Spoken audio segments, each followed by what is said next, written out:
Striving for the Luxury Liner, Volume 17 Chapter 1. Chapter 1, Departure. We all went to the port city of Toyon prepared to stand out, and as expected, we stood out. Of course, things got messy, but because we were so conspicuous, a soldier accompanied us, and we worked together to round up all the troublemakers and solve the trouble smartly.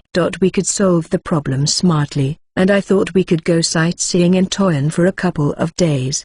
The next day, after we had rounded up all the troublemakers, we left Toyon just before the gates closed. This was because there were many people who wanted Pent, Ins, and Felicia, as well as others who wanted to hire Alessia-san's party. During the information gathering period, it was less of a problem because they were out of the public eye, but if they were conspicuous, their good looks could not be hidden. Pent, in particular, has become a strong icon and was the center of attention wherever he went. The people who want to hire me as a tamer or want to know how to tame a sea serpent are still a decent category. The problem is those who want to join or hire Alessia-san and the others, Ins and Felicia. The recruitment of mercenaries was simply fierce. They were intrepid men who knew not to give up even when they were rejected, saying, "If you join us, we'll show you what we can do." Even though Alessia-san's group was the lowest class of mercenaries, 10th class, men with rich atmospheres flocked to them and offered 3rd and 4th class escort fees, making it clear that their goal was something other than escort. I can't speak for others, as I also tried to lure Alessia-san and the others with my ship summoning skill, but whether or not I would allow other men to mess with them is another story. I don't think Alessia-san and the others are driven by money.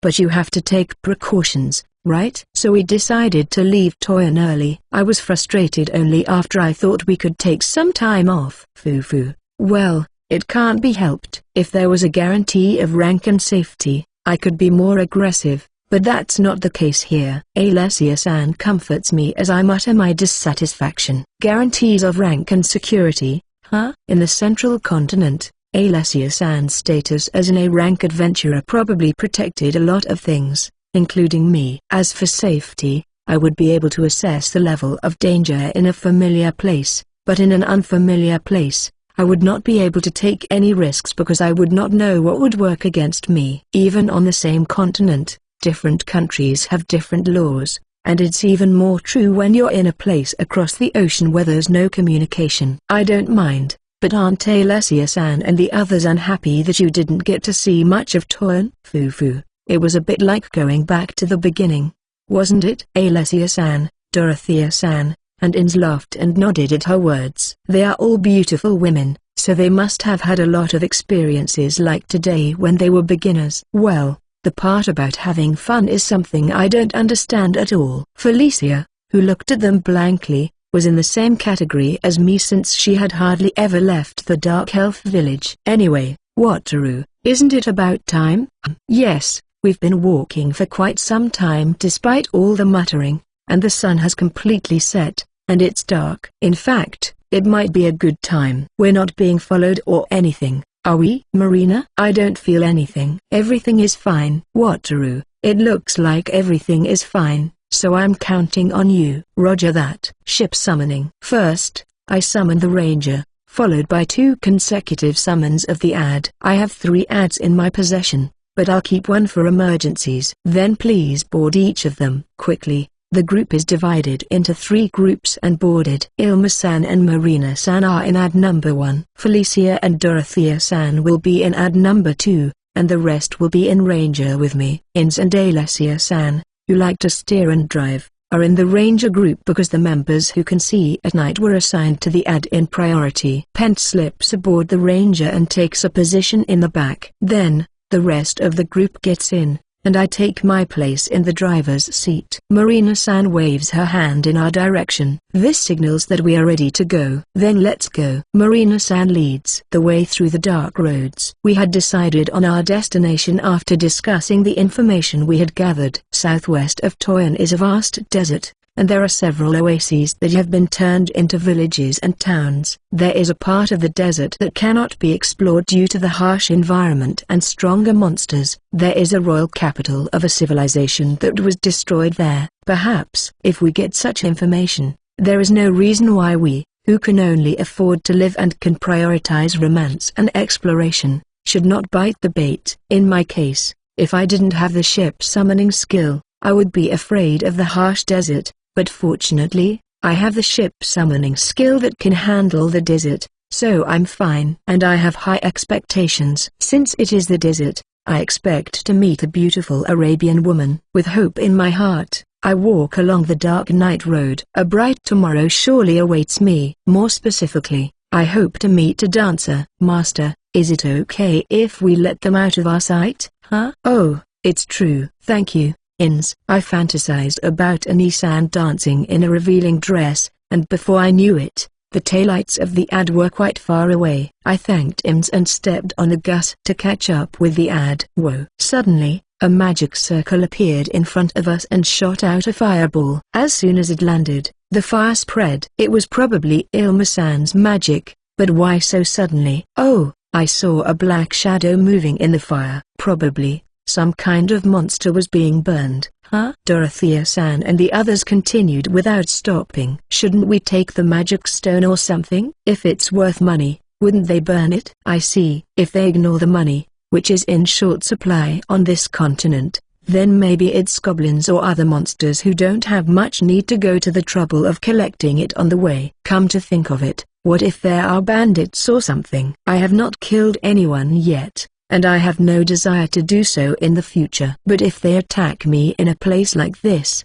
I'll be in trouble regardless of whether I lose or not. I don't want to kill them, and if I caught them, they would get in the way. If we overlooked them, it would be a little unpleasant if the bandit caused trouble for other people. I know it's a little late to say this, but bandits are very annoying. Master, there are almost no people passing by at night, so unless it's a camp, there won't be any bandits. Even if there were, do you think they would mess with something faster than a horse? I don't think so. They might know about the magic vehicles, but as In said, the ad and the ranger are a bit special. Even if they are well prepared, it would be hard to touch it out of the blue. So, for now, we just have to watch out for accidents and monsters. Driving at night may be less stimulating than you think. By the way, what are we going to do tomorrow? Are we going to break the rhythm of our lives and move every day after dark? That would get us to the desert fairly quickly, but most of the travel time would be spent in the dark. I wonder what that would be like if you were adventuring on an unknown continent. But if we want to move around while it is still light, we can do so on foot or by horse-drawn carriage, as we did in Palermo. Walking takes too much time. Then it would be a horse-drawn carriage. But it would be hard to take care of a horse-drawn carriage like the one we took. It would be safer to rent or buy one, but would we be able to get one now? Oh, yes, we had already decided where we were going, but we hadn't decided how to get there. It was so careless of me. Alessia-san thought about it, but I think it's no wonder that things were left out since we spent so much time studying the language, organizing the information we had gathered, and figuring out how to operate in Toyan. I also wondered what a ruined royal capital in the desert would look like. I was so excited about the idea of a ruined royal capital in the desert that I couldn't help myself. We need Dorothea's and the others' opinions, and we'll discuss it during the break. Until then, I want you all to gather your opinions. I understand. Alessia-san, having finished thinking about the situation, immediately gave her instructions. This is what it means to be a leader, isn't it? So, what should I do? For now, I'm against walking. ******. The night is getting light, and I think we better call it a day. Despite a few breaks, we took off and went quite a distance. It's still early in the day for people to be active, so we have time to move on, but the sun will be rising in less than an hour. We need to find a place to camp, so it would be safer to end up in this area. It would be a big problem if someone found us by accident and the nobles or others were interested in us and made a big deal out of us as Zabo did, and I was tired of court cases. I agree, let's end it. Alessia-san agreed, so I honked lightly, and the ad in front of us, noticing the sound, turned off the road and went to the back of the road. After a while, the ad came to a stop. We decided to camp in this area. It was plain, but there were big rocks, and the surrounding area was flat, so it was not a bad place even for a beginner like me. I stopped the ranger next to the ad and got out. Let's set up camp, shall we? We discussed it during our break and decided to travel by night on the ranger and the ad. However, we would make side trips to larger towns and cities. We wanted to conserve transportation, but we also wanted to see the sights and have adventures. It was a very human decision. After returning the ad and the ranger, I called 2 hut boats around the rock and set up 2 tents in the middle. I would have preferred to use the hideaway, but even though it was far from the road, there was no guarantee that adventurers would not come. Besides being a shabby hut, a structure like the hideaway would be dangerous because of the commotion it would cause if discovered. It's a bit uncomfortable, but it feels more like traveling when it's so uncomfortable, right? Striving for the Luxury Liner, Volume 17 Chapter 2. Enjoy. Chapter 2, Fortified City. The rarity of Pent and the beauty of Alessia-san and the others attracted merchants and mercenaries, and we fled Toyon with little time for sightseeing. Our destination was an ancient ruined royal capital, said to be located in a dangerous area of the vast desert. It might not even exist, but I think it is full of romance. Hey, Wataru. It's about Pent. We went to bed at dawn and woke up a little after noon to have a late breakfast together when Alessia-san spoke to me while looking at Pent. What's wrong with Pent? I wondered what was wrong with Pent, who was in a good mood after being submerged in a rubber boat filled with seawater. Our destination is the desert. Will you take him there? I wanted to take him with me, but when I was asked again, I became worried. Pent can live on land to a certain extent, but he is basically a monster who prefers watery places. Otherwise, a lot of sea serpents would have been found on land. If I put him on the ranger and let him bathe in the sea once in a while, he would be full of energy, but in the desert, I wonder if it would be too hard for him. It's not even possible to ride the ranger in the desert. It won't break, but I think it might get stuck in the sand. There's a hovercraft, so it's not like I can't take him with me, but that's another matter if it's not too hard for Pent.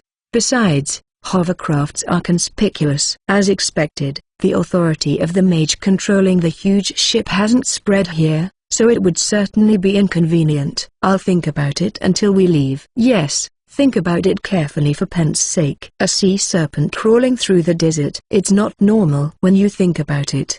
I wonder if there are other ships for sale besides hovercrafts that are inconspicuous and can move through the desert. I'll open the ship purchase screen and check it out. In manga and novels, there are sailboats that run on sand, but they are not included in the list of special ships. It seems that they don't sell that kind of unique ship. I wonder if there really is such a thing as a sand sailboat. I'm curious, but right now, I'm thinking of Pent, not a sailing ship that runs in the desert. I could do something about it if I wanted to, but I think it would be better if Pent stayed in a safe place. If that's the case, it would be at sea, but I'm afraid to let him wait in the sea. If we are close by, we can handle it. But there are monsters in the vast sea that are no match for young Pent. Since he is working with us, he is a high-level sea serpent, but it would be a good idea not to be overconfident. Although it would reduce the number of slots for ship summoning, would it be best to sink the dolphin to the bottom of the sea and let it stay there,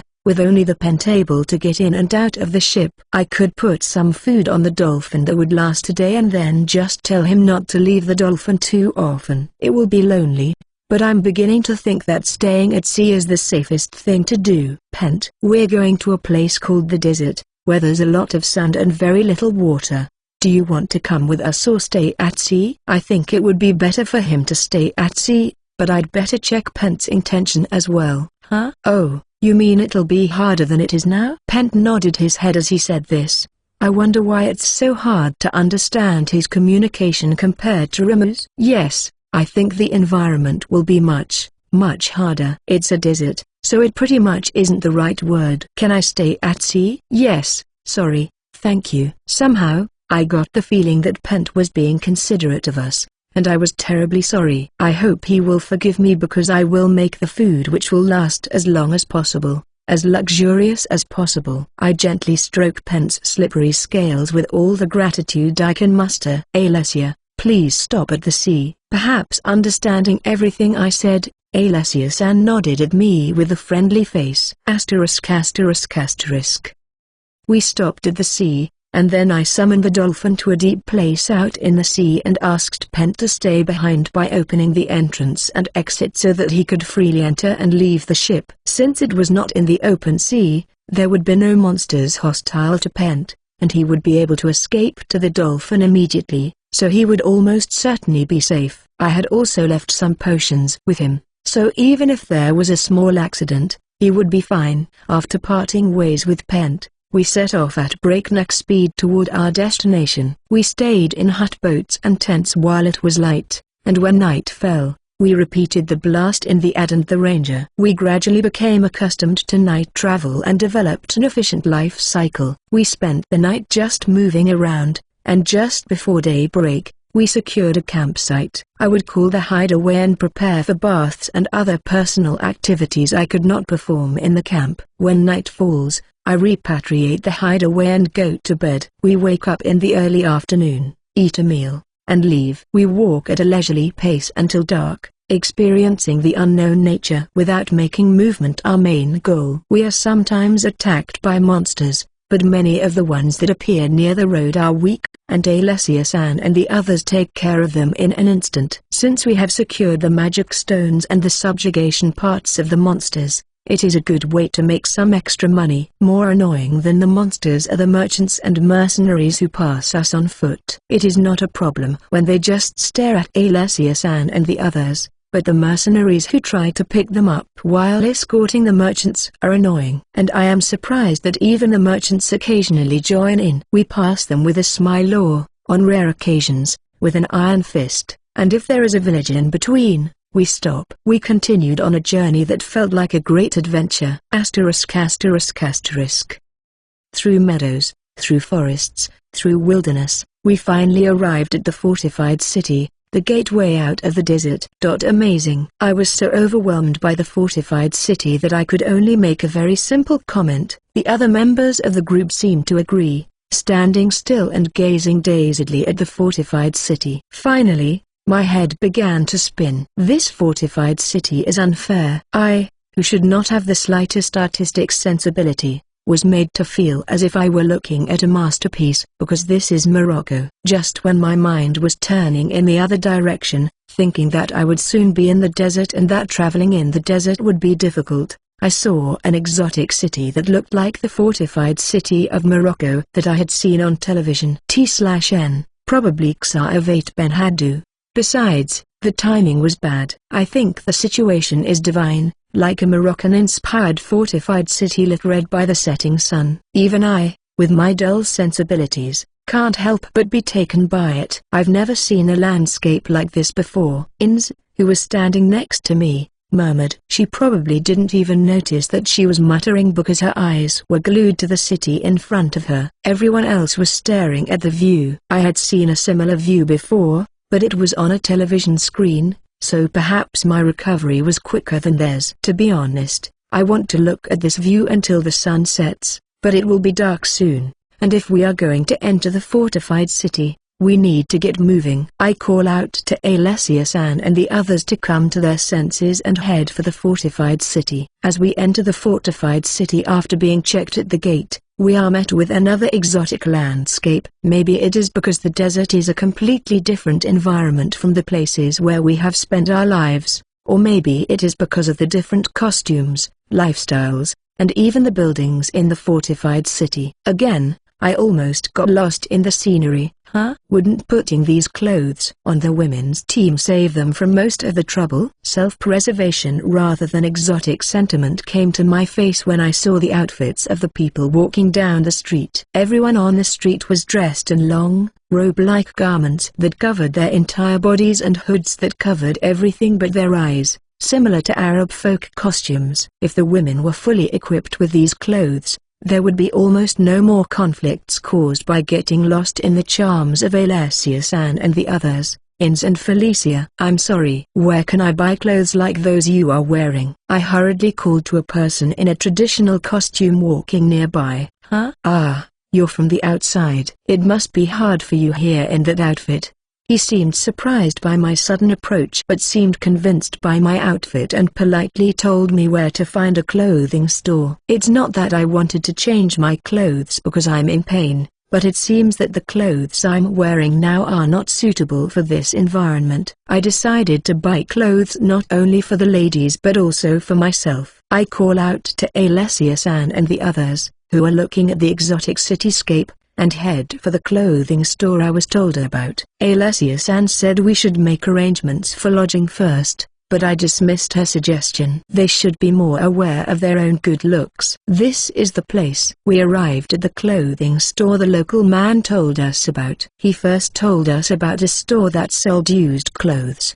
But since I am also a man, I wanted the ladies to wear new clothes. I heard it was expensive, but I was determined to loosen my purse strings and came to the clothing store. Even if it's a little expensive, we killed a lot of monsters on the way, so we'll probably be okay. Hey, this fabric has a nice feel to it. I didn't know they had ornaments as well. The clothes themselves are simple, so you can add some style with the ornaments, right? Most of the clothes are black and white, but there are some with styles in them. Wow, that's a lot of exposure. Is it safe to go out in this? It probably should be fine. I get excited when I see the clothes, but I'm sure they also understand our budget situation.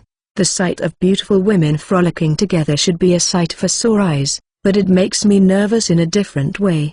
Revealing clothes were inspired by the words I couldn't miss. I looked around the store and found a collection of revealing clothes in a corner of the store. It's what is commonly known as a dancer's outfit. I had seen Alessia-san and the others in bikinis, so it was not as revealing, but the see-through skimpiness of these outfits was very attractive. If Alessia-san and the others or Ins and Felicia wear them and dance passionately, I'll buy them. I don't have enough money. Why is it more expensive than regular clothes when it's made of thin fabric and has the smallest fabric area? Striving for the Luxury Liner, Volume 17 Chapter 3. Chapter 3, Local Me. After overcoming Pants Stay Behind, pickups from mercenaries and merchants, and monster attacks, we arrived at the fortified city that is the gateway to the desert. The exotic Moroccan-like streets of the fortified city and the clothes with a small cloth area are seen in a clothing store. I think the unknown continent is full of romance. Hey, it's not as hot as I thought. Yes, I was wondering why people wear long sleeves and cover their faces in this heat.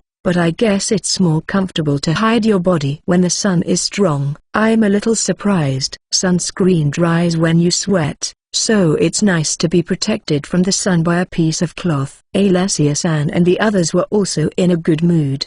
Perhaps a little more excited after changing into foreign clothes. They are strong people, but they are still girls, aren't they? Well, they all look completely black on the outside. The clothier told us that black is the best color for traveling in the desert, and all women who are adventurers, even if they are girls, choose black. To be honest, we looked like a suspicious group in black, but I heard that it was normal in the desert, so I felt no particular discomfort. Of course, I chose black as well. Regarding the head coverings, I asked if women had to wear head coverings for religious reasons, but I was laughed at and told that the main purpose was to prevent heat stroke and sunburn, and there was no religious reason. I thought that the city had a Moroccan or Arabic atmosphere, so the religion might be similar, but it seems that even here, the creator god Sama is the creator god, and there is no difference in religion. It is a world where the existence of gods is usually confirmed,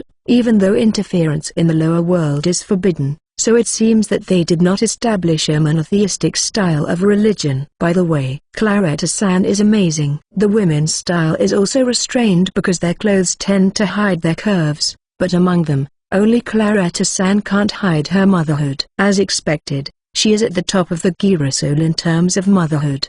But we couldn't even buy the ornaments, so they're all pitch black. It would be glamorous if we used ornaments from the treasures of the Duke's castle, but that would be too glamorous. And since we couldn't buy enough ornaments, of course, it was impossible to buy the dancers' clothes as well. I want to earn money from this desert adventure and send the ladies some ornaments and the dancers' clothes. Now that I had a secret goal, I was quite motivated. At the very least, I would get them all some dancers' clothes. Wataru, it's time to go to the inn. While I was having a lot of wild fantasies, Alessia-san and the others seemed to have calmed down. I had heard the recommendation from the clerk at the clothing store, and the sun would be setting soon, so it would be better to move on. I understood. It's that way, isn't it? I remembered that we were supposed to go down the main street and turn right at the alley 2 doors down from the Merchants Guild. The clerk told me that the inn used by the mercenaries was cheaper.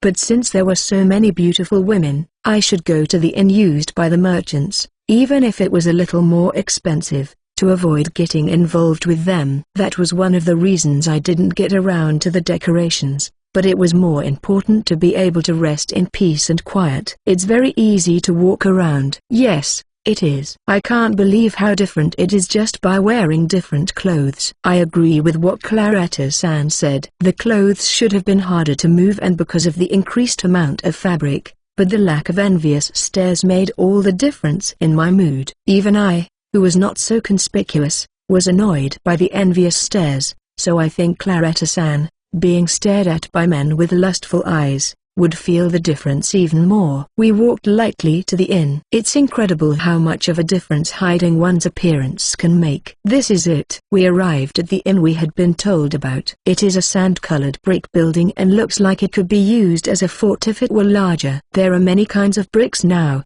but I have a picture of red bricks in the old days. The sand-colored bricks might be sun-dried bricks or bricks made by magic. Welcome. When we entered the inn, we were greeted by a brown-skinned lady with an elegant air. As I expected in a clothing store, there were many colorful and intricately patterned fabrics used throughout the inn. The fabrics are used as interior decorations, so even the inside of the inn is filled with an exotic atmosphere. I would like to request 3 rooms for one night. Are there any rooms available? How would you like the rooms to be allocated? After some discussion, we decided that Felicia and I would stay in a 2-person room, and Alessia-san and the others would stay in 2 4-person rooms. There is no particular reason for us to have a double room. It was to save money. It is not a question of whether 2 4-person rooms are enough. I didn't think about that. Well, let's rest in the room for a while and then we'll have dinner. I understand. We parted from Alessia-san and the others and went to our room. It was a small room with 2 beds. It is not big,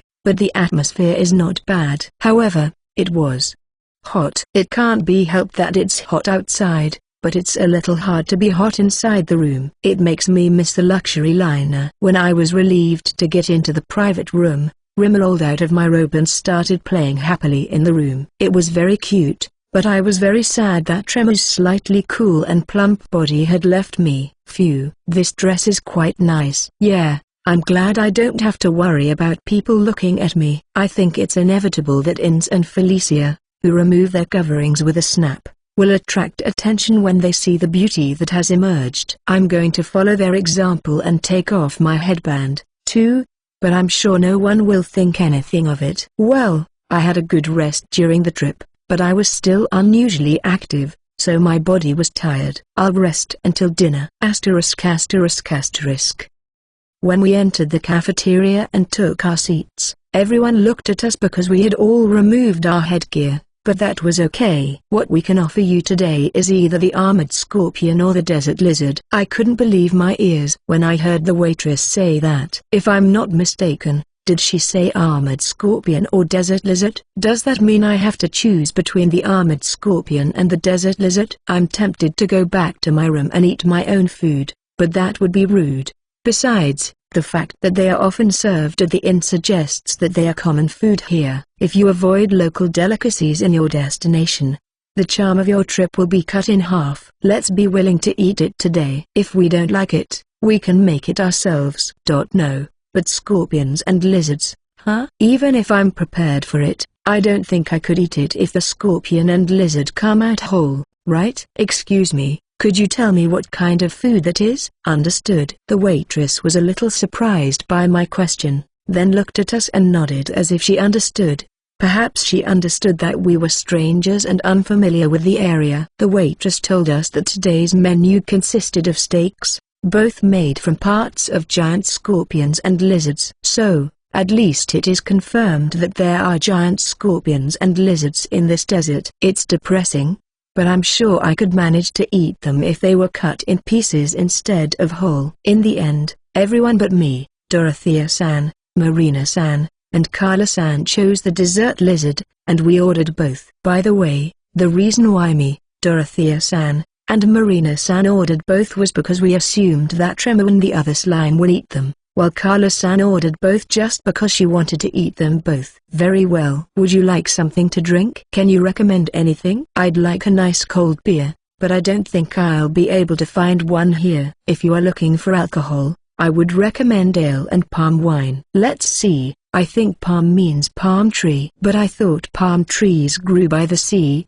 and I wondered if palm trees grew in the desert. When I think of it, I think date palms are very popular in Japan. Dates grow in desert-like climates, and it could be a liquor made from a plant similar to the date palm. Anyway, let's quench my thirst with ale for now, and if it tastes good, let's try a drink made from palm fruits. After ordering the beer and waiting a while, the food and the ale arrived. Cheers. First, we toasted with the ale. As I took a sip of the amber-colored liquid, a refreshingly bitter and clean taste spread in my mouth. The carbonation is weak, but the taste is not bad. It was not cold, but slightly cool, as if it had been stored in a cool place. The taste is refreshing, probably because it is an ale suitable for this region. I can feel the concept of an ale that is more refreshing than a heavily flavored ale in the hot desert. The reason why I feel that they are more particular about their ales than the southern city is probably because this area is a desert. Everyone is thirsty, and everyone wants a cold, tasty ale. Personally, I think a canned beer chilled to the perfect temperature seems superior, but it is not bad considering it is a local alcoholic beverage from a foreign country. No, it's good that I have something to look forward to when I eat here. Well, that enjoyment will be meaningless if the local food doesn't suit my palate. Wataru. While I was thinking about the taste of the ale, I received a thought from Rima. He is sitting down in front of the food, so I guess he wants to eat it as soon as possible. I look at the dishes lined up in front of me. The armored scorpion steak is a bit plump. The desert lizard has a tasty grilled chicken-like appearance. I hesitate a bit to decide which to eat first. And look at the other members. They were all thinking the same thing I was, except for one, and they all had ale in one hand and no food in the other. Everyone's eyes, except for Rima and the other slime, were focused on one person. Yes, it was Carla-san. She had already put her hands on the armored scorpion and the desert lizard, ignoring our hesitation. Without hesitation, she put the cut meat into her mouth, bit into it, and swallowed it in one gulp. Then, she immediately moves on to the next piece of meat. From the looks of it, it was probably not so bad as to be inedible. The only thing that bothered me was the expression on Carla-san's face, as she always eats her food with a big smile on her face. Compared to usual, I think her smile lacks sparkle. But it is a smile. Is it delicious, or is it not tasty? Which is it? Striving for the Luxury Liner, Volume 17 Chapter 4. Enjoy. Chapter 4, Just So-So. We arrived at the fortified city, the gateway to the desert. We immediately bought the traditional costumes adapted to this region and the desert, the type that covers the attractiveness of the women, and we were able to escape the envious and lustful glances of the women. After we felt comfortable, it was time for dinner. And scorpion and lizard steaks were served. Carla, how is it? Is it good? Alessia-san interrupted Carla-san, who was not bothered by the scorpions or lizards, and continued to eat the steak without worrying. As expected from the party leader, she is reliable. Carla-san tilted her head with a puzzled look on her face when Alessia-san called out to her. She was so focused on the food that she didn't even notice us looking at her. Carla-san is so absorbed in her food. It's adorable. Is the food good? Alessia-san asked Carla-san again, who looked at us with a puzzled look on her face. Carla-san frowned and thought about the question. Apparently, it is not a taste that she can immediately describe as delicious. The armored scorpion is plump. The desert lizard is plump and juicy. Not too bad. Carla-san probably thought about it a lot before she answered.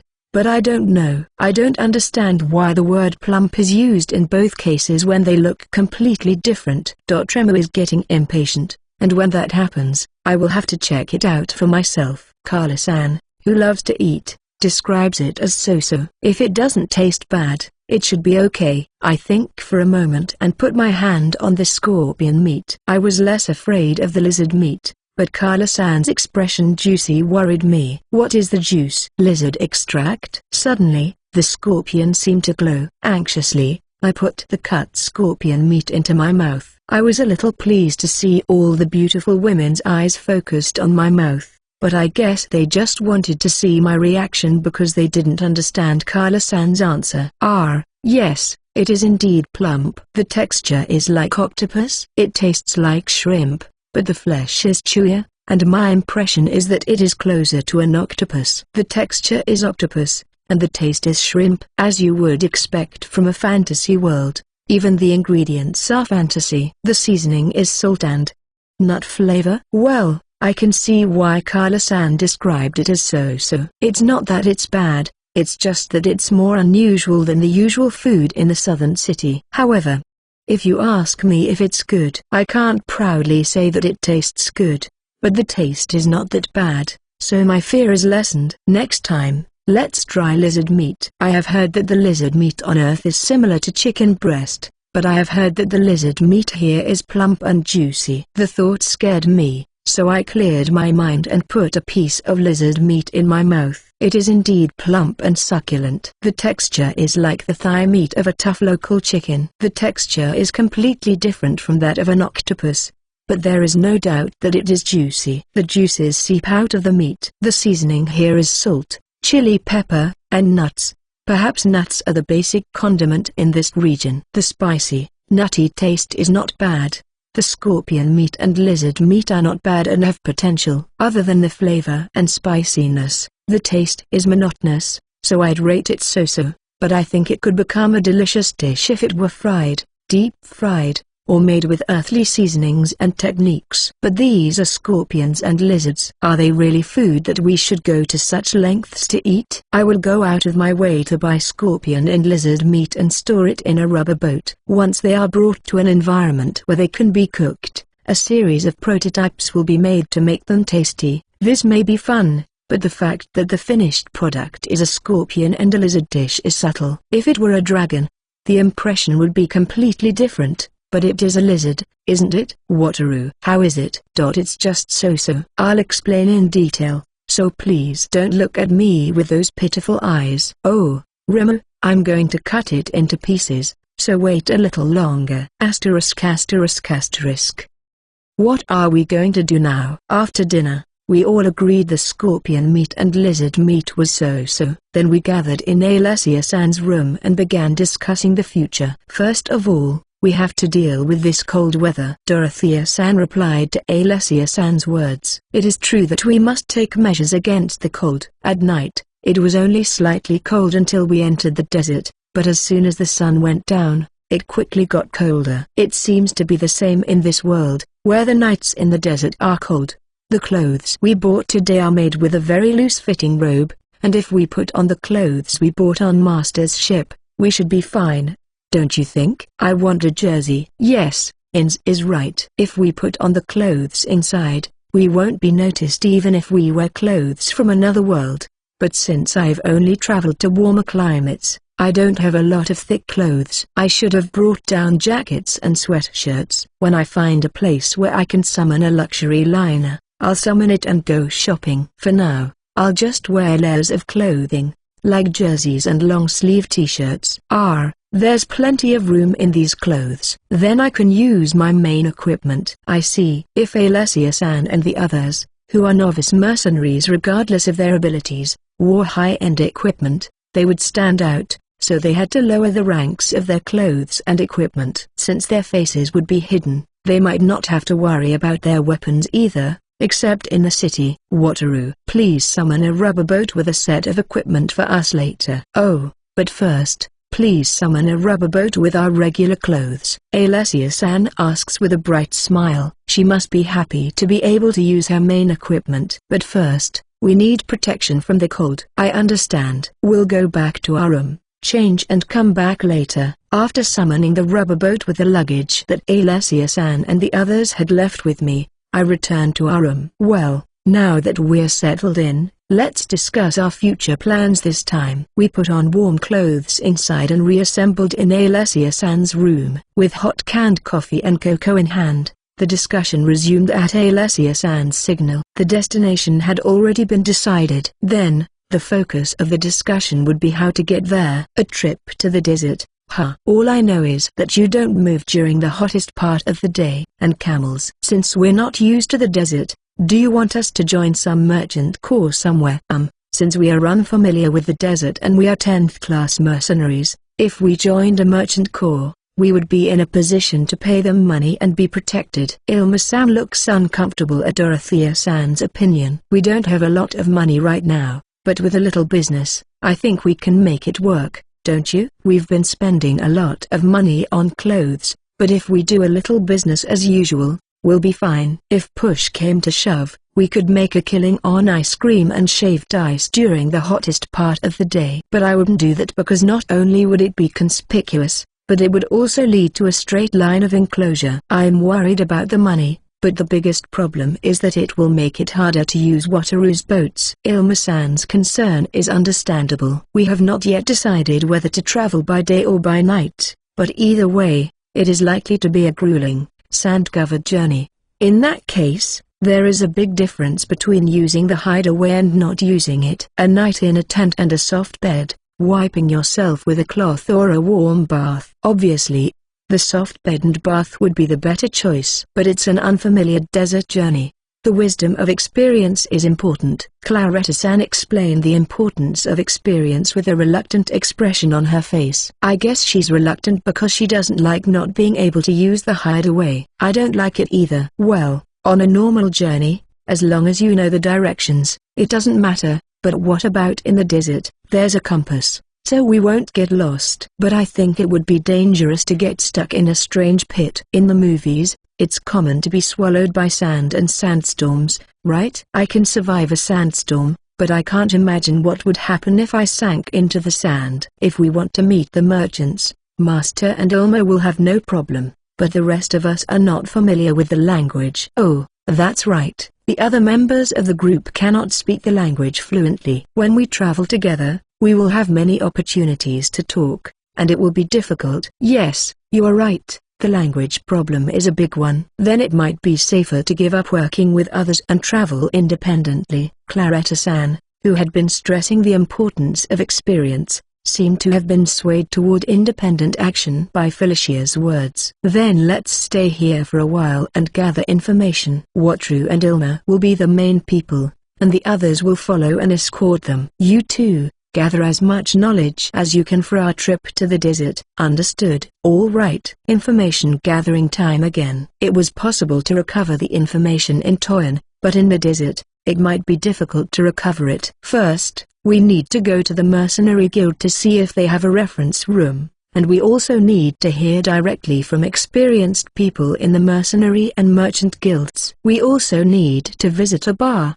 at the very least. I'll have to buy them drinks, and I'd like to earn some extra money by doing business. Things are getting busy. Striving for the Luxury Liner, Volume 17 Chapter 5. Chapter 5, Panther. Impressed by the advantages of desert costumes, puzzled by the taste reactions of scorpion and lizard meat, and confused by the cold of the desert at night, I decided to make more efforts to gather information before traveling in the desert. The desert is scary. This was my conclusion after arriving at the fortified city and spending 2 days gathering information. We gathered in Alessia-san's room to decide on our next course of action, but the mood in the room was somber. I thought we could handle it, but we underestimated the desert. We all nodded in agreement with Alessia-san's words. Yes, we had underestimated it. I thought we could do well in the desert because we were all so strong, and I had a few tricks up my sleeve. As I gathered more and more information, I lost confidence in my abilities. Right now,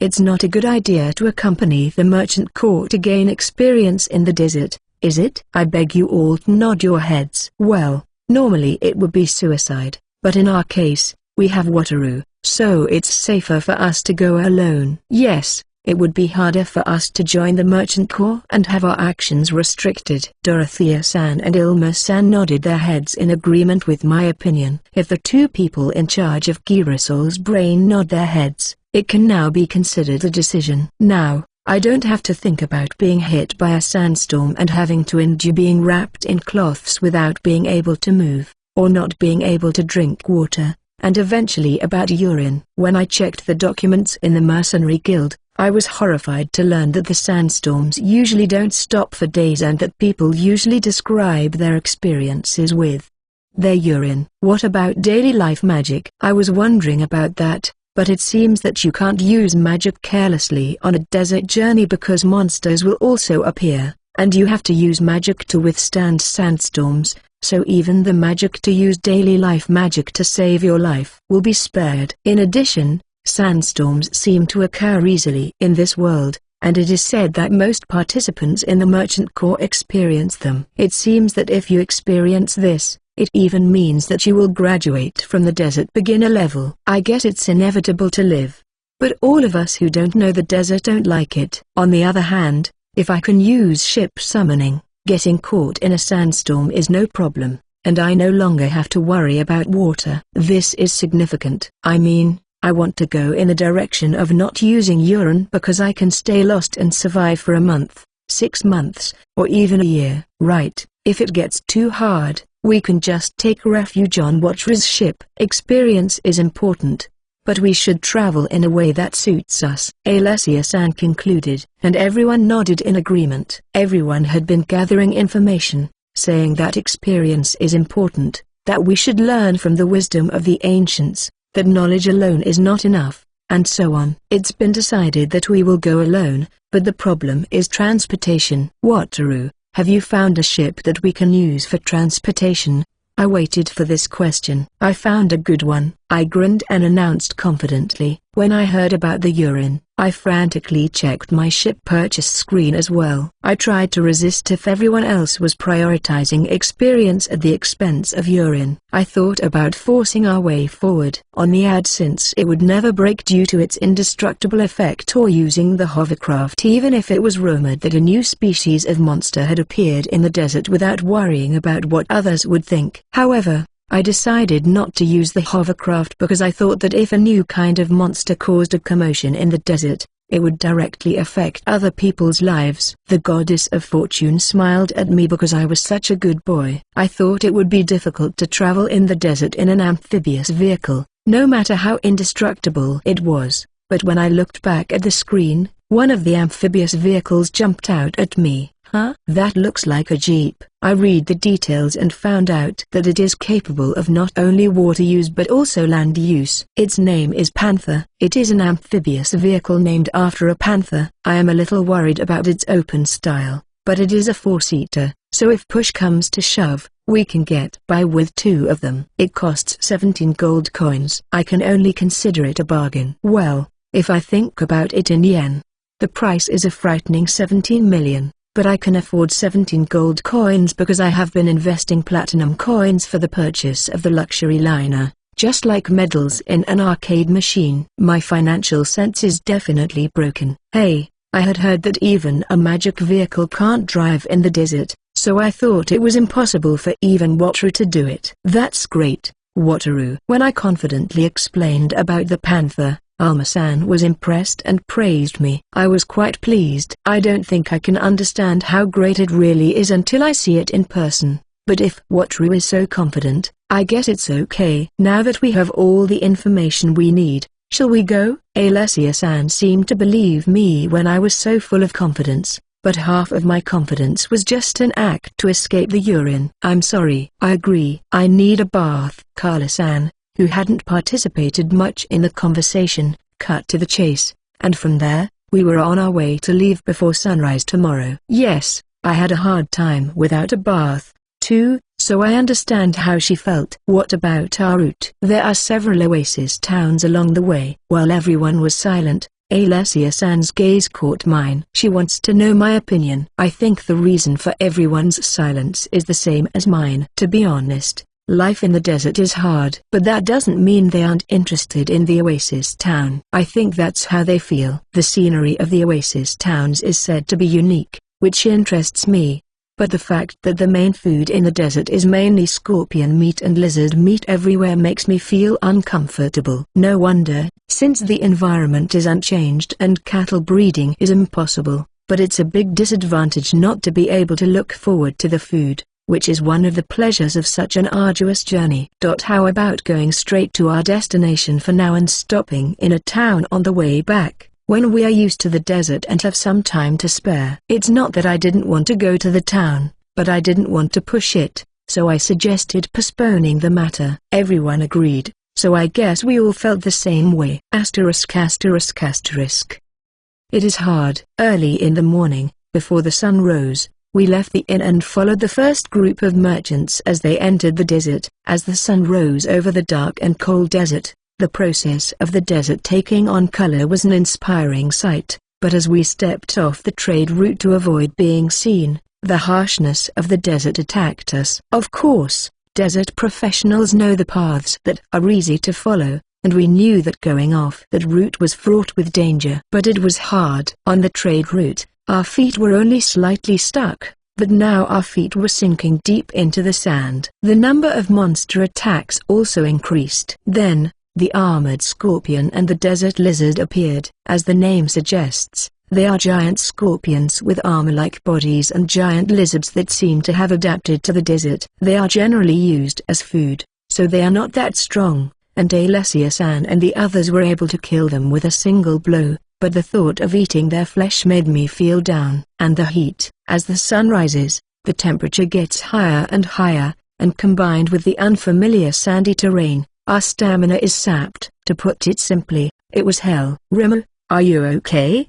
Rimmer is okay. I'm in hell, but Rimmer, who is twitching in my clothes, seems to have no problem at all. Only now I want to be a slime, too. I run as fast as I can, but the sandy terrain and the heat make it difficult to cover any distance. Nevertheless, I walked for 2 hours away from the trade route. Should I summon the ship now? Well, it's more like a car than a ship. By the way, this is the third time I have made this suggestion. The first and second times were rejected because we were still too close to the trade route. I hope they will give me permission for the third time soon.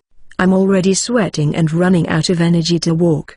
Well, we're pretty far away and there shouldn't be any towns in the direction we're going, so it's about time. Finally, Alessia-san gave her permission, so I quickly executed the summoning of the ship. I had already made the purchase last night, so all I had to do was summon the ship. Ship summoning. A magic circle appears above the desert. A magic circle floating on the sand is surprisingly cool. While I was thinking that, a car body appeared out of the magic circle. I thought it looked like a jeep when I saw it on the purchase screen, but when I saw it in person, it really looked like a jeep. https://nikestranslation.com/wp-content/uploads/2024/05/Top Gear Pro Drive Watercar 086.jpg. When I was in Japan, I thought the jeep was very rugged, but when I saw it in a place like this, its style seemed more reliable,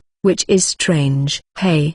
It has a different atmosphere from the Ranger. It's so cute. I wonder if the smaller size is lighter and more maneuverable? I don't know, but it would be better to have a roof over it to block out the sun, wouldn't it? Wouldn't you put a cloth over the top of the pole? Oh, I guess so. And the difference in perception between me and the women is also strange. Is it because they only saw the Ranger as a car, or do they feel differently than I do? Also, I don't think I would hang a cloth. No, I guess I could if I wanted to, but what do you think? I don't know. The heat makes my head spin when I think about it.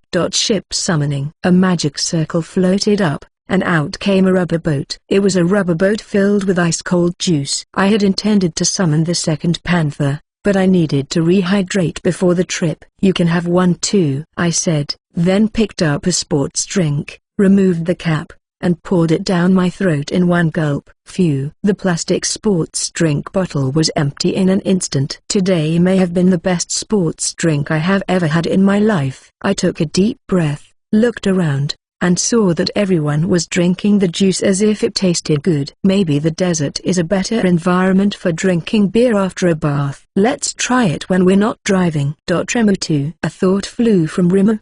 The heat had clouded my mind to such an extent that I was the only one to rehydrate myself, forgetting about Remu. Remu, what do you want? Shuoshua. Remu, Shuoshua is soda, right? I took the fizzy drink out of the rubber boat, took off the cap, and handed it to Remu, who jumped out of my clothes, and the fizzy drink disappeared in an instant. The fizzy drink bursts inside Remu's body. What is it? It looks so delicious. Feeling refreshed after the rehydration, I summon another panther and go for a ride. Striving for the luxury liner. Volume 17 Chapter 6. Enjoy. Chapter 6. Air conditioner. Somewhere in the back of my mind, I thought I could handle it because I had gathered proper information beforehand and was at a high level. But the desert journey was grueling. Just when we reached an inconspicuous place far from the trade routes, I felt like my heart was about to break. Ship summoning. When the drinking break was over and the second panther was summoned,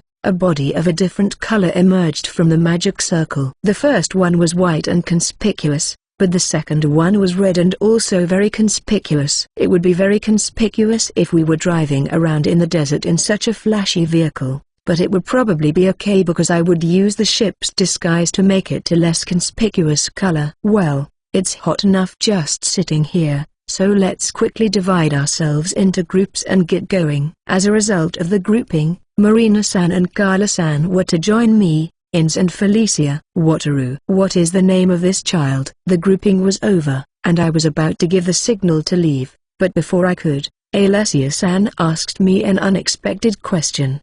Come to think of it, I've named all the vehicles I've had so far. I didn't think of names because it looks like a car. But since I named the Ranger and the Ad, it seems natural that I would name the Panther. Well, since it can actually run on water and can be purchased with ship summoning, there's nothing wrong with thinking of it as a ship and giving it a name. The name Panther is too much, so no. For some reason, I thought of the faces of 3 comedians. Even better, I could buy a third car for each of them, but that won't happen. It makes no sense to name a car after a comedian and a man's last name. Sankyu number 1 and number 2. By the way, I forget which country the panther is from, but I think it was called leopard in another country. This one seems to be easier to use for a name. Leo reminds me of the king of animals. So I'll go with Pod or even Pal. I decided on the name Pal. The one I summoned first is Pal number 1, and the one Alessia-san and the others are riding is Pal number 2. Pal? That's a cute sounding name, isn't it? Alessia-san tilted her head, but I think Alessia-san was cuter than that. Well, let's get started. Oh, I forgot to put on the ship's disguise. I stop Alessia-san and the others from getting into Pal number 2. And both Pal number 1 and Pal number 2 change their colors to a sandy color to match the desert. The sound is out of control but will not be so noticeable from a distance. When I get into Pal number 1 and turn on the engine, a warm breeze comes out of the vents. Air conditioning. I had forgotten it existed, but the Pal number 1 has air conditioning. I had never driven a convertible before, but I didn't know that convertibles had air conditioning. I was so happy that I operated the touch panel and turned the air conditioner on full blast. Wataru, it's cool. Yes, Marina, it's cool. It took a while, but soon, a cool breeze blew out of the vents. Marina-san was in the passenger seat, and I squealed with delight. The air conditioning is designed for convertibles, or maybe the airflow is stronger than expected, and the cool breeze reaches the back seat, causing Ins, Felicia, and Claretta to scream with delight. Oops, I'll have to teach Alessia-san and the others how to use the air conditioning. They know how to drive a car from the Ranger, but it's hard for them to understand how to operate the air conditioner, isn't it? I'm going to go, but it's kind of hard to get going. But the air conditioner is important, isn't it? Asterisk asterisk asterisk. Then let's go. Marina-san, will you check the direction? Yes. Leave it to me. I stepped on the accelerator of Pal number 1 in time with Marina-san's voice. Oh well, we were finally ready to go. The cool breeze from the air conditioner made Alessia-san and the others cheer. It was so far, so good.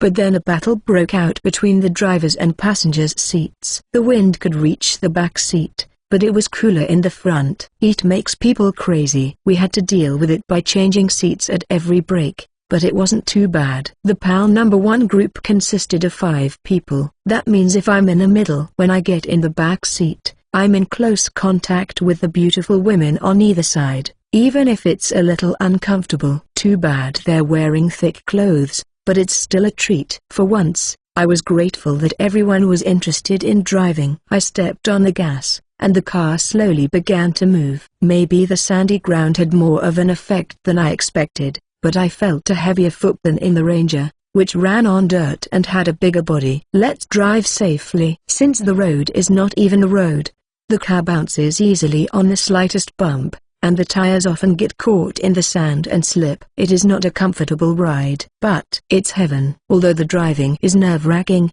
the dust doesn't fly thanks to the barriers that repel the sand. The distance that used to make me sweaty and exhausted by the time I reached it, even if I walked as hard as I could, passes in the blink of an eye while riding the PAL. Civilization is really wonderful. Driving in the desert is fun, too. It requires caution, but there is a unique feeling of control. The engines roar as you climb the dunes, and the speed and thrill of going down them. I am not the type of person who finds pleasure in driving, but it is like an attraction, and I think I will become addicted to it. Honk.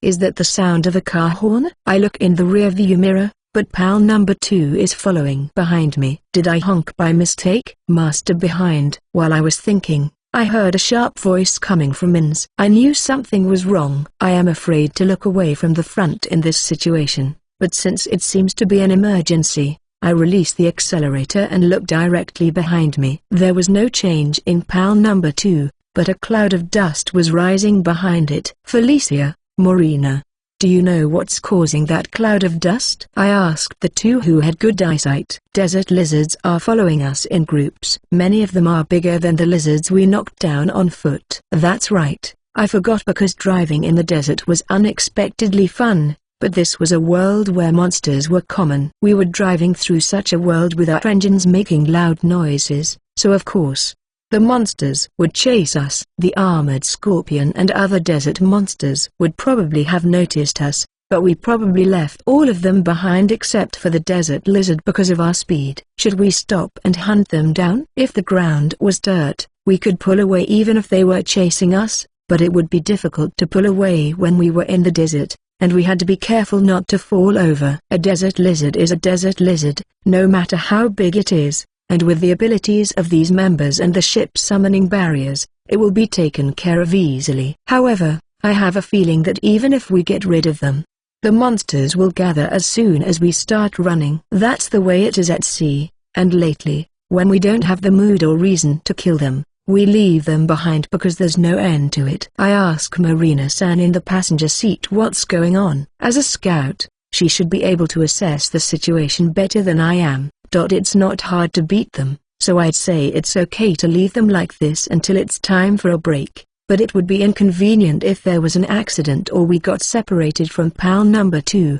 so I think it's better to beat them more often. I see. I hadn't thought about accidents and getting separated. It would be troublesome to deal with a large number of desert lizards when that happens, and we should kill them while we can afford it. It was a good learning experience. Understood. Then let's stop at a place where it would be easy to fight and handle them. Marina, please choose a place to fight. Also, everyone should prepare for battle. Understood. It is difficult to fight at the bottom of the slope or in the middle of the dune, so go to the top of the dune. And Claretta, give the signal to Alessia and the others. Okay. While everyone prepared for battle, I followed Marina-san's instructions and headed for the top of the dune. I was surprised that there was such a thing as a battle signal. I had been with them for a long time, but I didn't know that. Well, I was hardly involved in the battle, so it was only natural. We're going to take care of that group, right? When we arrived at the top of the dune and stopped the car,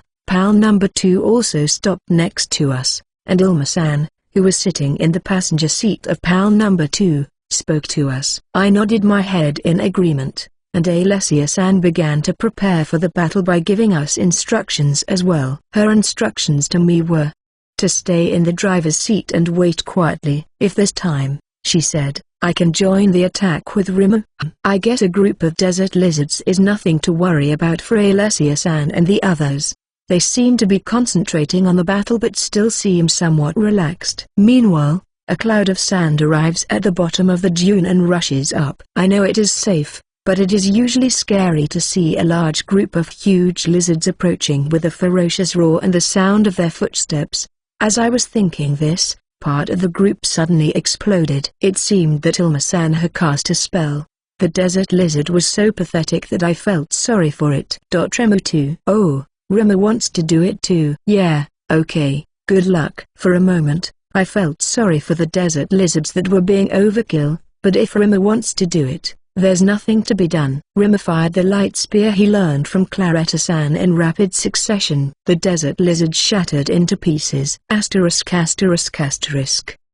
The group of desert lizards, which should have been a large group, was wiped out at a distance without a single one of them coming close. What was the meaning of the barrier? When I thought about it, the battle ended with time to spare, but this is where the hell began. Wataru, the materials are a mess, but we can recover the proof of subjugation and the magic stone. Please help with the work. Alessia-san, I understand that you want my help because of the large group, but are you serious? It's scorching hot out there. Why don't we just give up? I don't want to leave the cool cabin. Low-ranked magic stones are easy to exchange for money. We don't have any money on this continent, do we? Why, you're right. I'll do my best. I couldn't resist Alessia-san's words. It is hard to have so little money when you are not supposed to be poor. It's to buy the dancers' clothes, I believe, and I'll do my best as well. Author note: regarding the panther, I didn't even know if it was equipped with an air conditioner, so I am writing this from my imagination. I apologize if my description was off the mark. Thank you for reading Striving for the Luxury Liner, Volume 17 Chapter 7. Chapter 7, Desert Danger Zone. I bought 2 amphibious vehicles that could handle rough roads, and we resumed our desert journey. The amphibious vehicles, which I named PAL, showed us how wonderful air conditioning is and how comfortable it is to use a vehicle. Walking in the desert is just hell. 3 days into our desert trip, all we could see was sand. The scenery we saw was nothing but sand, and nothing seemed to have changed, but in terms of distance, we had arrived at the danger zone where the ruined royal capital, the destination of our journey, seemed to exist. To be honest, I have often regretted choosing this adventure in the desert. Well, I only regret it when I have to collect the magic stone after fending off the monster attack. The only ones who could keep up with PAL were the desert lizards, and I didn't feel any personal danger, but there seemed to be a lot of them, and they would gather as soon as we moved forward. How many times have we gathered magic stones in the scorching desert? If it were not for the lack of funds, I would have given up collecting the magic stones. Well, because of the financial difficulties, I collected them all,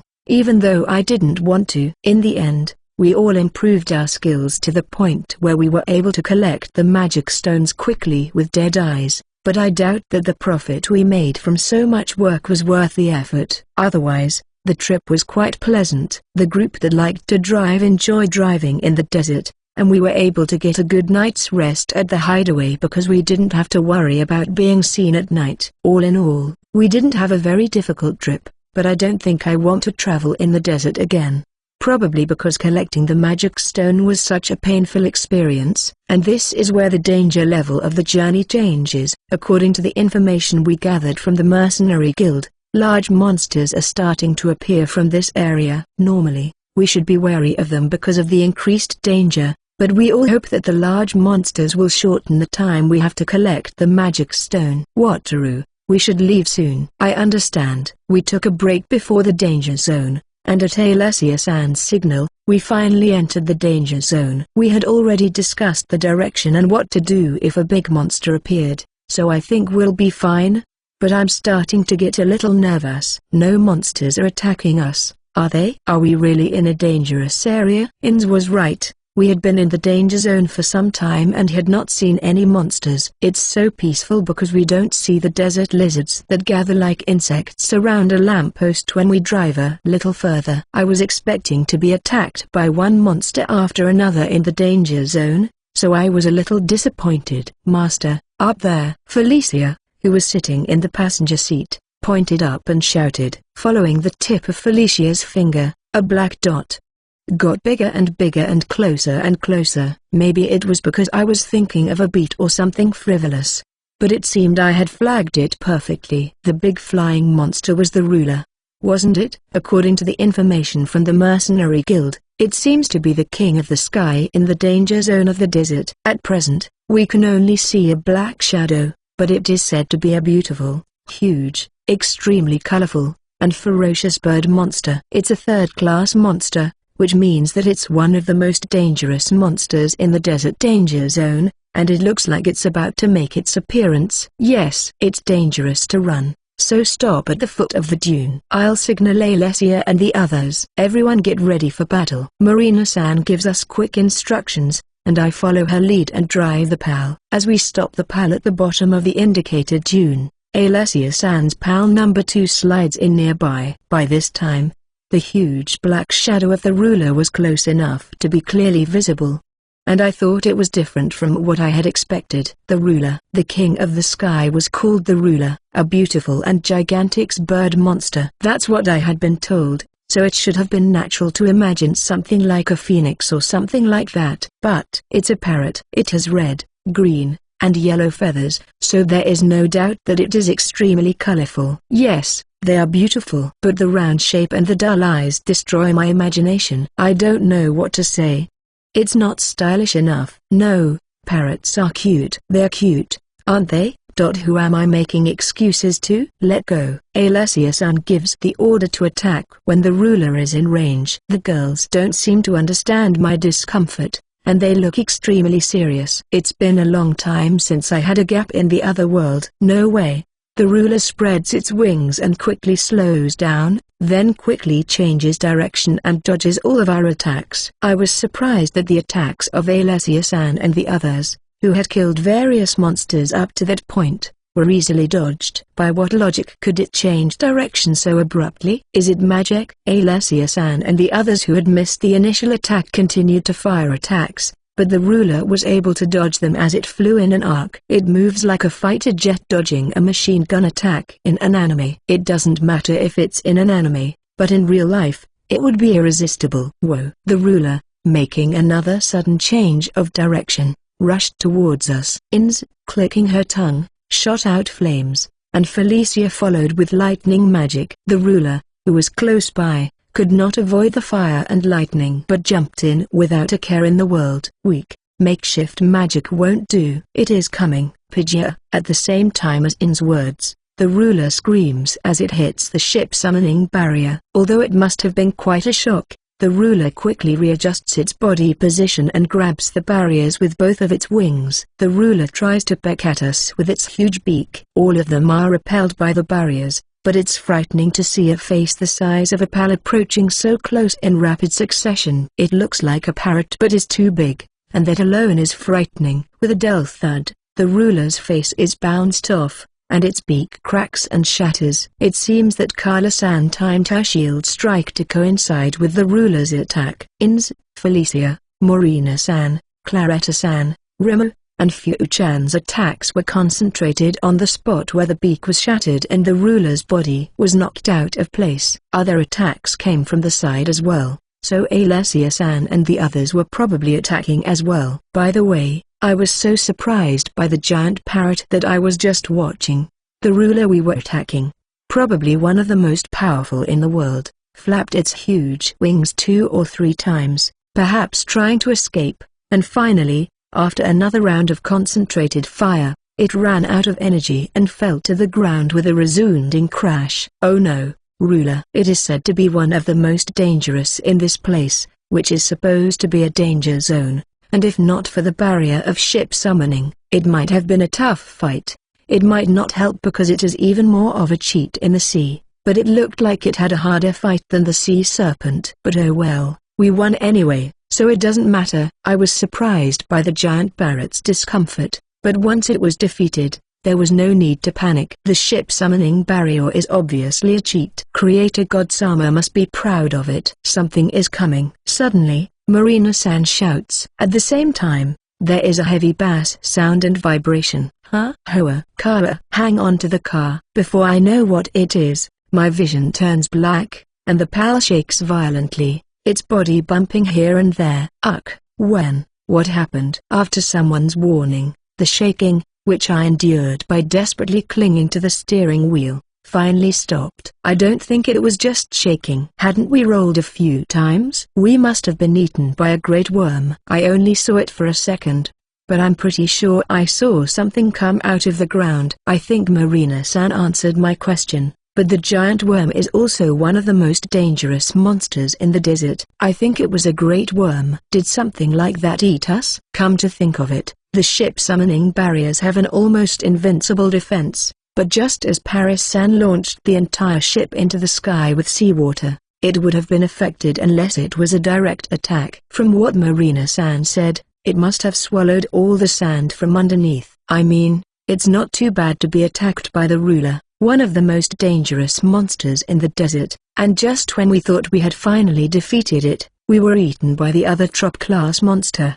right? Speaking of which, are Alessia-san and the others with us? As I search for the location of PAL number 2, I feel its presence in the direction right above me. I guess that means Alessia-san and the others are safe, and we are in the sand with the great worm. The situation was quite grave. Oh, is everyone okay? Roll call. This was no time to be distracted. With a quake like this, it wouldn't be surprising if someone was blown away. I'm fine. I'll turn on the lights. Felicia answers my voice and turns on the light. Felicia is safe next to me, and Rimu is safe in my clothes. I look in the back seat, and Marina-san and Fu-chan are there, but I can't see. Carla-san. Where is Carla-san? Carla was holding her shield with both hands, so there is a good chance that she was thrown out. Marina-san answered my question with a somber look on her face. We have to find her. We were all swallowed at once, so there is no doubt that she is in the belly of the great worm. As long as she was not crushed,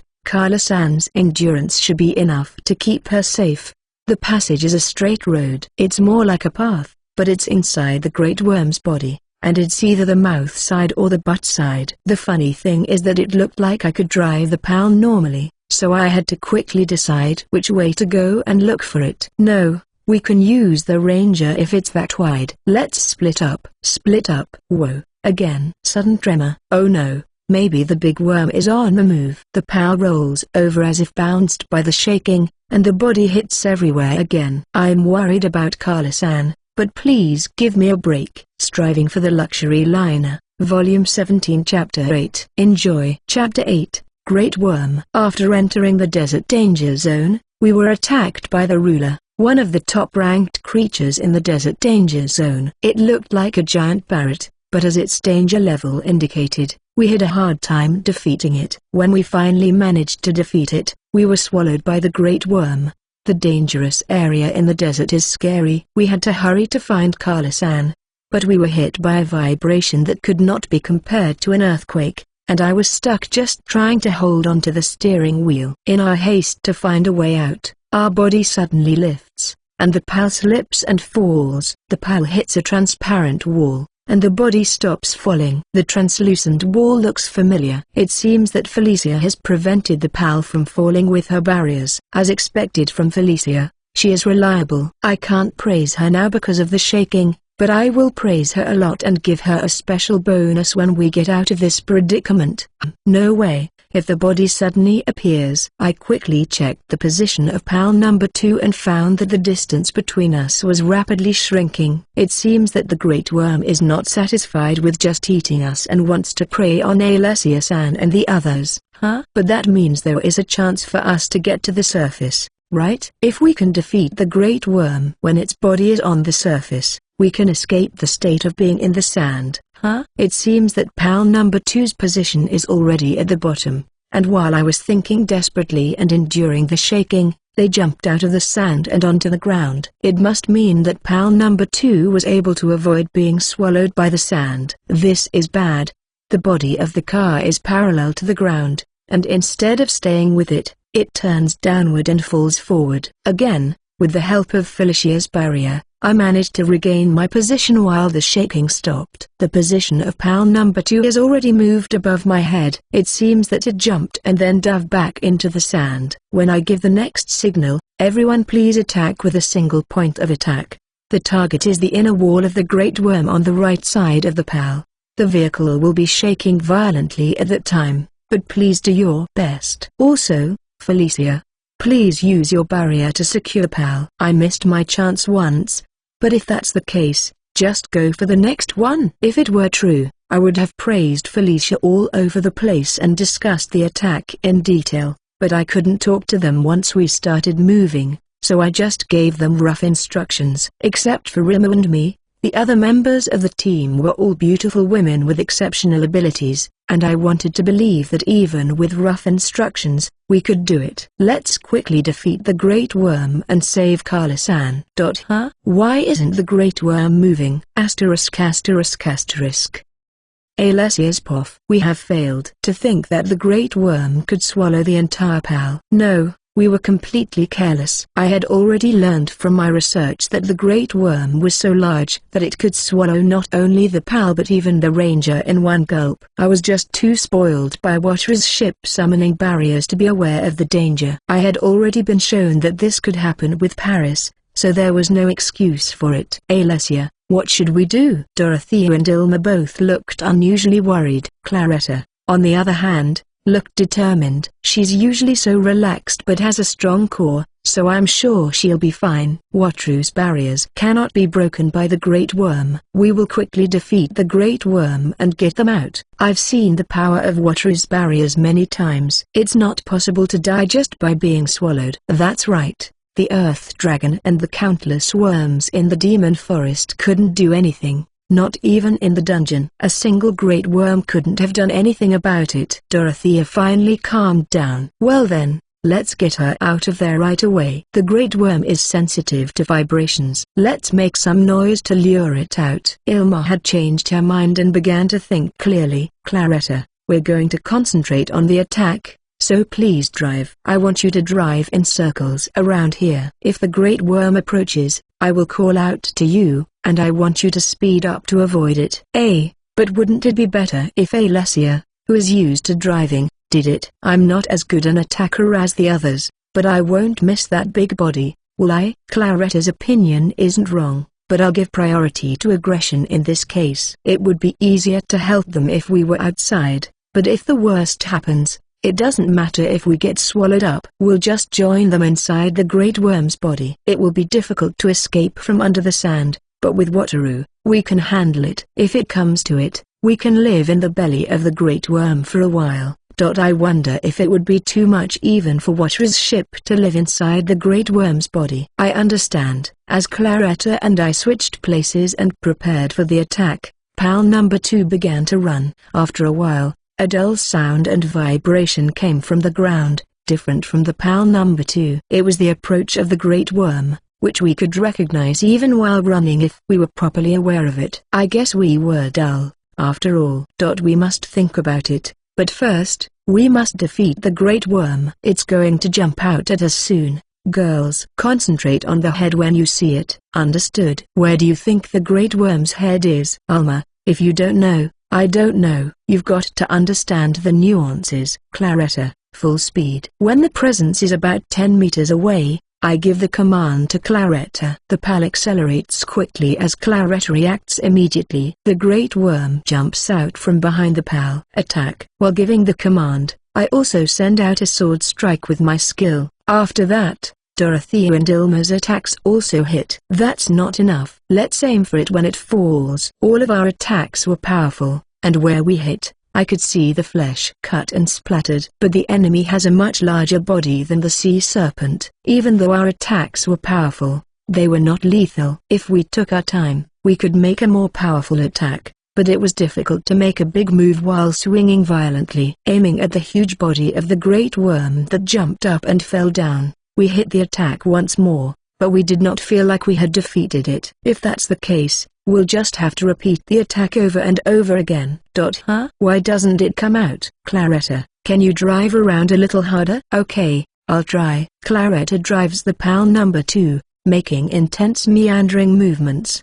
But there is no sign of the great worm approaching. I wonder what's going on. Could it have escaped? Dorothea muttered in confusion, but that could not be true. The enemy is a monster and so big. It's hard to imagine it running away. Basically, monsters attack us on instinct. Weak monsters might run away, but I don't think the great worm, which is one of the strongest in the danger zone, would run away from an attack of this magnitude. With such a huge body, it must have been the king of this area, right? So maybe it was surprised when it got hurt. Alma, as expected, that's impossible, isn't it? She guessed with a worried look on her face. Normally, I would have laughed it off, but I had a terribly bad feeling about this. What if the great worm has really escaped? Dorothea and the others fell silent with worried faces at my question. What would we do if it really had escaped? Anyway, it could be taking a break or trying to catch us off guard, so let's just make some noise and lure it out.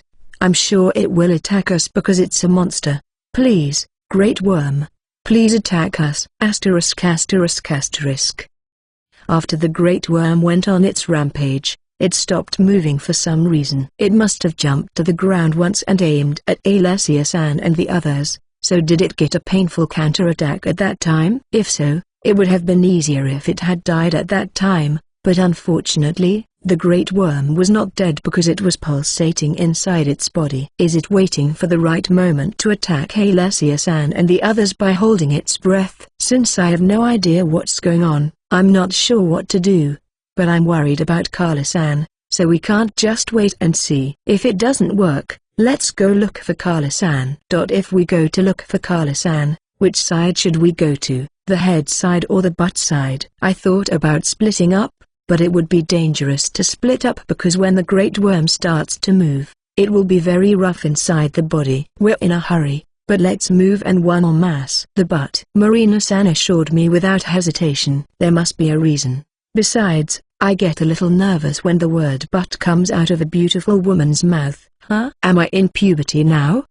May I ask why? Well, the great worm spent more time moving up. During that time, Carla never fell from the top, so unless she's stuck somewhere, I'm guessing she's on the butt side. Oh, I feel like that sounds awfully convincing. I wasn't worried about the stuck somewhere part, but I should follow Marina-san's instructions and go to the butt side. I understand. Then we will head towards the butt. If the great worm starts moving again, please maintain the barrier and attack. We had a brief meeting and moved the pal.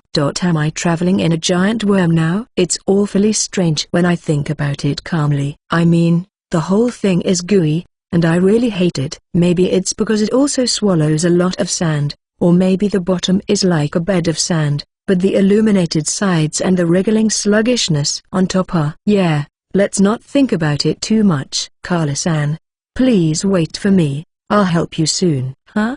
A hero who suddenly appears in a time of crisis. Will my popularity skyrocket? I know it's inappropriate, but I feel a bit energetic. Striving for the luxury liner. Volume 17 Chapter 9. Chapter 9. Why? We tried to defeat the great worm the moment it came to the surface, but unfortunately, we failed. Also, for some reason, the great worm got stuck in the ground. If it was stuck, there was nothing we could do about it, so we decided to go in search of Carla-san. With the sound of the engine roaring, we slowly made our way through the body of the great worm. We want to find Carla-san as soon as possible, but we have to be very careful because we don't know what might happen. We walked carefully through sandy areas and areas where the wall of the worm's flesh was still intact and slowly made our way to the butt side. But still, if we were to escape from the butt side or inside the body, would we have to do so with excrement? That would be very humiliating. Oh, if it excretes into the ground, will we be thrown into the sand? That's such a pain. Well, how we get out is also important. But we have to find Carla-san first. Let's meet and figure out how to escape together. Carla-san. We call out to Carla-san from time to time, but so far she has not responded. Inwardly, I'm getting impatient, and bad thoughts are coming to my mind, but if I panic, I won't be able to save what I can. I tried to keep my composure while thinking of a line I'd heard in a TV drama. Carla-san, don't call me with san. Didn't you just hear something? I think my call was answered. Carla-san is usually a relaxed person, but for some reason she was very strict about honorifics. So I called her San with wishful thinking, but I felt like I got an answer to that question. It wasn't a hallucination, was it? I heard it. I heard Carla's voice. I heard it, too. Master, I heard it too. Carla, if Marina-san, Ins, Felicia, and I could hear the voices, then it wasn't an auditory hallucination. But I have a question. Did Rimmer, who was bouncing on my head with excitement, hear it too? Huh? How does Rimmer even hear the sound? Since he's a slime, does he feel the sound vibrations with his whole body? I'm curious, but the first priority is to save Carla-san. As I speed up a bit, I carefully move the PAL forward. We called out for Carla-san in between, and gradually, we could hear her voice more clearly. She seems to be safe. A huge object came into view beyond the illuminated field of vision. Is that the ruler? The ruler, the first monster that attacked us in the desert danger zone. The moment we defeated it, we were swallowed by the giant worm, but not only were we swallowed, but the ruler was swallowed as well. I thought of the mouth that swallowed the huge ruler and the PAL in one breath, how huge it was. But it was not the standard size when the PAL could run inside its body. Did it move? As I looked at the ruler and thought about the enormity of the great worm's size, I saw the ruler's wings move. For a moment, I wondered if the ruler was still alive, but no matter how I looked at it, the ruler was dead. That means, with my heart pounding, I focused on the moving part, and Carla-san's face popped out of the gap between the wings. Thank God she's alive. Carla-san. Overjoyed, I ran the PAL toward Carla-san. My call was met with a scolding. Don't call me with San. But even that made me happy. Carla-san is covered in blood. Carla-san, are you okay?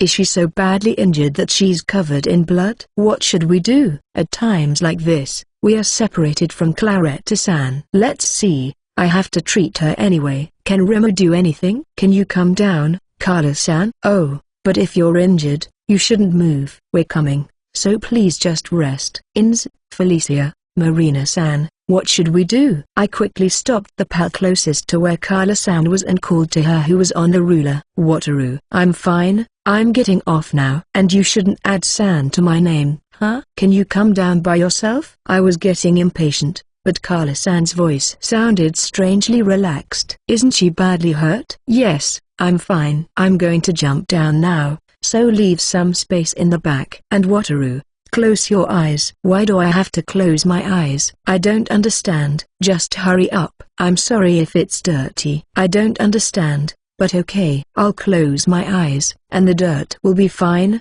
so don't worry about it. Even if the summoned ship gets dirty, if I repatriate it and remind it, it will be as good as new, so it's not a problem. As I closed my eyes, I heard a thud in the back seat. I opened my eyes, and there was Carla-san's suspiciously glorious naked body covered in blood. Carla-san, why are you naked? Wataru, don't look. Master, close your eyes and look ahead. I'm sorry. I apologize and look forward with my eyes closed. What does it mean? Why is she naked? I don't understand. But I saw something wonderful. Carla-san's naked body floats in front of me when I close my eyes. I'm going to burn it into my brain so that I won't forget it. Master, summon a rubber boat filled with hot spring water next to the PAL. Oh, and don't look anywhere but to the side. And close your eyes when you're done. Okay. Ins told me to conjure a rubber boat filled with hot spring water next to the PAL, but I was not quite sure what to do. Ins,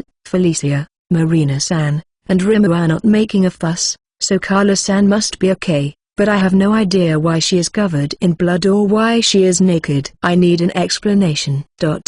I close my eyes because I'm not supposed to look, but otherwise, it's okay to ask questions, right? I heard the sound of water splashing from next to me. It seems that Carla-san had taken a bath in the hot spring. I wanted to take a look so badly, so tremendously, so unprecedentedly, but misbehaving in an emergency situation like this is life-threatening, and my reputation would fall to the bottom of the barrel. At this point, the right thing to do would be to keep quiet. Well, Carla, can I ask you to explain the situation? You're okay, right? Let's just hear what she has to say. I am very curious as to why Kala-san was naked. Asterisk asterisk asterisk.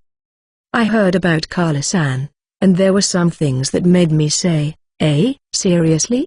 The moment we were swallowed by the great worm, Kala-san was thrown out of the pal. Then she was swallowed deep into the great worm along with the ruler, who was swallowed as well. And the reason why she was naked, it was a rather unfashionable reason. We were protected by the barriers and didn't know it, but it seemed to be the sloshing of bodily fluids and digestive juices from the inner wall. Even though the great worm is a monster, it eats, so it is natural for a living being to digest the food it eats. Kala-san, who was not protected by the barrier, was naturally covered in digestive juices. Her clothes were soaked with digestive juices, and she had to take off all of her clothes because she was tingling. Even so, she could not get rid of the digestive juices that were on her body. She washed her face with the water bottle she had and thought about what else to do. Yes, if she washes her body with the ruler's blood, she might be able to get rid of the digestive juices. That's what he thought. That is why Kala-san was covered in blood. It is understandable,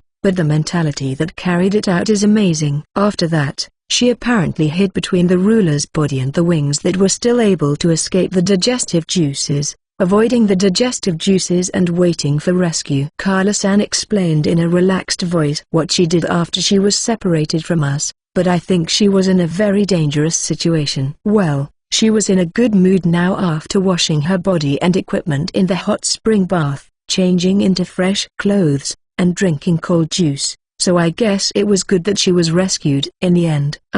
So how do we get out of here? Now that we had finally settled down after meeting Kala-san, we had to think about what we were going to do. I can think of a few possible escape patterns, but they're all fraught with uncertainty and subtlety. Frankly, it would be easy enough to just kill the big worm. But the location, in the sand, makes escape difficult. Summon a luxury liner into its body. I have a feeling that it's possible to get out while breaking through the great worm, but is it possible to summon it in the sand as well as in the water? The problem is that I'm afraid to do it because I can't be responsible if I summon it badly and something terrible happens. Then how do you make it rampage from inside its body? If we attack the great worm from inside its body without the intention to kill it, I think the pain will cause it to go on a rampage. It would be a good thing if the worm got confused and came up to the surface.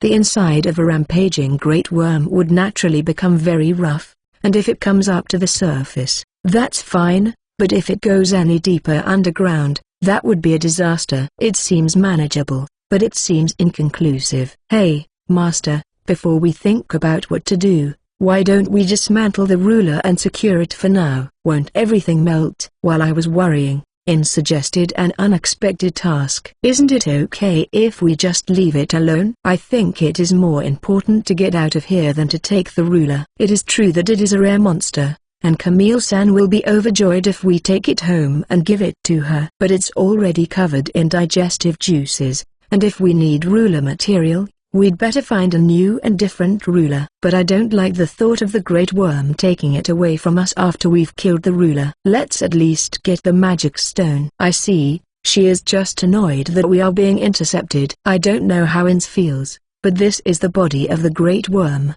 so anything can happen at any time. Let's prioritize our escape. It would be a disaster if the big worm started to move while we were dismantling the ruler. Well, I guess it can't be helped. Let's get out of here as soon as possible. Yes, that's why I suggested that we discuss how to do it. Striving for the Luxury Liner, Volume 17 Chapter 10. Enjoy. Chapter 10, Kill It. We were able to meet up with Carla-san safely inside the great worm's body. Well, even though she was safe, unlike us who were protected by the PAL, she seemed to have had quite a hard time, being covered in blood and naked. I have this image burned into my brain, but I'm a little afraid that I might develop a strange hobby.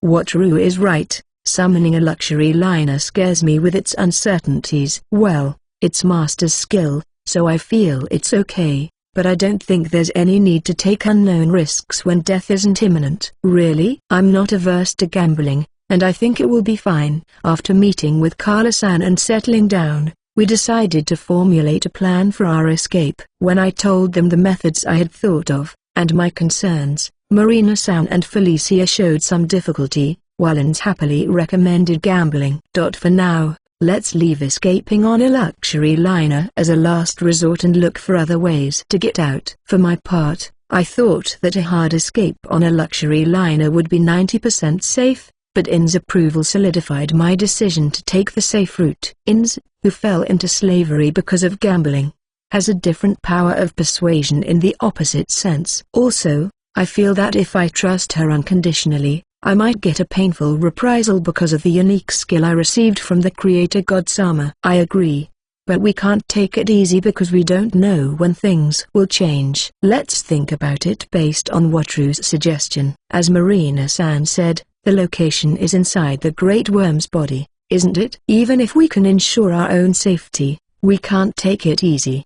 And judging from the location of pal number 2, it seems to be running around in circles on the ground, which is causing us a lot of worry. I want to calm them down by joining them as soon as possible. Summoned the hideaway. While we were having a contentious discussion, Carla-san, who was enjoying a snack with a big smile on her face, interrupted us. The hideaway. Even in the body of a giant great worm, the hideaway can't fit, can it? It is wide enough for the ranger to move around, but as expected, the hideaway, which is like a small island with a house and a spacious terrace inside, will not fit. If we have to break through anyway, it would be better to summon a luxury liner than the hideaway.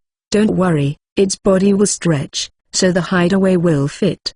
Stretch? Oh, by the way, snakes can swallow prey or eggs that are larger than they are. I've seen pictures and videos of snakes with an unnaturally swollen body part. I see that the great worm is more of a worm than a snake, as the name suggests, but I don't think it would be able to withstand that. That might not be a bad suggestion. If the body is big enough to swell, it can hold the hull tight, so Felicia doesn't have to strain too much and can get a wide foothold. If any part of the body expands on its own, the great worm will be startled and move, and since it doesn't have to attack, there's little risk of letting the great worm die underground as long as it can withstand the summoning. Well, if the great worm breaks open, it will fail, but from its appearance, it looks like it will grow quite a bit inside the body, so I think the success rate will be high. I'm a little afraid that the weight of the hideaway will make the great worm unable to act, but well, it is a huge body that is not overly fashionable,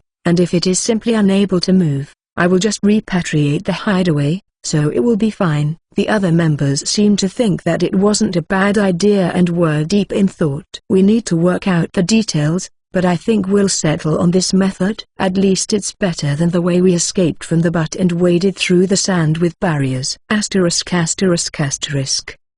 Then I will summon the hideaway. In the unlikely event that the great worm's body ruptures, I will summon the luxury liner immediately, so please do not panic and keep moving. Otherwise, please stick to the plan. Understood? This is starting to be fun. I understand. I'll be fine, too. Yes. Then I'll summon it. Ship summoning. After confirming that the girls have finished their preparations, I summon the hideaway. The magic circle appears at the same time as the summoning, and this is the first step. The magic circle is too large to fit into the body of the great worm. If it disappears due to the failure of the summoning, that's the end of it, but so far, the summoning seems to be continuing. At this point, we were considering the possibility of the magic circle disappearing or expanding inside the body of the great worm, but it seems that the magic circle is expanding by penetrating the inner walls. With that, there seems to be no problem summoning even the luxury liner. Well, I'm afraid of the consequences, and after the main body of the luxury liner appears, so I would have tried with the hideaway anyway. We can move around the magic circle, but we don't know what will happen, so we'll wait on the pal until the entire hideaway ship is summoned. The hideaway's barrier is ripping apart the inner walls of the great worm as the main body emerges. It appears that it has managed to keep the great worm from tearing itself apart. But even from here, you can see that the inner walls of the great worm are firmly attached to the barriers. To put it simply, it's disgusting. Whoa! The body of the great worm began to tremble at the same time as the hideaway appeared. It seems that it actually noticed the abnormalities in its own body. Master, let's go. Huh? My body, which had clung to the pal's handle and endured the shaking, suddenly flew through the air. It seemed as if Inz was carrying me in her arms. We were able to board the hideaway without incident, but I was not quite sure what was going on. I could move on my own, right? Look, Master, use the rope to hold me down. Hold Rimmer so he doesn't fall. Why yeah. I was a little frustrated, but Inz continued to warn me. It was my fault for being slow, but I felt uncomfortable as if I was being scolded by my mother. I do as I'm told, secure myself with a rope, and hold Rimmer tightly. It would be easy if the rampaging great worm would stay on the ground like this, but it's not that easy, apparently. Right now, it seems to be flailing rather than moving, and the distance between us and pal number 2 remains the same. The hideaway itself is firmly anchored in the body of the great worm, but the unfastened supplies on board are rattling and are making noise as the ship shakes. I had expected this and should not be weak enough to be injured by flying furniture and other things, but it is quite frightening to see the goods flying around. Wataru, what is the position of the great worm? It's just flapping around in place for now. Oh,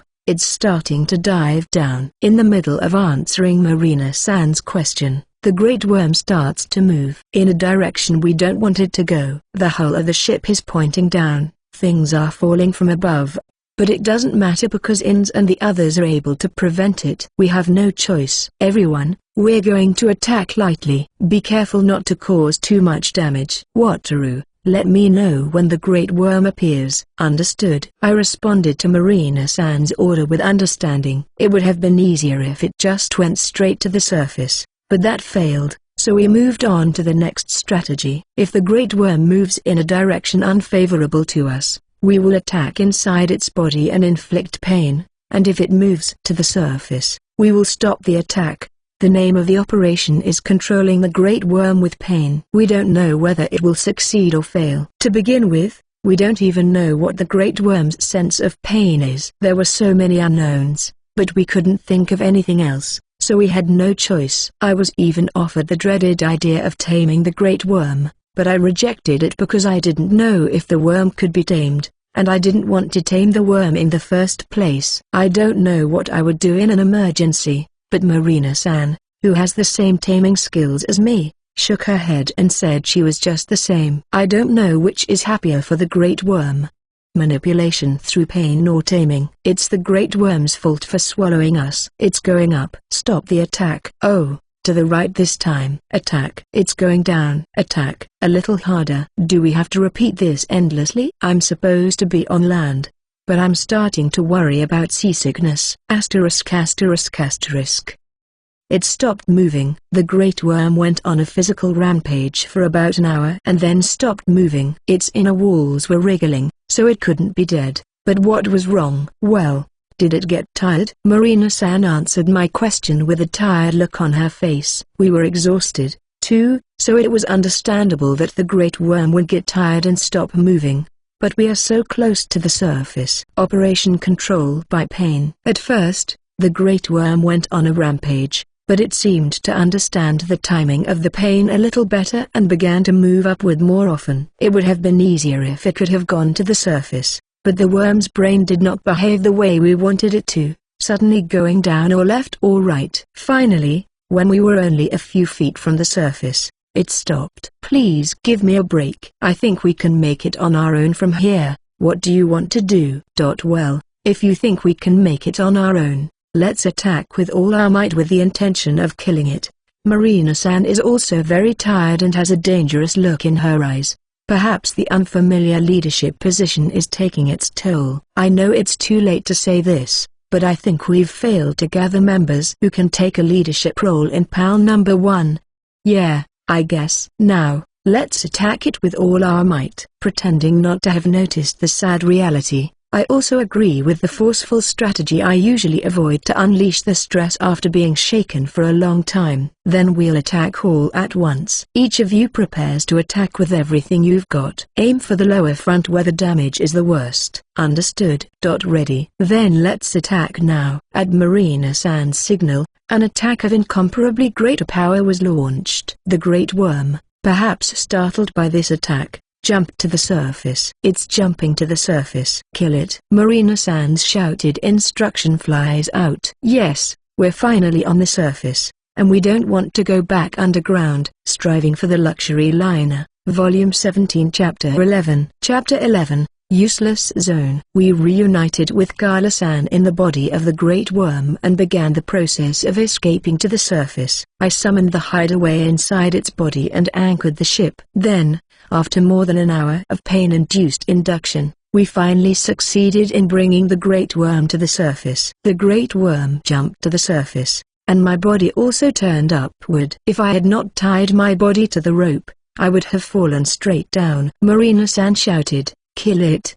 I was so startled by this unusual order, which sounded like a desperate cry, that a strange switch flipped, and for some reason, the situation around me slowed down like a runaway light. I was surprised by this sudden turn of events, but could it be that this is the zone treated as a trump card in sports manga? I think it had something to do with extreme concentration. It felt strange to be surprised and enter the zone, but since I was in the middle of an emergency situation and my level had increased, even an ordinary person like me might have been able to enter the zone. Still, it's amazing. Is this the world that only a few geniuses can see? Thanks to the slowdown, I could clearly see the girls' skills, which I couldn't understand because they were too fast. Ins and Felicia quickly waved their staffs, and intricate, detailed, and beautiful magic circles were drawn, from which flames and lightning bolts shot out.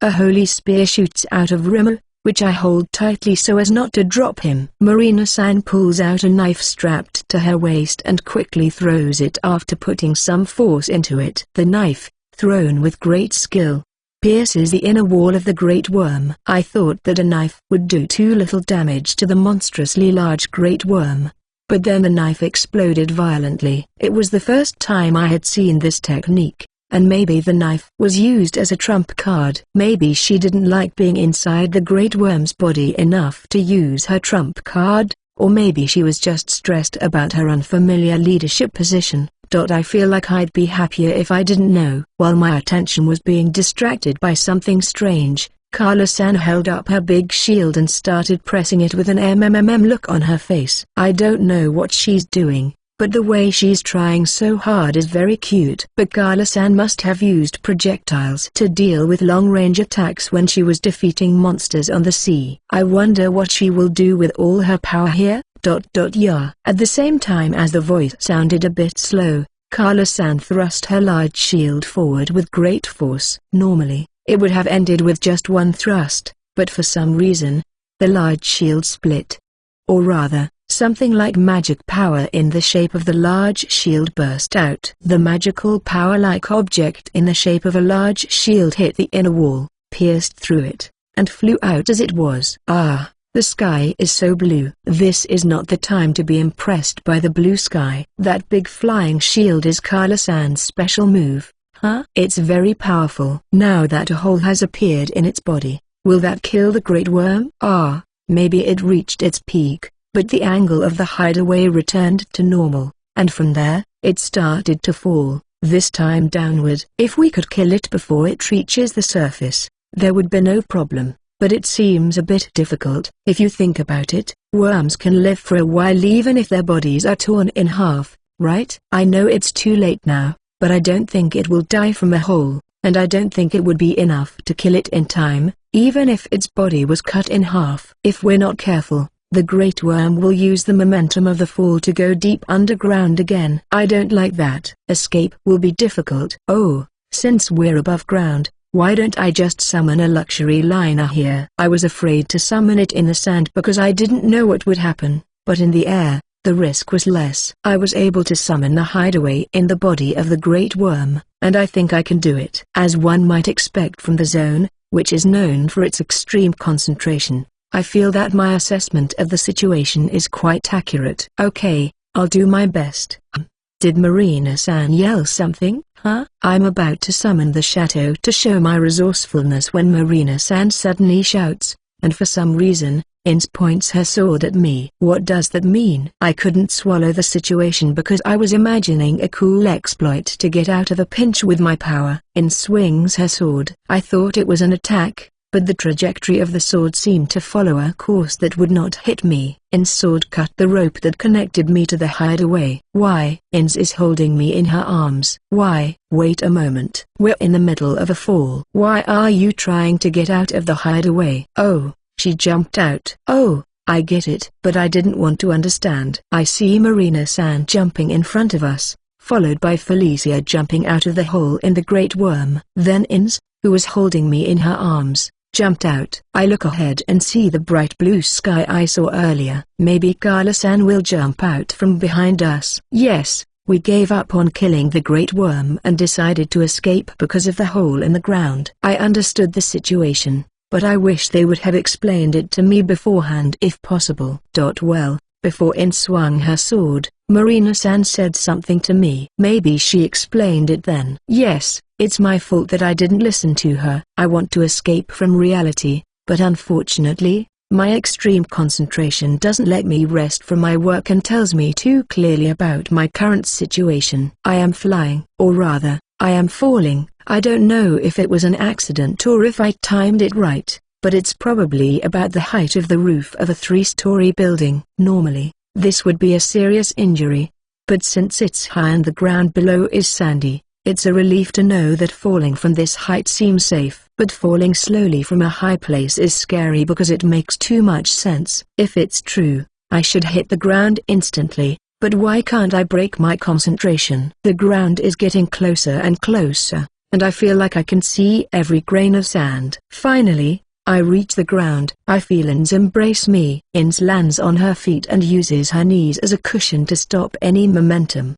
then rolls into the desert as if she's spinning. My concentration is amazing, even with all the useless details. Oh, the ground comes closer to my face. Ugh. Master, are you okay? Phew, cough. Yes, I'm fine. What about you, Ins? It seems the zone was broken by the impact of my face in the sand, and the world returned to normal. Haha, I entered a special time called the zone but ended up observing the skills of my companions. Can I cry a little? I am fine, too. Then, Master, let's run. Huh? I was mentally terribly tired and needed a break, but Ins pulled my hand, and we started to run. Oh, by the way, the great worm, I thought, and turned around while running. The stomach that had swelled up because of the hideaway was stuck in a great way, and its body stopped because it couldn't dive into the ground, and the part that couldn't get under the ground fell toward us. There's no time to summon a ship. All right, let's run as fast as we can. What are we going to do with this? We managed to dodge the attack of the great worm's lower body. The problem is that the great worm is still alive, but it seems to have somehow gotten caught in the bulge of the lair and is unable to burrow properly. The great worm should have been able to move underground with that bulge, but I wonder if the burden of moving underground is different from that of going underground. Well, that's fine. The problem is that it can't get underground, and it panics, or it swings its lower body around like a fan and won't let us get near it. The dust is terrible, it's hot, and the environment is terrible. Let's summon the PAL first. I summoned PAL, turned on the air conditioner, and took a breather. Do you want me to retrieve the hideaway? If I repatriate the hideaway, it will be able to go underground again, and the devastation here should subside. I'm worried about leaving that thing behind since we're still traveling through this danger zone. We'll take care of it here. Marina-san voted to take care of it. Yes, it would be terrible if we were swallowed up again during the journey. Ins, Felicia, and Carla-san seemed to agree, and the decision was made to take down the great worm. Despite its huge size, it can't move, so it doesn't matter much, right? The great worm was very persistent. It wouldn't die even if we made holes in its lower body, and it wouldn't die even if we cut its body in half. When we were wondering what to do, the great worm's head came out of the ground, so we crushed its head, and it finally died. I don't know what the logic is, but it seems that the big worm can't be killed easily unless its head is crushed. I have experienced firsthand that it is important to know what is going on with the head when fighting a great worm. What are we going to do with this huge body? I mean, are great worms worth money? If we were to secure it, how many rubber boats would we need? I mean, It would be hell to dismantle this huge body in the scorching heat of the desert. Just thinking about it is enough to discourage me. The skin is tough, so it could be used to make armor or tents. The body fluids can also be used for medicine. Also, you can eat the meat, but do you want to eat it? I don't want to eat it. I can't do anything harder than scorpions and lizards. I'd like to try some. Tremor want to eat it. Ins, Felicia, and I shake our heads, but the Mikala-san and Rimu answer eagerly. Fu-chan want to eat too? Marina-san gets impatient when Fu-chan pops out of her cleavage. Apparently, Fu-chan wants to eat the great worm meat too. I wondered where Fu-chan was, but she was stored in such a nice place. Of course, I'm jealous. Let's just get some magic stones and some meat for a rubber boat. Marina-san was defeated by Fu-chan. Well, I can't refuse if Rimu and Carla want it, and I can't help it either. Let's do our best with manual labor. Striving for the Luxury Liner, Volume 17 Chapter 12. Enjoy. Chapter 12, Reuniting. In a sense, my dormant talent blossomed in the extreme conditions of the Great Worm. It was the realm of geniuses, a zone entered through extreme concentration. I finally entered this realm and was able to observe every detail of my companion's beautiful skills. In addition, my companions also helped me escape from the body of the Great Worm. How about we take a break at the hideaway? After defeating the Great Worm and getting a huge magic stone and enough meat for a rubber boat, I made a suggestion. The Great Worm's magic stone was of a size and quality befitting its massive size, but to be honest, I didn't care, because it can't be exchanged for cash on this continent. It would be too conspicuous. If it can't be exchanged for money, it's just a bigger and more beautiful stone. Well, if I give it to Camille-san, I'll secure it for money, but future rewards cannot be a panacea for the current lack of money. It is more important to take care of our bodies, which are dirty and tired from working in the scorching desert. I want to do something about my body, which is covered with sweat, the blood of the Great Worm, bodily fluids, and sand, as soon as possible. Silence fills the air around us. Ins, Felicia, Marina-san, and Carla-san must find my suggestion appealing. Who wouldn't want to take a bath in a situation like this? We need to join up with Alessia and the others. That has to be our priority. Yes, Master, I would like to take a bath, but it's dangerous to split the party for no good reason. We must make reunification a priority. Marina-san rejected my suggestion in a hushed voice, and Evanins, with her fun-first temperament, followed Marina-san's opinion. I suggested that since I could feel pal number 2 moving around energetically, we could at least afford to take a bath, but apparently, that was not in keeping with our adventurous pace. The other members of the group nodded with sad faces, so it was probably important. I understand. Then let's meet as soon as possible and take a bath as soon as possible. Yes, that was a good answer. It was such a good answer that I felt everyone's hearts were united more than at any other time in our adventure so far. Once the plan is set, words are not necessary, and we immediately board the pal and set off. The Great Worm has been out of control for more than an hour, so it can't be helped, but it looks like we've been separated for quite some time. Come to think of it, it's running normally, but are the monsters okay? It's bad enough to be strangled by a pack while driving. Please don't give me a mission to escape from the body of the Great Worm again. Don't worry, I'll concentrate on finding the enemy. I won't be so sloppy this time. Don't worry. Marina-san, in the back seat, gave me a reassuring answer to my question. It seems that Marina-san's pride as a scout was hurt by her failure to prevent the Great Worm's surprise attack last time, and she seemed very determined. That would not cause us to be suddenly swallowed up. Oh, we should have discussed what to do when the Great Worm comes. It is easier to understand when to avoid it, and the instructions should be shared. The maneuvers and instructions from inside the Great Worm's body were mostly the same, except that the direction of attack was changed to the direction of travel. It just changed up and down to forward and backward. And since it was moving, there was almost no indication that it was behind. It's pretty simple. Here it comes. Wataru, accelerate. I guess I was punished for thinking it was so easy, but soon Marina-san sensed the presence of a monster and told me to accelerate. Following instructions,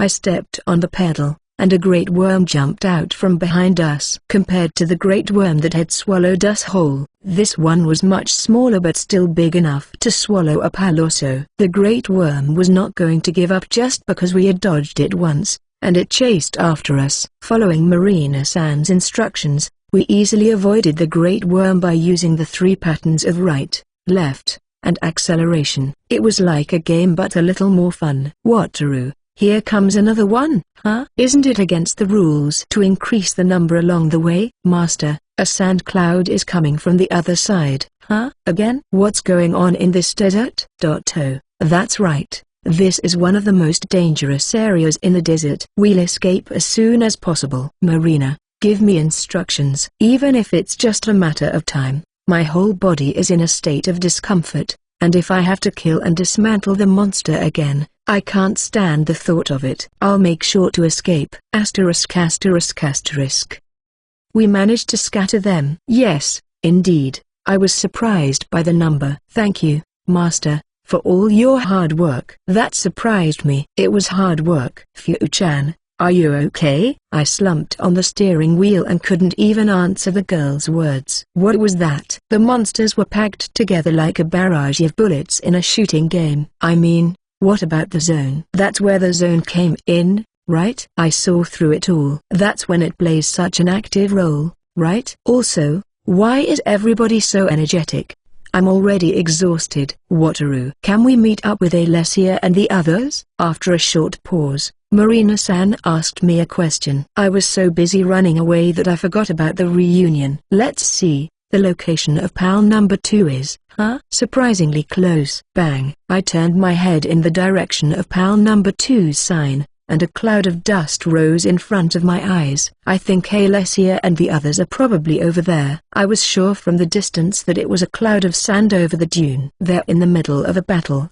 Let's hurry and join them. Understood. I'd like to rest a little longer, but not with a battle going on right next to us. We had to join them as soon as possible. I stepped on the pedal and climbed up the dune. As we reach the top of the dune, my right leg suddenly loses strength, and my speed drops dramatically. I see pal number 2 running around like a figure of 8, countless monsters attacking them, and the corpses of many fallen monsters. We should join them as soon as possible, but I don't know why. I don't want to join them anymore. I have a weakness for beautiful girls, and this is a rare occurrence for me.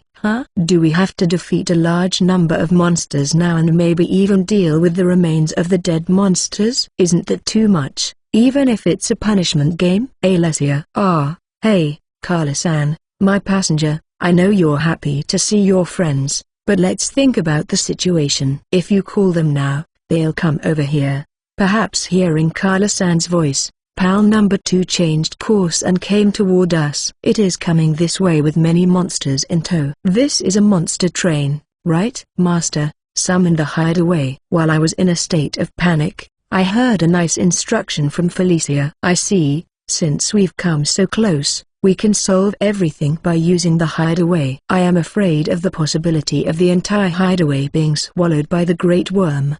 But even the super-huge great worm could not move due to the size of the hideaway. It would be difficult for it to suddenly swallow the whole ship, so at least there would be time to escape. Felicia, you are a genius. I immediately summoned the hideaway and jumped into the magic circle. As we boarded the hideaway and looked out, we saw pal number 2 approaching right in front of us, stopping abruptly just in front of the hideaway. From inside, Alessia-san and the others jump into the hideaway one by one. Wataru, everyone, you are safe. Alessia-san's smile is dazzling, but behind her, monsters are bouncing off the barrier one after another, making it difficult for us to calm down. Why yes, everyone is safe. Thank you for your concern. Are Alessia and the others okay? Yes, we are all safe. Alessia-san and I, as well as the other members of the group, were happy to see each other. The embrace of 2 beautiful women is a sight for sore eyes, but the sight of Rimu and Fu-chan reunited with Benny-chan and pressed close together is also adorable. Wataru and the others escaped on their own. We attacked the great worm that once swallowed Wataru and the others, and it never came out again. When we tried to make it attack us, it only attracted other monsters. I see. So, the great worm stopped halfway because of the attack by Alessia-san and the others, I guess. I feel like we had a hard time because of that, but it was to help us, so I don't think it's appropriate to complain about it. In fact, since they worked so hard for us to the point of attracting so many monsters, we should be grateful to them. Alessia, well, now that we're together, I'd like to take a little break, but it's so noisy outside. Everyone, let's take care of this as soon as possible. What, Taru? Did you say something? No, nothing. Let's get this over with quickly, shall we? I think it's hard to find a good time to thank you once you've missed it. I'll think about it after we take care of the outside. Alessia-san gave the order, and the members of Girasol, Inz, Felicia, and the others joined forces to attack the monsters outside. I guess the position of leader is not for everyone. I feel that everyone is more energetic than when Marina-san and I were in charge. What should I do? Should I join the attack? I looked at the attacking monsters and saw a huge monster being crushed by a concentrated attack under Alessia-san's command. It would be incongruous for me to join such a high-level battle. All right. Let's get ready for a bath and a meal first. Everyone's tired after everything that happened today, so how about relaxing? Tired party on the deck of the hideaway. If they're too tired, they might refuse, but they all seem to be in reasonably good health, so I think they'll be happy if I suggest a barbecue, drinks, and a bath, and if all goes well, I might even end up taking a bath with beautiful women for the first time in a while. I might be a genius. Once that's decided, I have to get ready for the barbecue before everyone else destroys the monsters. I feel inspired. Striving for the Luxury Liner, Volume 17 Chapter 13. Chapter 13, Difference in Busyness. After escaping the Great Worm's body and running wildly from the monsters in the danger zone, we finally reunited with Alessia-san and the others at the hideout, which was surrounded by a large number of monsters. To be honest, the desert was hard for me because it was hot and there were many monsters. Let's put hot water in the jacuzzi first. A bubble bath is the best way to cure anyone who is tired after killing monsters, isn't it? Then, alcohol, beer and other alcoholic beverages are kept chilled in special rubber boats.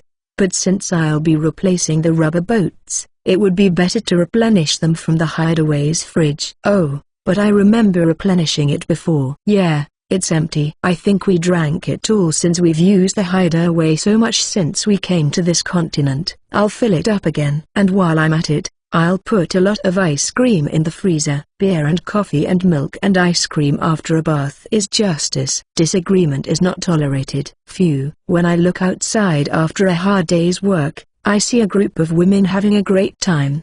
Perhaps their fear of being separated from the rest of the group turned to relief when they were reunited, and their excitement soared as the monsters were destroyed. They all attacked the monsters with vigor, using what seemed to be special moves. Even in the danger zone, when you can attack as much as you want from inside the defensive cheat, it is probably nothing more than a place to relieve stress. Everyone seems to be having a good time. Rimmer, who was supposed to be sitting on my head a moment ago, was somehow sitting on the edge of the hideaway, with Fu-chan and Benny-chan standing side by side. The three-colored dumplings are very pretty, but the three colors are dancing around with magic, which is a bit disturbing. Well, it's okay if Rimmer and the others are having a good time. I'll continue to prepare for the feast. This time, it's barbecue style, so the first thing to do is to get some meat. No, let's have a luxurious barbecue with meat and seafood. Let's grill the seafood as it is, but let's prepare the main dish with meat. Since this is a luxurious barbecue, let's use large pieces of meat on skewers. Since most of the participants are women, I have to prepare vegetable skewers as well as whole meat skewers. I don't want them to think that I'm unfriendly or that men are like that. I am a man who is not ashamed to flatter women. Now, all the preparations for the barbecue were complete. All the ingredients are stored in a rubber boat, so all I have to do is call the barbecue boat, and we can start right away. The question is what to do with the charcoal. The battle seemed to be affected by the flashy extermination battle, with one monster after another being added to the list, but that seems to have calmed down. and the end is in sight. If this is the end of the subjugation and the barbecue from the bath, I can leave the charcoal burning, but sadly, I have a feeling it won't work out that way. Maybe. Probably.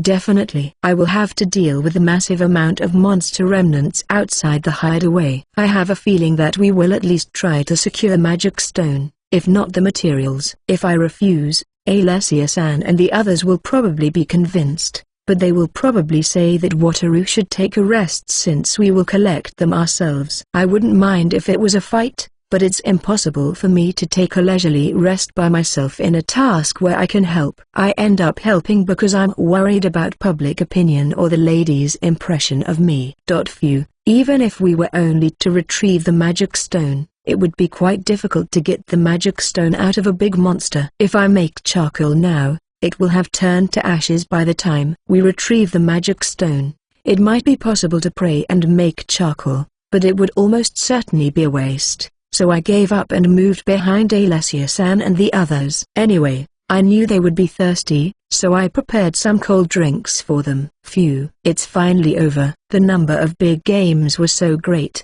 just because it was called a danger zone. I thought I would run out of magic. Thank you all for your hard work. Alessia-san announced the end of the battle with a smile. She wiped off the sweat with a beaming smile, perhaps because she had been able to rampage to her heart's content, though her words sounded like she was on the edge. Alessia, thank you for all your hard work. Please have a drink. Thank you, Wataru. Alessia-san chose a sports drink from the plastic bottles I had lined up and downed it in one gulp. I then handed out drinks to Dorothea-san and the others, Ins, Felicia, and Rimmer. I am glad that everyone is happy to thank me for such a trivial thing. Now, after a break, we'll take care of the remains outside. The amount is so large that we can only save some of the precious ruler and the great worm materials, as well as the magic stone, but it will be a hassle if the monsters gather again, so let's make quick work of it. After taking a breath,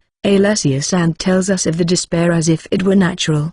The decision was made to dismantle the material in the scorching heat. ******. Thank you for the good work. Alessia-san announces the end of the trial with a face that looks like she is about to die. The difference is so drastic compared to the smile on her face when she was destroying the monsters that it's hard to believe she's the same person. But, well, it was several times more painful than I expected, so Alessia-san's death-like expression might be justified. I think it's unfair that the monsters in the danger zone are so big and so numerous. Well, most of them were brought in by our own violent noise, and besides, what is a whole desert carpet of monsters? Alessia-san and the others first checked their status and were happy to see that their level had increased like crazy, but as the retrieval process continued, their expressions died, and they began to murmur their regrets as to why they had defeated the monsters instead of letting them escape. The sky was full of stars. In the freezing cold, the retrieval operation was finally over. On the deck of the hideaway, piled up like a mountain, were a number of huge magic stones, both in quality and quantity. It seemed like we could get as much money as the national budget if we exchanged them for cash, but of course, we couldn't exchange them for cash on this continent. It's hard when the shitty reality of the situation comes crashing down on you. Halfway through, I wondered why we were all doing this. That's what I thought. No doubt, because each of us had screamed at least once to get those words out. As merchants and adventurers, if it was not impossible to retrieve the magic stone, we would at least have to do the work. And it was no more than torture. Next time, I'll throw away my willpower and good feeling and resist. If it's too hard to collect magic stones and materials, I'll just destroy them all because I'm rich. That's the way I want to live. Thank you for your hard work. What are you going to do now? I ask Alessia-san in a listless voice. I am no longer in the mood for a barbecue. Even taking a bath is a hassle, so I want to take a shower and go to sleep quickly. Well, I guess we should disperse. Understood. See you tomorrow. Good night. Yeah. Good night. We all went to our rooms with a zombie-like gait. The only ones who are in a good mood are Rimo and the others who ate monsters and played with them. Let's go to bed quickly. ******. Well then, let me be the first to speak. Thank you for your hard work yesterday, and let's enjoy today as much as possible. Cheers. Cheers. As I lead the toast, I pour the beer into the mug and down it in one gulp. Huff. Well, there is nothing better than drinking a beer in the desert at noon. After showering yesterday, I went straight to bed. I slept until almost noon without waking up once. After a good night's sleep, I was tired, and the next thing on my mind was the barbecue I had prepared so well. Since we worked so hard yesterday, we can have a full day of fun today, right? With that in mind, I took Ins and Felicia to the cafeteria and asked Alessia-san and the others who were relaxing with canned coffee in their hands. Let's take today off and have a barbecue and drink around, I said. Alessia-san and the others are young ladies about her age. They were stressed out from yesterday's hard work, so they were on a high note, and my proposal was approved. That's why it's paradise. The jacuzzi is fully prepared, so there are countless beautiful women in swimsuits in front of me. I've seen Alessia-san and the others and Ins in their swimsuits many times, but no matter how many times I see them, they're always good. Let's enjoy the day to the fullest. Let's start with the barbecue. Let's grill some meat. Then I'm going to stuff my mouth full of meat and wash it down with beer while watching Alessia-san and the others. Today is a day off. We don't have to worry about the monsters outside fighting each other to devour the remains of the monsters. Just concentrate on the fun. Wataru, I'll help you. While I was arranging the meat on the grill, Claretta-san came running to help me. Oh, okay, then, please. Phew, I was impatient. Today's Claretta-san, perhaps more open than usual, was wearing a white bikini, and she also did a short run. It was so destructive that I almost shouted thanks. Wataru, you can't just cook meat.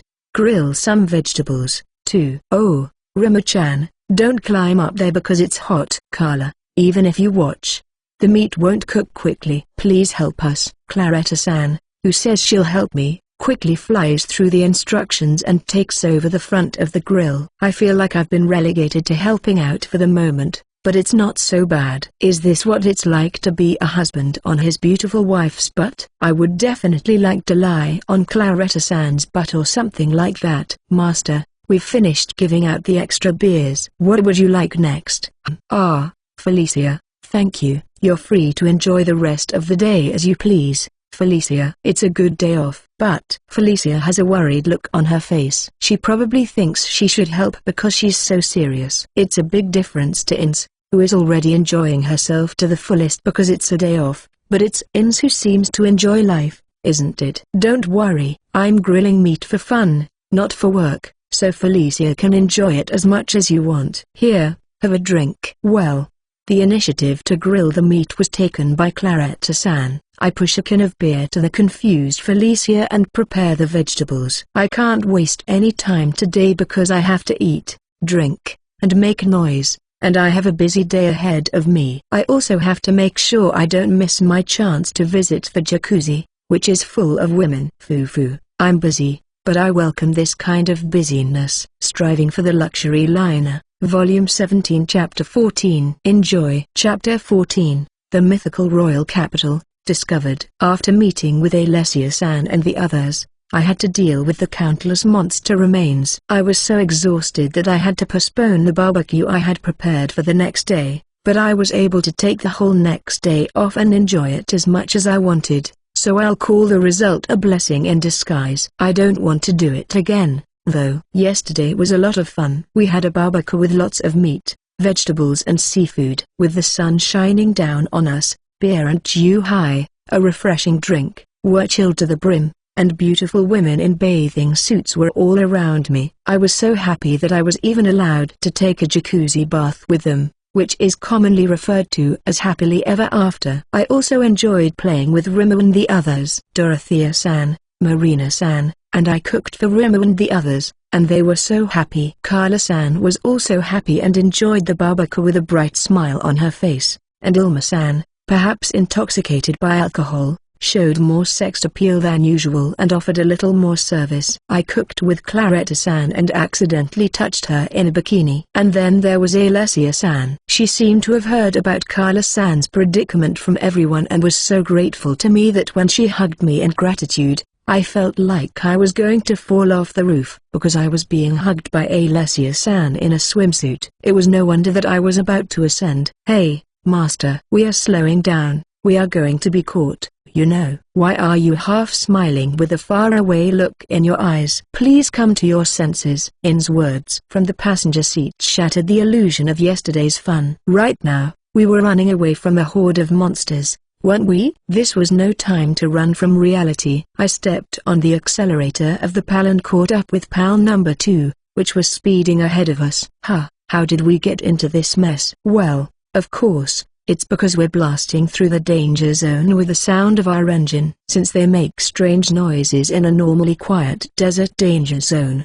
it is only natural that they attract the interest of monsters. Although I was supposed to be adventuring in a fantasy world, I felt like I was playing a racing game. Rally. The obstacles are monsters, and even if you avoid them, they will come after you. Foo. The difficulty is weird. The day after our fun-filled barbecue, we continued our adventure early in the morning, before the sun had risen. Our destination was the mythical royal capital, deep in the danger zone. I summoned PAL and PAL number 2, and we set out. As we went deeper into the zone, more and more monsters came after us, attracted by the sound of our vehicle. The great worm that swallowed us whole along with the PAL. I thought it was a lord or a boss-class monster, but I was wrong, and as we went deeper into the area, we were chased by more giant worms of similar size. Rulers are said to be the kings of the sky. Even though they are supposed to be kings, they fly in packs. There are also different colored and gigantic versions of the armored scorpion and the desert lizard, which are clearly a higher species. There are also many unknown monsters. What the hell? No wonder it's a dangerous zone.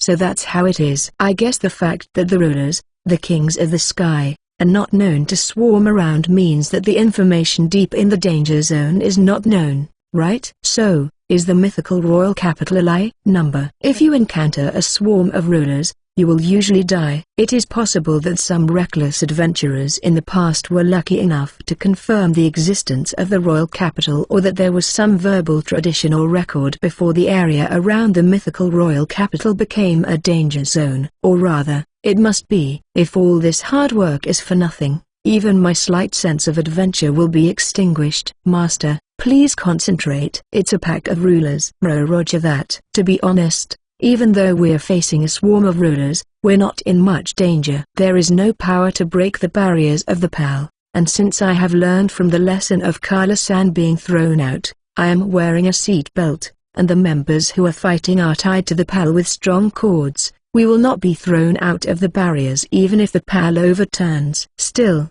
we run away desperately because we don't want to clean up after the fight. Once we stop and fight, we not only have to deal with the rulers but also with the monsters chasing us in the back. It's not that hard to win, and the remains left behind are not a problem if we just ignore them and throw them away. In fact, that's what I insisted on before we left. I was willing to lose some of the likability, and since we had money to spend, I said that we should ignore the remains of all the monsters we had defeated. I guess my opinion reminded everyone of that. The scorching sun, the stench of blood and guts, the repetitive, endless, simple work, the work that seemed to embody the hell of this world. I think they all wanted to emotionally agree with my opinion. But Alessia-san and the others shook their heads sadly and said, "I understand your feelings very well, but as expected, it's impossible.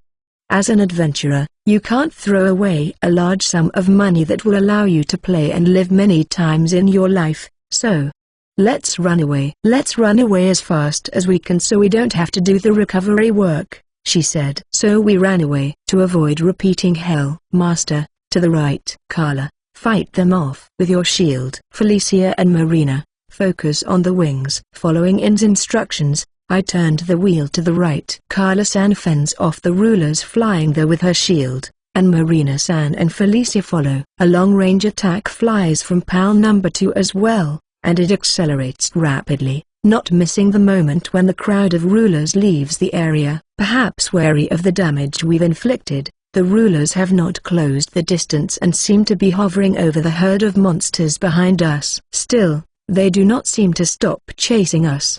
as if they have no intention of giving up. The size of the monster swarm grew again. No matter how you look at it, there are only 9 of us humans, so even if each monster divided us among all of them, it would only be a piece of meat. So why are they chasing us in a large herd? If they are hungry, they should be satisfied with cannibalism. How long will this chase last? Asterisk asterisk asterisk.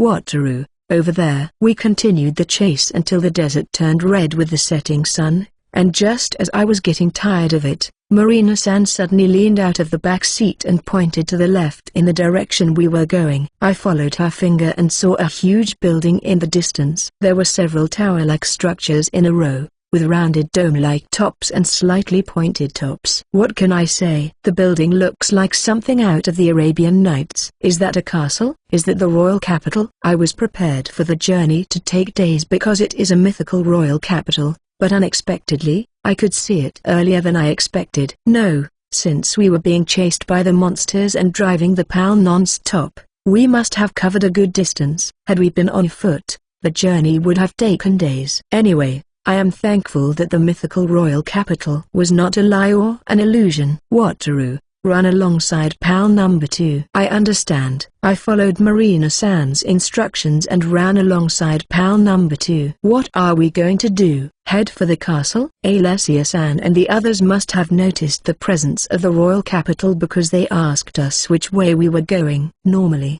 we would have gone straight to the castle, but with a horde of monsters behind us, it was hard to make a decision. We ran from early morning until late afternoon, but the horde of monsters was still chasing us. No, probably a lot of the monsters that were chasing us have left. However, the number of monsters in the depths of the danger zone is so dense that new monsters are added to the herd as they drop out, so it may only appear that the number of monsters has not changed. This assumption is probably not wrong, as the monsters chasing us seem to be getting stronger. Master Ins calls to me as if to say what we should do, but I don't know what to do either. Entering the royal capital with a horde of monsters in tow. That would be a bad idea indeed because the royal capital would become a mess. Destroy the horde behind us. The heat is much better now that the sun has set, but it is still a tedious task. The density of the monsters is also increasing, so I have a feeling that the danger level during the retrieval will also increase. So we have to somehow shake off the monsters behind us. We are being chased endlessly, but soon, it will be completely dark and pitch black. In the dark, we might be able to lure the horde of monsters away from us. If we can sneak away and get close to the royal capital, it will be easier to explore. We'll run around until it gets dark. If that doesn't work, we'll wipe them out. Understood. In response to Alessia-san's answer, we increased the speed of the PAL. After all this driving around, I'm getting used to driving. Well, if it weren't for my improved physical abilities from the level up, I would have had an accident a long time ago. I think it's pretty amazing that I can control the tires sliding on the sand with exquisite steering. An hour passed before we decided to make our escape in the dark. Before it was completely dark, the ruler that had been flying in the sky stopped, probably because it was bird-eyed. It returned to its nest before nightfall. Then, when the sun went down completely, the lizard species, scorpion species, and other monsters stopped chasing. Being lizards and scorpions, they seem to have good night vision, and the temperature change was probably the cause. Since they can hunt for a long time in the scorching desert, they must be very resistant to heat. So perhaps the cold of the desert at night is their weakness. Scorching heat and extreme cold, both of which it can afford, is a cheat, isn't it? Then, there are the great worms that are still after us. They move in the sand, so they don't care about the darkness, and the temperature changes slowly underground, so they probably aren't affected by the rapid temperature changes in the desert. They are damn cheats. Despite my irrational thoughts, I ran alongside PAL number 2 and called out to Alessia-san. Alessia, it's going to be hard to shake off the great worms. Let's go near the royal capital and summon the hideaway to defeat it. Well, it's not me who's going to defeat it, but Alessia-san and the others. I might want to attack them to level up as well, but I haven't been able to control the power I gained from the last level up, so I'll have to pass on that this time. All right. Then Wataru, please go ahead of us. Understood. Well, We finally defeated the monsters, but it's only the Great Worm, so the recovery work will be a bit easier. We'll defeat them quickly, and tomorrow, we'll start exploring the mythical royal capital. I'm getting a little excited. Striving for the luxury liner, Volume 17 Chapter 15. Chapter 15, The Mythical Royal Capital. After a day of traveling through the dangerous desert, we arrived at a position where we could see the mythical royal capital while trailing a horde of monsters. We wanted to charge straight into the mythical capital, but we could not charge in with a horde of monsters in tow, so we had to take countermeasures. We managed to get close to the mythical capital, but it's still a bit far away. We were able to take advantage of the gap between day and night, destroy the remaining giant worms, and finish collecting the magic stone. Then we moved quickly and tried to get as close to the mythical royal capital as possible, but the name of the desert danger zone was no joke, and the night-adapted monsters began to move, so we had to take shelter on the hideaway. Yes, but if the night-adapted monsters are on the rampage, there should be a gap around dawn. Let's leave at that time. I see, Alessia-san is right. I also feel that dawn is the most comfortable time to be in the desert. But, well, that's similar to the time of sunset, and considering that most monsters are specialized in their own way, dawn might be our best chance. Understood. So, how do you plan to explore once we enter the royal capital? Since it is a mythical royal capital, it is almost certain that the royal capital has been destroyed. I mean, it would be more frightening if the royal capital had not been destroyed in this environment. And if it was the royal capital, even if it was destroyed, it must be quite large. As a fake merchant and a disqualified adventurer, I had no idea how to explore the city. Of course, we would look at the royal palace, but we would also want to check out the guilds, churches, and a few private homes. In fact, I'd like to check out every nook and cranny of the place if possible. Ilma-san suddenly interrupted the conversation between Alessia-san and me. I guess she is more interested in being a researcher than an adventurer. With a face full of curiosity, she glanced in the direction of the royal capital, which had been plunged into darkness. It would take years to satisfy Ilma-san's intellectual curiosity. We can't go into every nook and cranny, so let's focus on the royal palace first and then the larger buildings for our exploration. Ordinary private homes,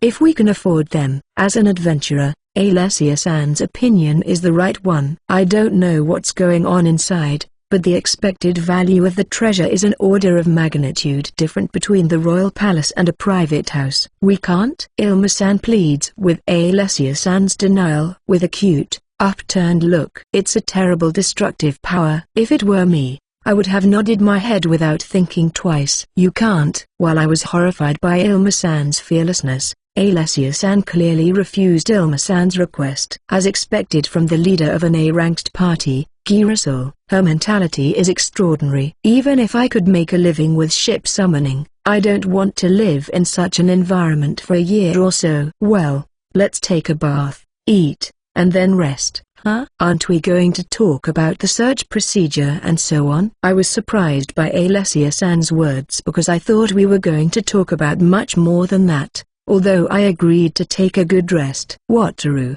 even though it's the royal capital, we have no idea what's going on inside, and in our case, we have to rely on Wataru's ship summoning. Well, that's true. There is no way not to use the absolute protection. Then all we have to do is keep going. We will certainly go to a special place, but the exploration will be the same as usual, nothing special. It's the same in the Demon Forest and the royal capital of the desert. Well, as long as we have Wataru's ship summoning. So I'll just summon the appropriate ship according to the situation and move on. It seems that they were a little excited about the exciting situation in the mythical royal capital. I guess the safest thing to do is just to act as usual without doing anything special. I'm glad that they rely on me to summon the ship. I understand. Okay. So first we need to take a bath. Yes. I couldn't say that we should take a bath together at this time. Of course, we took a bath together at the barbecue, so what's the difference? Asterisk asterisk asterisk.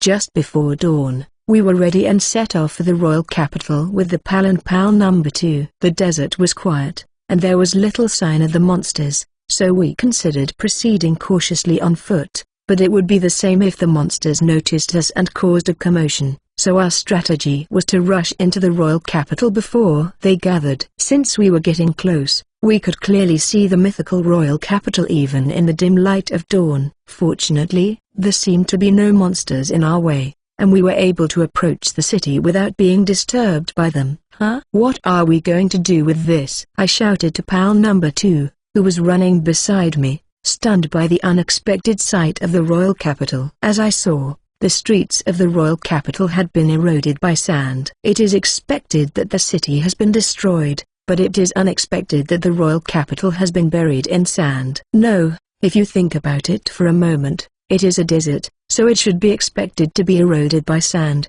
but because I could see the exotic desert royal palace, I somehow mistakenly thought that the cityscape was also safe. In short, I think we all got carried away. Let's just keep going. Our destination is the royal palace. You understood. Following Alessia-san's instructions, I stepped on the accelerator. The royal palace was originally the most important destination, and since it is still the safest place, it is a natural choice. Normally, we would be moved or sentimental by the sight of the ruined royal palace, but we plunge into the mythical palace without restraint, trampling on the silence of the palace that must have lasted for hundreds or even thousands of years with the sound of our engines. We pass through what must have been a main street. The buildings on either side of us are surprisingly undamaged, and the upper floors that are not covered with sand are still in good shape. The large buildings might be easier to explore than we expected. With carefree thoughts, I continued down the main road. Wow!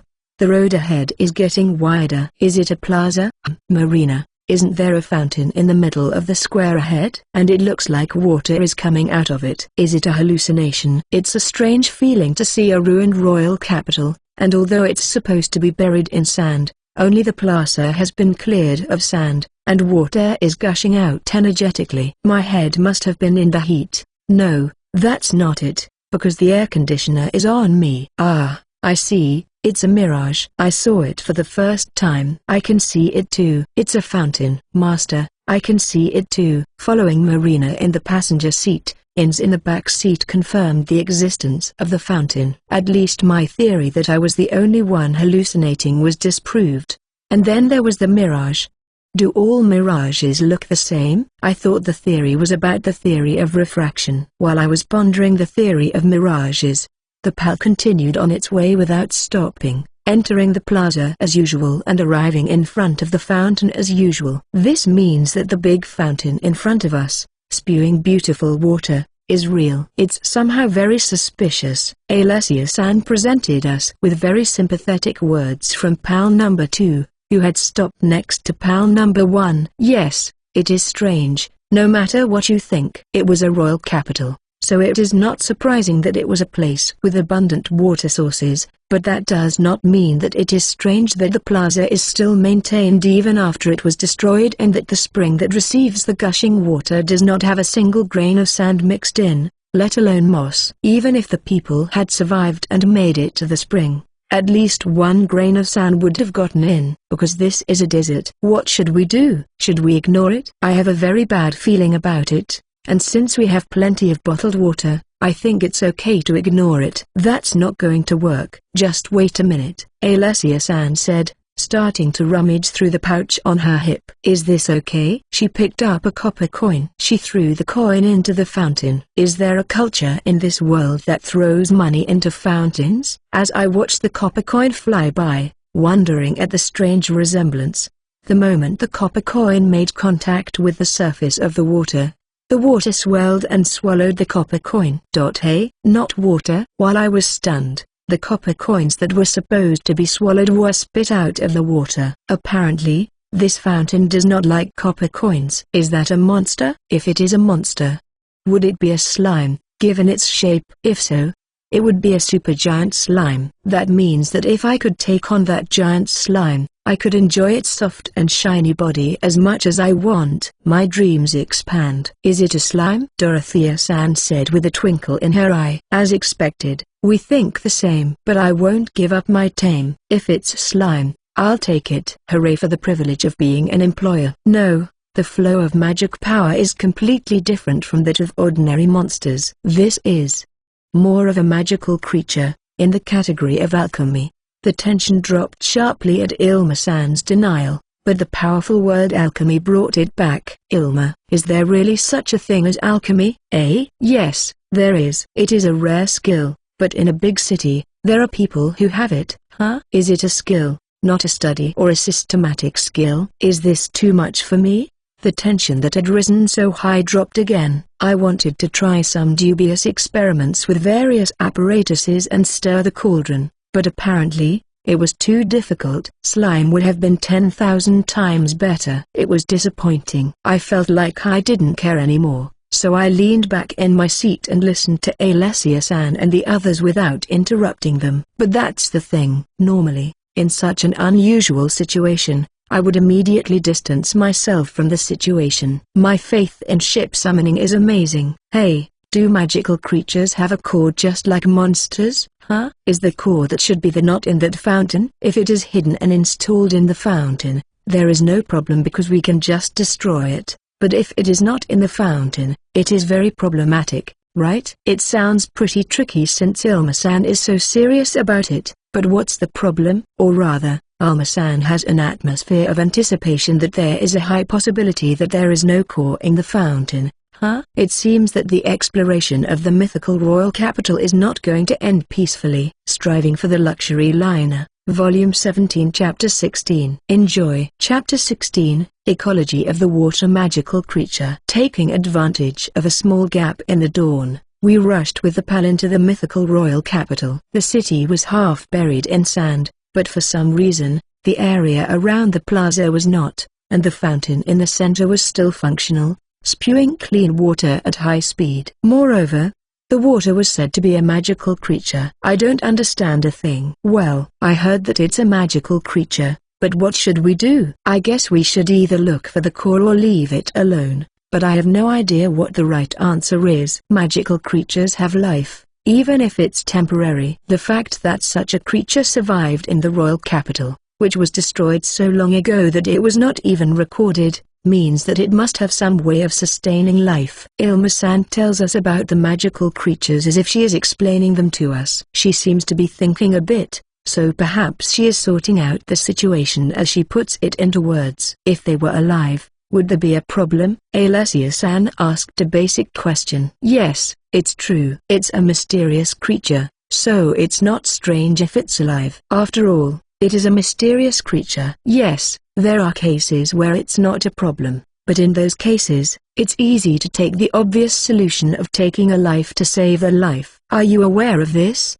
We haven't seen a single monster since we entered the royal capital, have we? Now that you mention it, yes. The sun has already risen, and considering the density of monsters we've seen so far, it seems strange that we haven't seen any monsters. Dorothea-san nodded in agreement with Ilma-san's explanation. You can't see any monsters? I also imagined that there were many monsters in the royal capital. It's starting to sound terrifying, but I think it's because of the magical creature in the water in front of us. It's not like seeing the true form of a ghost or a withered silver grass. If it were a withered silver grass, I wouldn't be afraid, but this magical creature seems to be frightening. Yes, that's right. So, I'm going to experiment a little. Everyone, if it's what I think it is, it will attack, so be on the lookout. Ilma-san suddenly announced that she was going to experiment. I think she has a bit of a crazy streak in her. Wait, you think we're going to be attacked? Alessia-san is a surprisingly reasonable person, isn't she? As expected from a leader. If I'm right, we could be attacked anywhere there's water. If that's the case, it's better to try it here, where the surroundings are open. There's also the barrier of the PAL. I see. Once we enter the palace, we can leave the ship's barrier, right? If that's the case, we'd better try it. Alma, I'm counting on you. Alessia-san thought the same and gave her permission for Ilma-san's experiment. I understand. After receiving Alessia-san's permission, Alma-san gently extends her hand outside the barrier. Is this all there is to the experiment? Slightly disappointed, the water from the fountain rises and attacks Ilma-san's hand. She quickly pulled her hand back, and at about the same time, the water hit the barrier and splashed out. Alma, Are you okay? Yes, I'm fine. But it was faster than I thought. Ilma-san answers Alessia-san's question with a smile. I'm glad she's okay, but why the smile? Hey, look at that, Master. Ins points to the fountain, surprised to see Ilma-san smile. Wow! The surface of the water is in some kind of frenzy.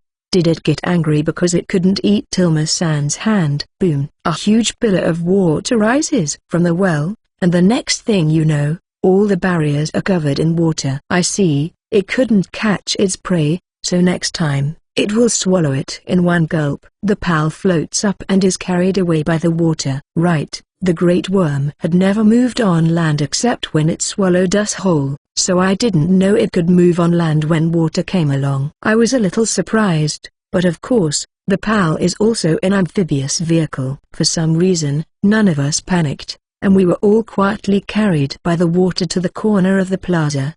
Perhaps the plaza had been spared from sand erosion because this had happened so many times before. When we reached the corner of the plaza and landed on the sand, the water returned to the fountain like a receding wave, leaving us alone. Since we were inside the barrier, it seemed that we were recognized as foreign objects, not prey. It was a little disconcerting to be treated like garbage. Well, Alma, did you find out anything? Yes, I found out a lot of interesting things. When I asked Ilma-san a question on board PAL number 2, she began to develop her own theory as if she had been waiting for the question. There are some words that sound difficult to understand, but will I be able to understand them? I couldn't understand the details, but I managed to get the gist. In short, it seems to be this: the water magic creature reacts to life or magic power. The ship's barrier blocks it, and the water magic creature does not see it as a prey target. The core of the water magic creature is not in the fountain but somewhere else because of its reaction to magic power. That sums it up in 3 lines. That's why researchers. So, in order to safely investigate, we should first aim to eliminate the core of the magical creature, right? Yes. Since water and the magical creature are definitely connected, we can assume that the core is located in the center of the water source in the royal capital. Ilma-san nodded in agreement with Alessia-san's decision. If all places where there is water are danger zones, it would be a safe decision because you can't search for treasures carelessly. But where is the water source? A simple question from Carla-san. Come to think of it, in the desert, you usually build a city near a body of water, like an oasis. A huge city like the royal capital should have such a huge oasis. But I can't find a shred of water other than a fountain.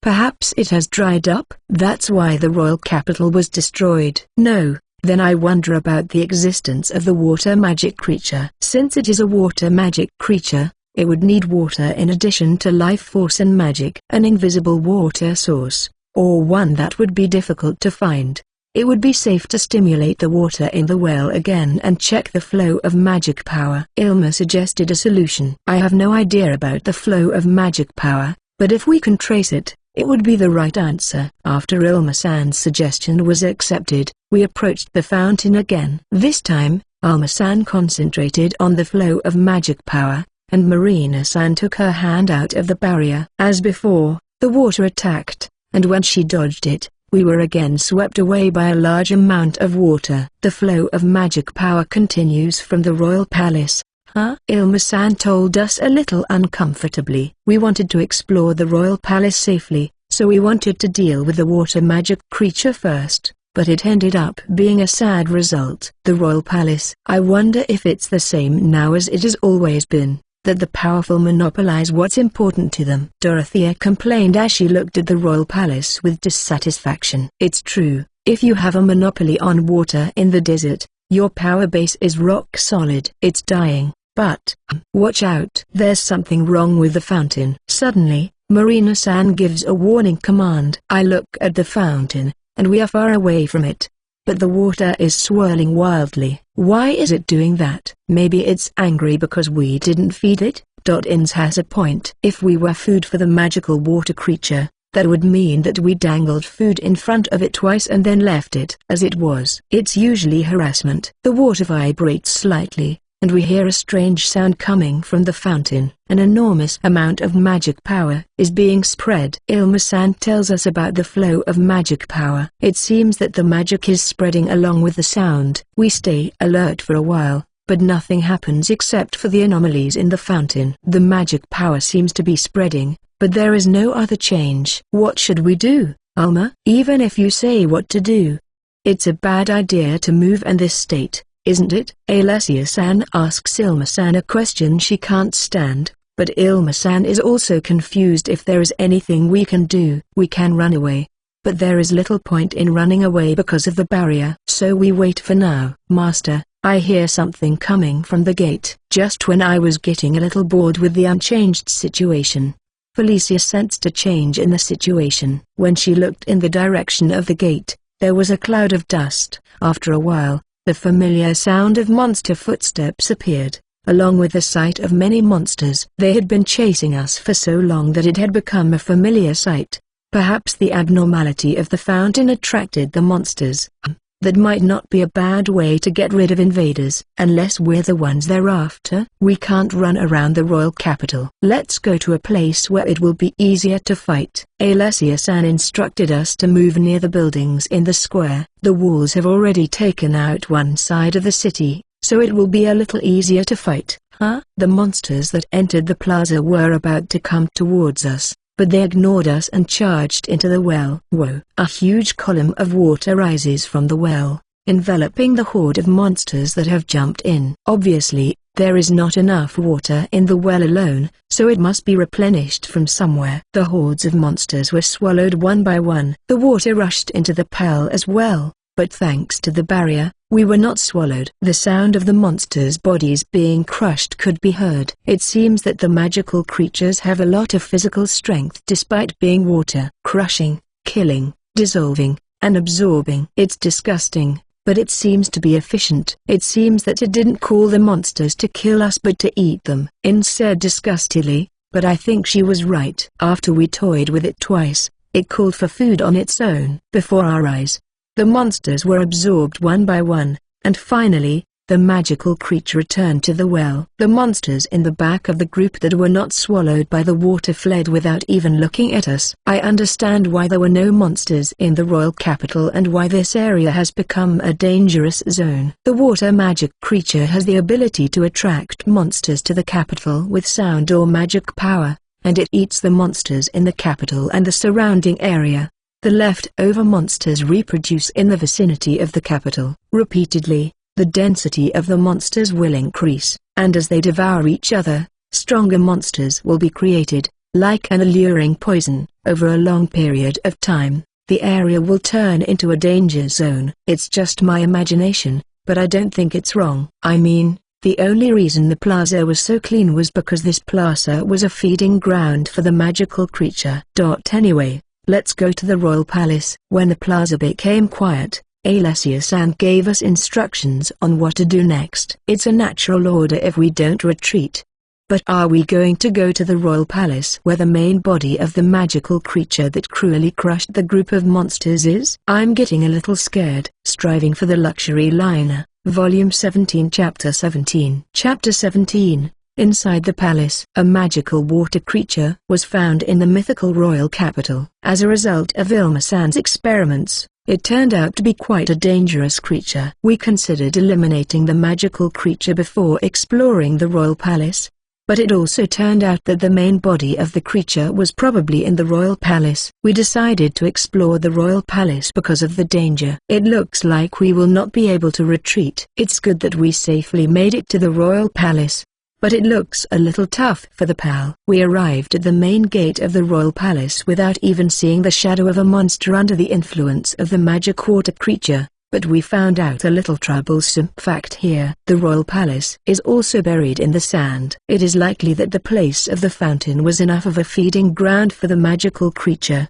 and there was no need to clean up the rest of the place. Besides, the royal palace is more better than I expected. It looked fine from a distance, but up close, you can clearly see the damaged parts that have deteriorated over time. I don't know how long ago it was, but it must have been amazing that it had kept its shape. Well, once inside the castle, The wide corridors should be fine, but the stairs will be tough. Yes, that's true. The first floor is completely covered with sand, and even if we were to enter from the second floor, it would be difficult for the PAL to get in through the windows. What should we do? If we want to go easily, we should go by ourselves or with Felicia's barriers, or if we want to be safe, we should go with a rubber boat like in the Demon Forest. Going in alone is out of the question, but Alessia-san suggests two options that are very difficult to decide between. A rubber boat would certainly be safer, but it would be quite cumbersome. It's also hard to keep your hands up. Can Felicia's barrier block the presence of life or magic, or can the barrier withstand the water magical creature? The barriers that can move are the kind of barriers that activate when an attack is imminent,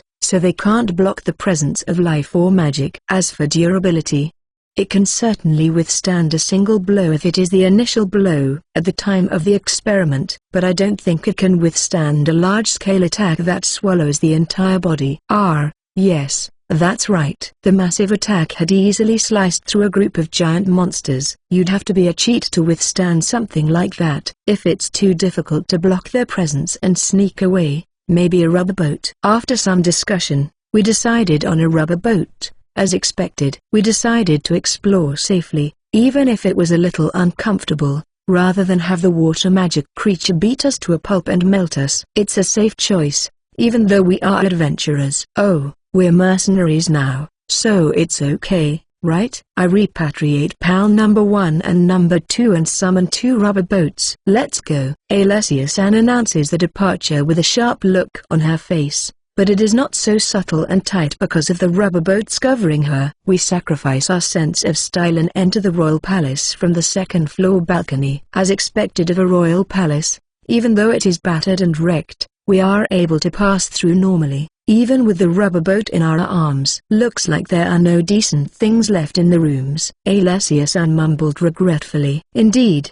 there is nothing. It's a large room with a large balcony, so it's probably one of the highest-ranking rooms in the palace, but all that's left is the sand that blew in and piled up. The furniture and household items in the room are probably all weathered to dust.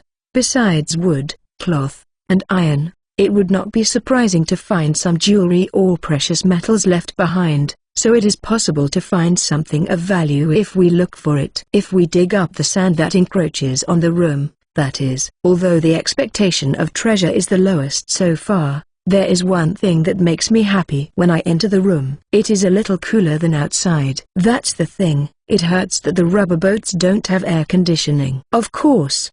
The water source is down there, right? Alessia-san doesn't seem to have any intention of digging in the sand, and she plans to look for the magical creature's core as soon as possible. It is hot, after all. We left the room and walked along the corridor, looking for stairs. Everything is weathered, and the passage, which is nothing but sand and walls, looks like a simple road. The doors and windows are weathered, so it is almost open, and the strong desert sun shines relentlessly, so it is bright even in the royal palace. I felt more like I was on a tour of the ruins than an adventure. I looked into the rooms from the passageway, but everything was covered with sand as if too much time had passed. I wonder if the sand erosion would be a little better if we were higher than this floor.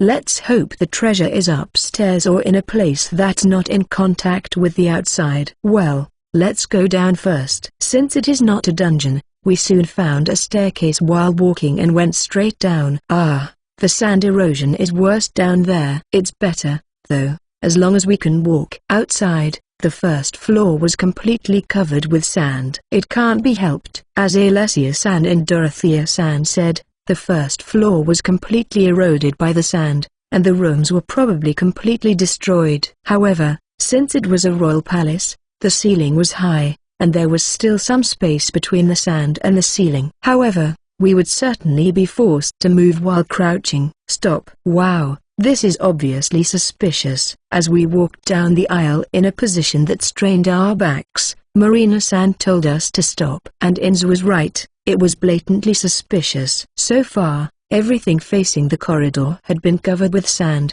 but only one room in front of us had the sand completely removed. It's just not right if it's clean, even if the window is broken and there's sand outside. I wondered if that was the source of the problem. Was it originally the kitchen? Ilma-san's eyes look at a stone enclosure filled with clean water. The water seems to be gushing out of it, and it is probably a system similar to a fountain. And what fills the water is probably the water magic creature, as was the case in the plaza. It seems that the water magic creature has a habit of maintaining its own territory. Interesting. Hey, Alessia, can I try a little experiment? Is there a core here? No, there isn't. Can you guide the core when you experiment? Probably not. Can you determine the exact location of the core? Is it possible if you don't mind flooding the room with water because you have to follow the flow of magic? Let's move on. Alessia-san, you are so wonderful to reject Ilma-san's requests so clearly. I would appreciate it if we could find the core, but I don't want to be attacked for it. I don't care if it's outside, but I'm afraid of irregularities in a small enclosed space. I pushed Ilma, who was puffing out her cheeks in dissatisfaction, onto her back and continued our exploration. We go deeper and deeper into the royal palace and find several water sources that are in a clean state. The less sand we find in the non-exposed areas, the easier it is to check our surroundings. Still, the sand must have been carried inside over a long period of time because it has eroded into the end of the intricate corridor. This area is suspicious, Marina-san said as she scanned the area. I don't see anything particularly suspicious, but on what basis did she make her decision? What's suspicious about this area? The passage is twisted, a single road with no rooms on either side. There are also traces of several doors in the middle of the passageway that prevented entry. It was obviously designed to make this end easier to defend. Marina-san explained in response to my question. I see. An easy-to-defend arrangement.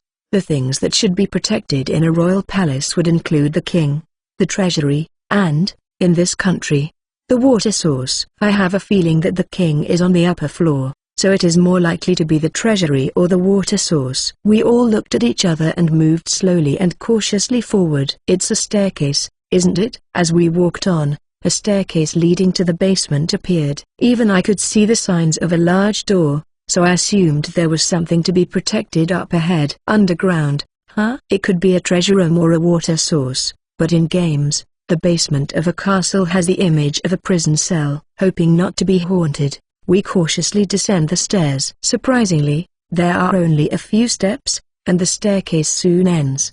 Perhaps I should describe it as semi-underground rather than underground. In this case, the possibility of a dungeon has diminished, and it is pitch black. Everyone, raise your light balls. As Alessia-san instructed, I raised the light ball, and the light reflected off the surface of the water and shone brightly. As expected, there was a water source inside the royal palace, and I could feel the depth of power and the greed of the powerful. The water hit the light ball and extinguished all the light. It seems to have reacted to light or magic. The fountain in the plaza had daylight, so it most likely reacted to magic, right? Ilma-san mumbled something, but at this point, the ecology of the water magic creature was not important. Let's find the core quickly and destroy it. I summoned a rubber boat filled with various goods, and wow!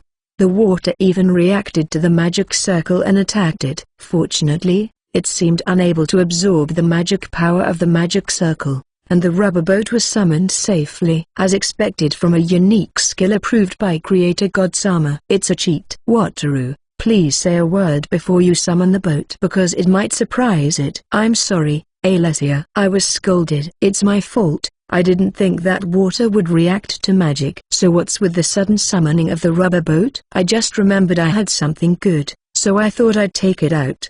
Oh, there it is. I took the flashlight I had secured on the ferry from the rubber boat and turned on the light, but there was no sign of the water attacking us. As Ilma-san said, it seems to be responding to the magic power. Oh, nice, Wataru. Alessia-san praised me. I'm usually happy, so I shine my flashlight on the surface of the water with a smile on my face. The room illuminated by the light was wide, with a rather large stone pool and several stone pillars supporting the ceiling. The water seems to be quite deep, but the ceiling is not that high. It seems impossible for the Lutto or the hideaway to reach it. It's hard to tell where the core is from here. Can you tell? Alma, I don't know if it's hidden in an inconspicuous place or in the shadow of a pillar, but the core can't be seen from here. We won't know unless we get the magical creature to move in a certain way. But now and then, people think the same way. It's safe to assume that it's hidden somewhere in the center or in the back. And no one but the most cynical person would hide it near the stairs. The stairwell area is a blind spot in terms of misleading people, but as Ilma-san said, if it's something important, you'd hide it in a place that's as difficult to get to as possible. In this case, it would be cruising on the water magic creature. That would be beyond terrible taste. I think a Japanese boat or a rubber boat could go further in.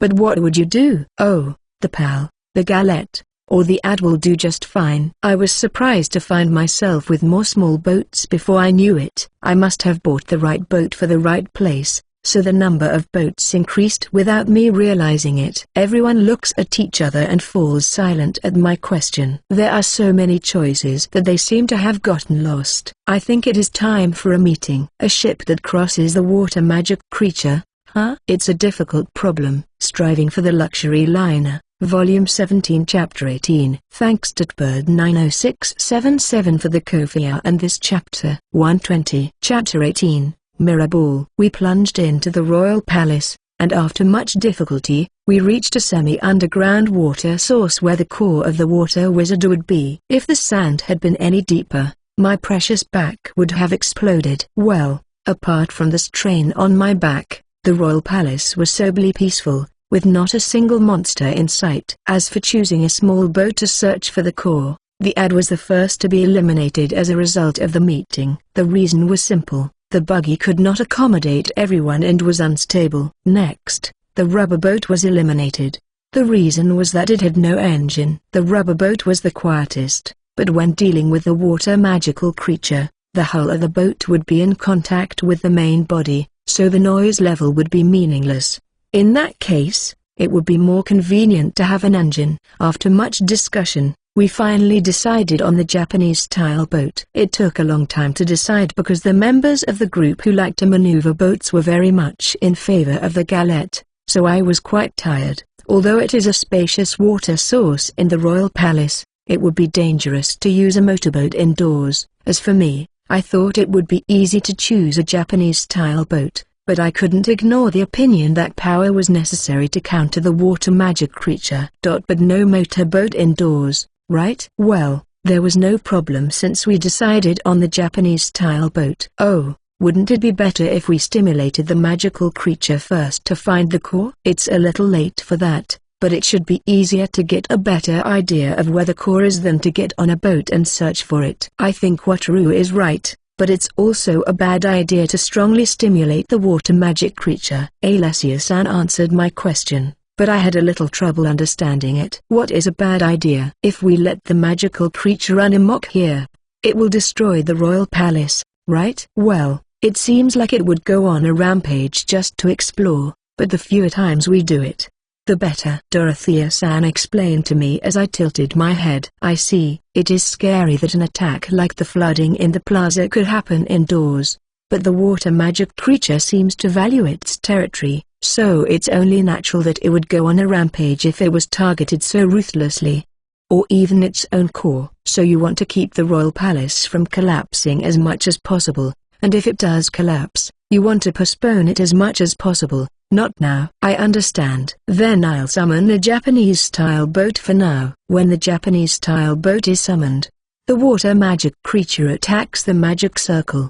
The magic circle disappears, leaving the rampaging water magic creatures alone for a while, and when it calms down, everyone gets on the Japanese-style boat. Come to think of it, the second time at the plaza caused a flood, didn't it? Here, I called the light ball and the rubber boat twice.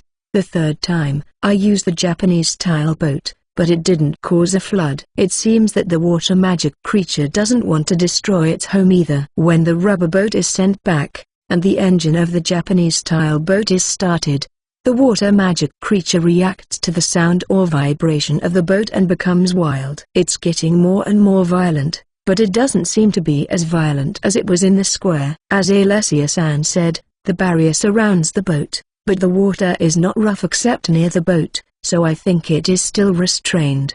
The surface of the water is violently undulating, and the Japanese-style boat begins to sway. A direct attack would have made no difference, so it might have thought to do something to the hull. Wataru, get going. Hurry. Yes. At Alessia-san's words, the Japanese-style boat began to move rapidly. The boat bounced on the rising surface of the water, but the propeller somehow caught the water and began to run deeper into the water source. It was a close call. If it hadn't been a large-scale attack like a flood, we could have just waited until it calmed down, but only a certain part of the Japanese-style boat rose up and carried us a few meters. If we had just waited and relaxed like that, we would have been carried out by the water and thrown on the ground. Basically, the ship was summoned as a defensive peerless, but when the water itself is the enemy, you can't be too careful. I managed to steer the boat with the light of my flashlight. Oh no, I should have let Felicia handle the boat. When we were on a Japanese-style boat, I was always in control of the boat,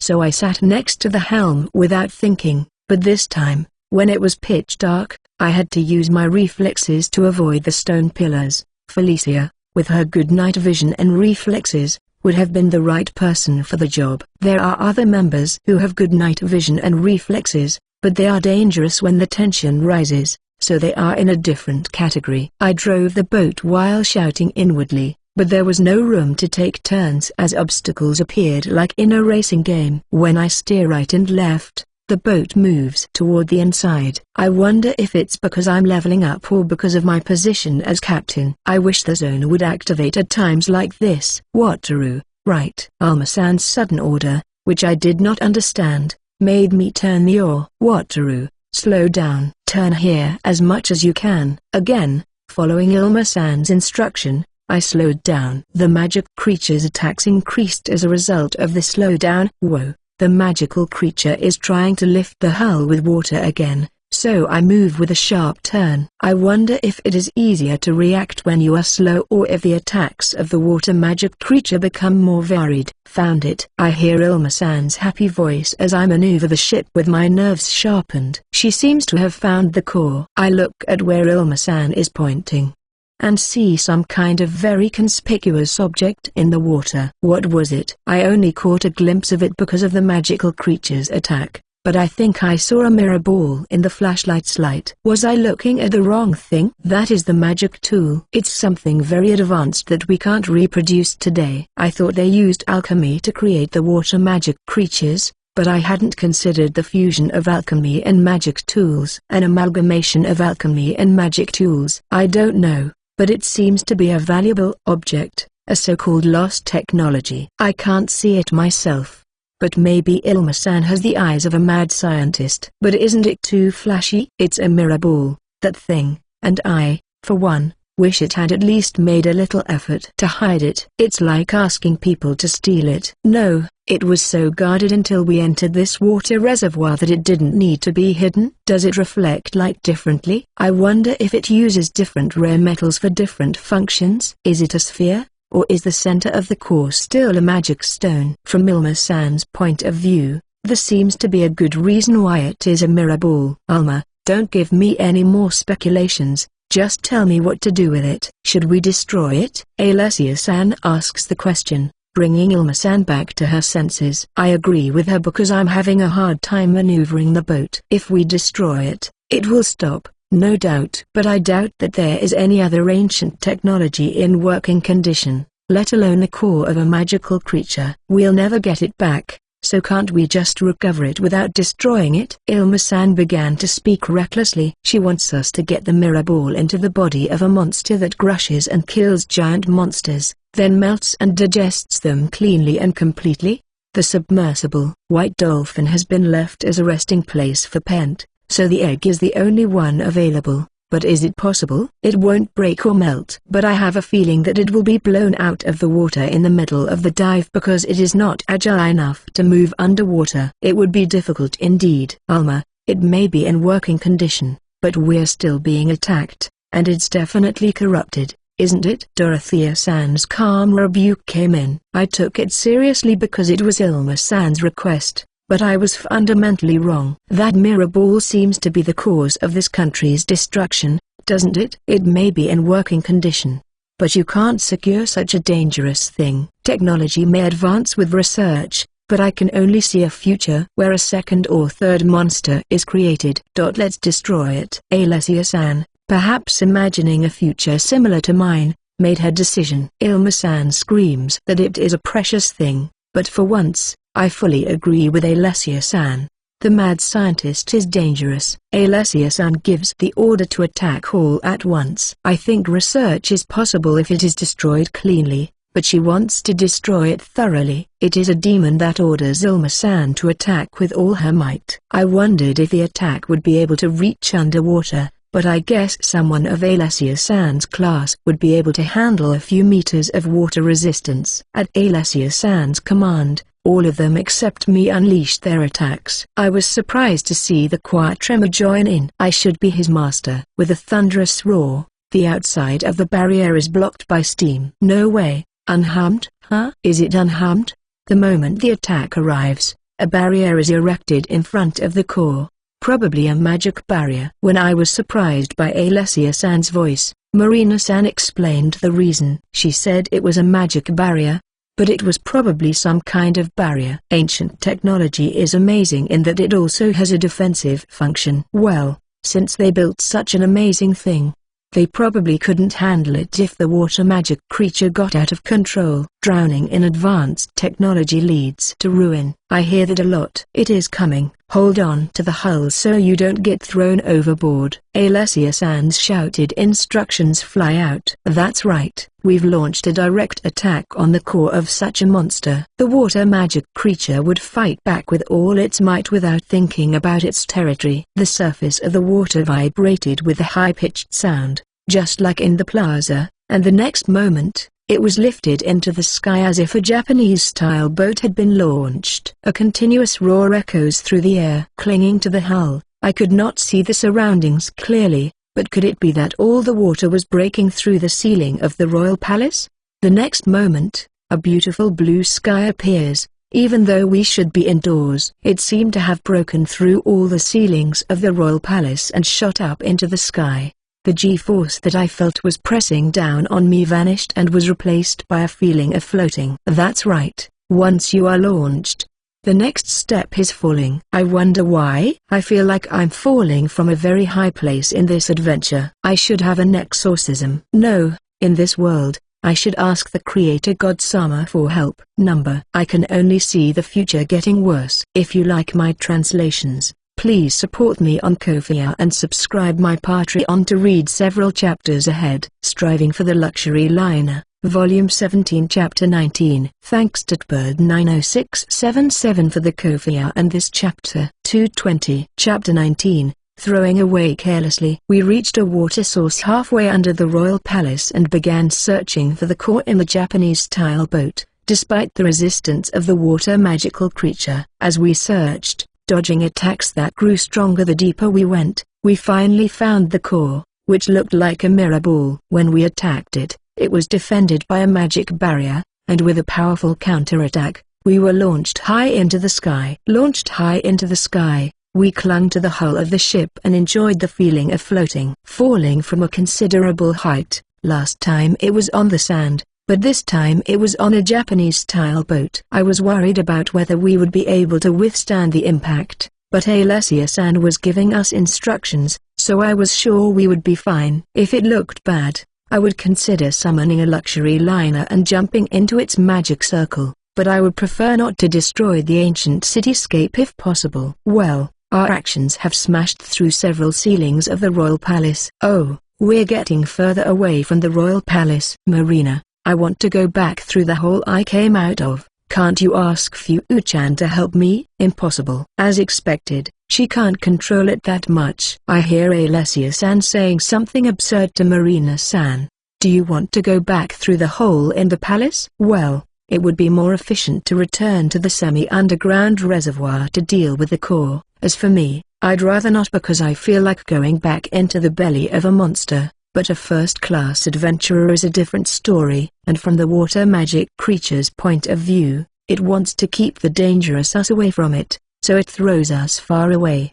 If it can't kill us, It will throw us away. The water magic creature must be pretty smart. Throwing us away is pretty annoying, though it can't be helped. We'll take care of the impact of the fall, so please help us control it so that it avoids the building and falls onto the sand. Okay, Fu-chan, I'm counting on you. Falling into a building. Even though the building is old, it still retains its shape, so it is harder than sand. How can you make such a judgment while falling? The speed of the fall doesn't change, but I can see the hull moving sideways due to Fu-chan's wind magic. Now, at Alessia-san's signal, everyone except me launches a kind of attack from the edge of the ship toward the ground. The ground attack causes a strong dust storm, and at the same time, the hull is subjected to G-forces. I see. The attack on the ground caused an explosion and slowed the speed of the fall. While I was impressed, I was embraced from both sides. It seems that Ims and Felicia are trying to protect me. I am usually very happy with their feelings. While I am inwardly thrilled, the boat falls onto the sand, and my body is subjected to a strong load. It hurts pretty bad. Even though the speed was slowed down by the blast, it seems that it was indeed impossible to reduce the damage from the fall to zero. The impact stopped my breathing, and I held back the pain as I hugged Rim. I was in this state after leveling up, so if I hadn't leveled up, I think I would have been hurt pretty badly. Everyone, are you okay? I finally calmed down and made sure that everyone was okay. Since Remo and I were safe, there was no reason for Alessia-san and the others, Ins and Felicia, not to be safe. As expected, they were not badly injured, and with a frown on their faces, they checked their body movements. Dorothea-san and Marina-san were more worried about Benny-chan and Fu-chan than themselves, which made me smile and sympathize with them.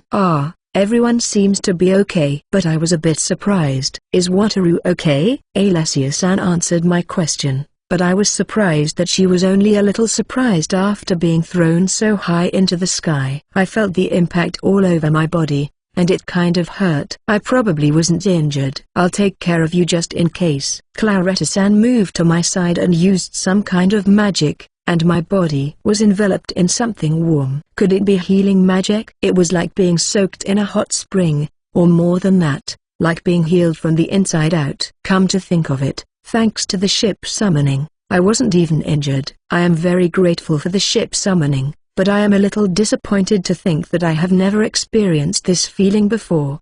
Rimo is sitting in front of the magic circle that Claretta-san drew with great interest. Could it be that Tremor wants to learn healing magic? Rimo is an angel, so I guess he can learn the normal healing system as well. Isn't Tremor invincible because he's cute and can both attack and heal? Invincible and cute. Everyone, hold on to the hull. While my body was being healed by Claretta-san's magic and my mind was being healed by the invincibly cute Tremor, Marina-san sent out an order. I looked outside to see what was going on and saw water coming like a tsunami from the direction of the royal palace. It seems that the water magic creature was not satisfied with just throwing us outside but was determined to kill us all. Will it forgive us if we apologize? While I was thinking about this nonsense, the Japanese-style boat was swallowed by the water and carried away. The whole area of the barrier is surrounded by water, and the killing intent is so high that even if we apologize, it is unlikely that it will forgive us. It's inappropriate, but being surrounded by water is beautiful. I thought it was beautiful to look up at the sky from underwater in the mermaid village, but this feels even more beautiful. It might be because of the strong sunlight in the desert and the transparency of the water magic creature. Wataru, can't we escape in the Japanese-style boat? While I was thinking carefree things, hoping that it would not break down, Alessia-san asked me a question. Well, I wonder how it is. Since the whole thing is enclosed, the propeller is in contact with the water. Then it should be able to get propulsion, so I don't know. In the end, it depends on the power of the engine. I'll give it a try anyway. I sat back down at the helm, started the engine, and increased the speed, and the engine began to make a high-pitched sound. At the same time, the boat moved slowly forward. Will we make it this far? I will try to go full throttle, so everyone, please pay attention. I saw everyone calm down at the sound of my voice, and then I started the engines at full throttle. The hull, which had been moving slowly due to the resistance of the water, began to accelerate all at once in the center. It seems that the power of the engine has exceeded the resistance of the water magic creature. The ship breaks through the water and escapes from the fantastic water world into the strong sunlight of the desert. Wow, the water magic creature is really running out of steam. The mythical royal capital, which should have been swallowed by dry sand, is now filled with water and looks like a lake. Where did it store all that water? The water reservoirs alone would never be able to hold it. Wataru. Full speed to the royal palace. Huh? Are we going to the royal palace under these circumstances? Maybe we should run away or wait for the water magic creature's anger to subside. Alessia, why don't we start over? Huh? Why? There's plenty of water, and Wataru, you can use your abilities as much as you want. Now is our chance. I see, so that's what she's thinking. It's true that it's safer to take the boat through than to go back to the palace. It would not be a bad decision, except to escape and pretend the whole thing never happened. And the curious ladies are not modest enough to consider running away when it is safe to do so. Yes. It's useless to suggest running away. I understand. I gave up on the suggestion and headed for the royal palace at full speed. Alessia, it seems impossible. At first, we approached the palace smoothly. But the water magic creature began to block the ship's approach with all its might, creating large waves and fast currents instead of attacking along the way. It would never let us get close. I could feel the strong will of the water magic creature. Then Wataru, please summon the galette. I see, so if we can't use the Japanese-style boat, we'll use a motorboat. It may seem a bit heavy-handed to counter force with more force, but it might not be a bad choice. Except for how to get on board. Even if I summon it, the galette will be swept away in its current state. And it's not safe to climb aboard. It will be fine. If Wataru summons it to the front, I can jump to it when it comes downstream, and even though there's no danger in jumping to it, I think I'm good enough to avoid the water.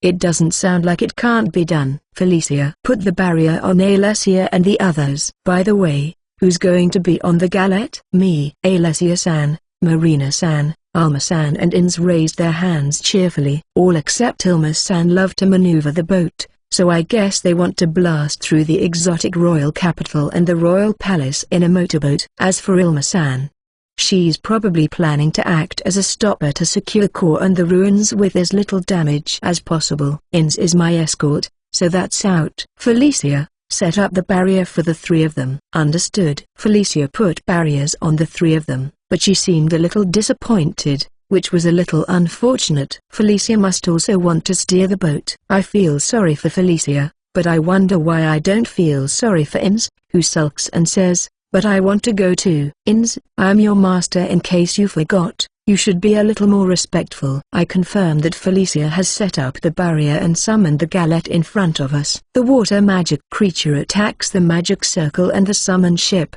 but the indestructible effect is not just for show, so it flows safely toward us. As the Japanese-style boat approaches galette, the three of them jump over to it at the right moment. After making sure they were safe, the three of them boarded without even touching the water. The barrier may have been unnecessary. Well, safety is important, so it can't be helped. We're going to try to get to the core to stir things up, so if you think you can make it, please join us at the palace. Alessia-san announced with a big smile on her face, and Marina-san looked unhappy at being deprived of the pilot's seat. Ilma-san smiles as she leans back in the rear seat. Are they going to be okay? I'm a little worried. Let's go, Alessia-san says, ignoring my fear, and the galette flies off at full speed. I had never compared it directly to other boats, so I didn't really feel it, but I guess powerboats are amazing. It pushed forward without any resistance from the water magic creature,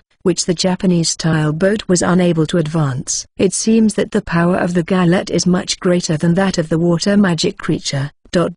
So, they said we should meet at the royal palace, but what should we do if we can't go forward? If you like my translations, please support me on Ko-fi and subscribe my Patreon to read several chapters ahead. Striving for the Luxury Liner, Volume 17 Chapter 20. Thanks to Bird90677 for the Ko-fi and this chapter. 320. Chapter 20. I've seen this in anime before. After arriving at the royal palace's reservoir, where the core of the water magic creature was located. We attacked to eliminate it but were deflected, launched high into the sky, and thrown out of the royal palace. In addition, the chase turned the mythical royal capital into a lake, and somehow, Alessia-san and the others stormed into the royal palace on the galette. Well, they said we would meet them at the royal palace, but what are we going to do? The engine of the Japanese-style boat is at full throttle, but it's hardly moving forward. If anything, it seems to be going backward. The engine is making a high-pitched sound, so it's probably impossible to increase the speed any further. I should be grateful that the effect of my skill hasn't destroyed it. Master, let's summon another ship, the galette. While I was thinking about it, Ins demanded that I summon another galette, as if to say that it would be a good idea. She simply wants to operate the galette herself and play with the water magic creature in this spacious royal capital. No, I can't because I want to keep a summoning slot open for emergencies. What shall we do then? What should we do, huh? If I could answer that question when it was asked, I'd have done it already. But there is no point in just staying here and enduring the attacks and the currents. If you don't know what to do, just ask people directly.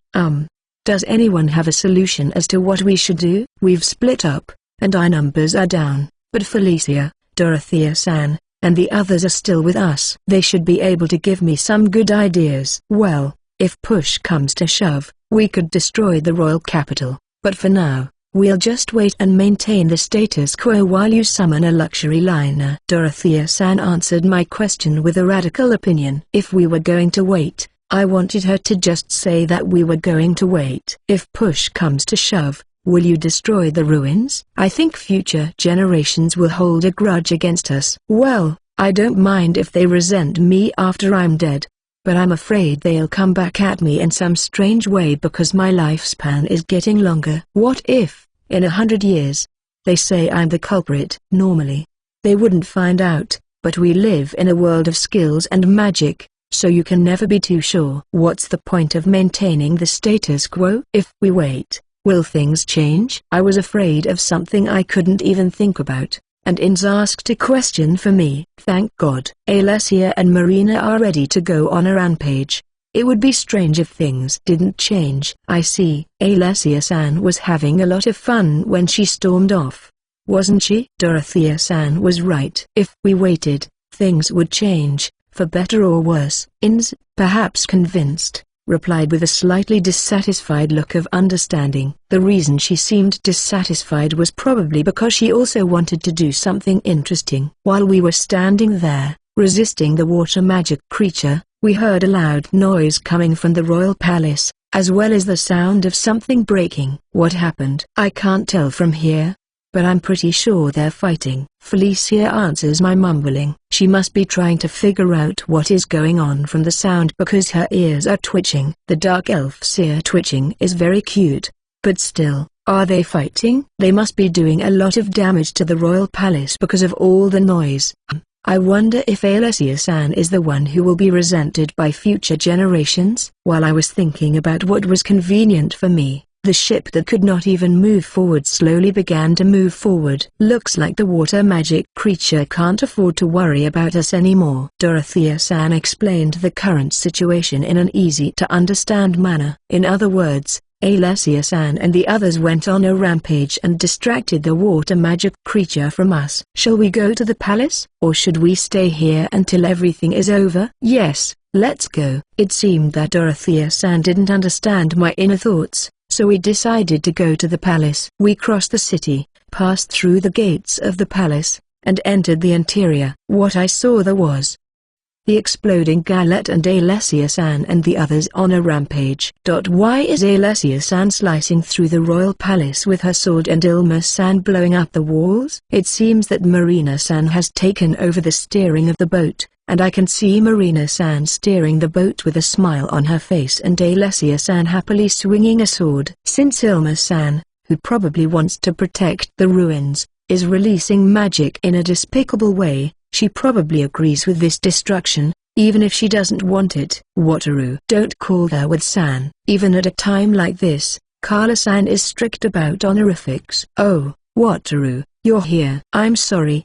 but you have to break down the wall. Alessia-san and the others pass by and say just that. I don't want to be an accomplice in destroying the ruins. It wasn't us who smashed through several ceilings of the royal palace. That was the work of the water magic creature, so it doesn't count. Does it? Wataru, please approach Alessia and the others. Huh? Are you going to break through the wall? Only if I can be convinced by hearing the reason. If Ilma-san is convinced, we will probably be convinced as well. Following Dorothea-san's instructions, we approach the place where the galette is running around. When Dorothea questioned Alessia-san and the others who were moving back and forth, she said that they could not even enter the royal palace, let alone approach the reservoir, because the water magic creature had filled the passage with water. Therefore, they are trying to break down the walls and floors to create a path that will allow them to approach the reservoir. It's like breaking down the walls of a maze. But if the passage is filled with water, no matter how much power the galette has, it will be impossible to get in. It's a muscle-brain solution, but I think it's the right one. As for the ruins, I don't know anything about them. Anyway, Dorothea-san was convinced, so we decided to help destroy the palace. As we approached the wall, the members of the Japanese-style boat fired off their skills in a booming burst, improving our view of the royal palace. Then, the hatred of the water magic creature that had violently attacked Galette turned against us, and a fierce attack came at us. Then, the density of the attacks decreased, and the Galette began to rampage freely. We felt like we were tormenting the water magic creature. From the water magic creature's point of view, it's as if we entered its house and attacked it, and when it fought back, we bullied it by destroying its house. Simply put, I think it's our fault. Well, the other party is a terrifying magic creature that could have destroyed a country, so let's just say that justice is on our side. We're going on a rampage like a bandit trying to catch his prey. Perhaps thinking that it wouldn't get anywhere if it had to deal with two boats, the Japanese-style boat and the galette. The water magic creature completely ignored the galette and attacked us. A massive wave completely swallowed the Japanese-style boat. I tried to get out of the water at full throttle, but my body was hit by a powerful G-force even faster than that. Beyond the water, I can faintly see the royal capital. This is the thing, the second throw. I guess it ignored the powerful, elusive galette for now and eliminated us, who are easy to catch. Moreover, the duration of the G-force is longer than last time. We were obviously being carried outside the royal capital. Finally, we were thrown out of the water with a whoosh, and the fall began. This is all too familiar. This time, we were thrown quite far. Just like last time, we managed to land safely, but we were thrown out so far that the royal palace looked rather small. Right, Wataru, I'm sorry, but can you summon the PAL? No problem. At Dorothea-san's request, I summoned the PAL, and the six of us climbed aboard. I'd rather be squeezed in between the four people crammed into the back seat. Why am I sitting in the driver's seat? Wataru? Carla-san, who was sitting in the passenger seat because of her equipment, called out to me curiously. Oh no. This was not the time to have stupid fantasies about being sandwiched between beautiful women. I started the PAL's engine and headed for the royal capital. What shall we do with this? Just as we were about to enter the royal capital, something unusual happened. The water receded from the lake-like royal capital at a rapid pace. For a moment, I was worried about Alessia-san and the others, but when I turned my attention to Galette, I knew they were safe and sound because the galette was moving around in good health. What happened? You know, I've seen that thing in one of the movies Master showed me. It's a monster. Well, rather than a monster, I think it looks more like the forest god who runs amok after being killed in a popular anime about a girl raised by wolves. T/N. I think it's Princess Mononoke. Well, this one is not a god but a water magic creature. It's not godlike like in the anime. It's a pure collection of water. Foo. I see, enough water to sink the royal capital has gathered in one place and is trying to take the form of a human being, a water golem, perhaps. It is already bigger than the royal palace,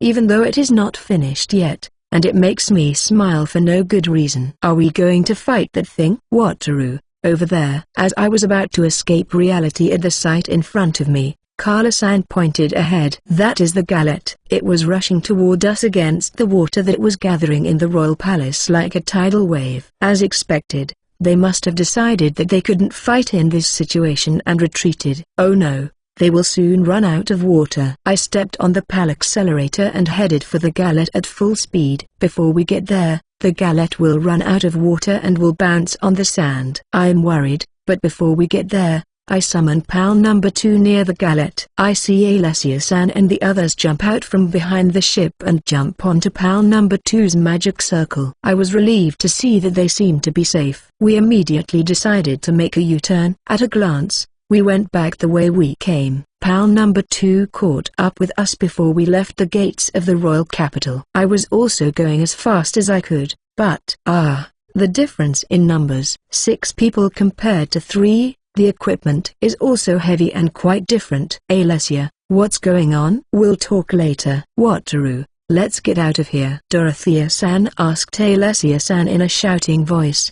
But I agreed with Alessia-san. Right now, the only choice is to run. I don't want to fight that monster. If you like my translations, please support me on Ko-fi and subscribe my Patreon to read several chapters ahead. Striving for the Luxury Liner, Volume 17 Chapter 21. Thanks to Bird90677 for the Ko-fi and this chapter. 420. Chapter 21. Conclusion. The water magic creature had flooded the royal capital. To defeat the water magic creature, Alessia-san and the others went to the royal palace on Galette, and since there was too much water to reach the core, they had to destroy the royal palace and force their way in. The result is, what are we going to do? That thing is chasing us. I asked loudly to PAL number 2, who was moving next to us. What are we going to do, you ask? Let's just concentrate on running away for a while. Alessia-san on PAL number 2's answer was to run away. Alessia-san also looked puzzled by my question,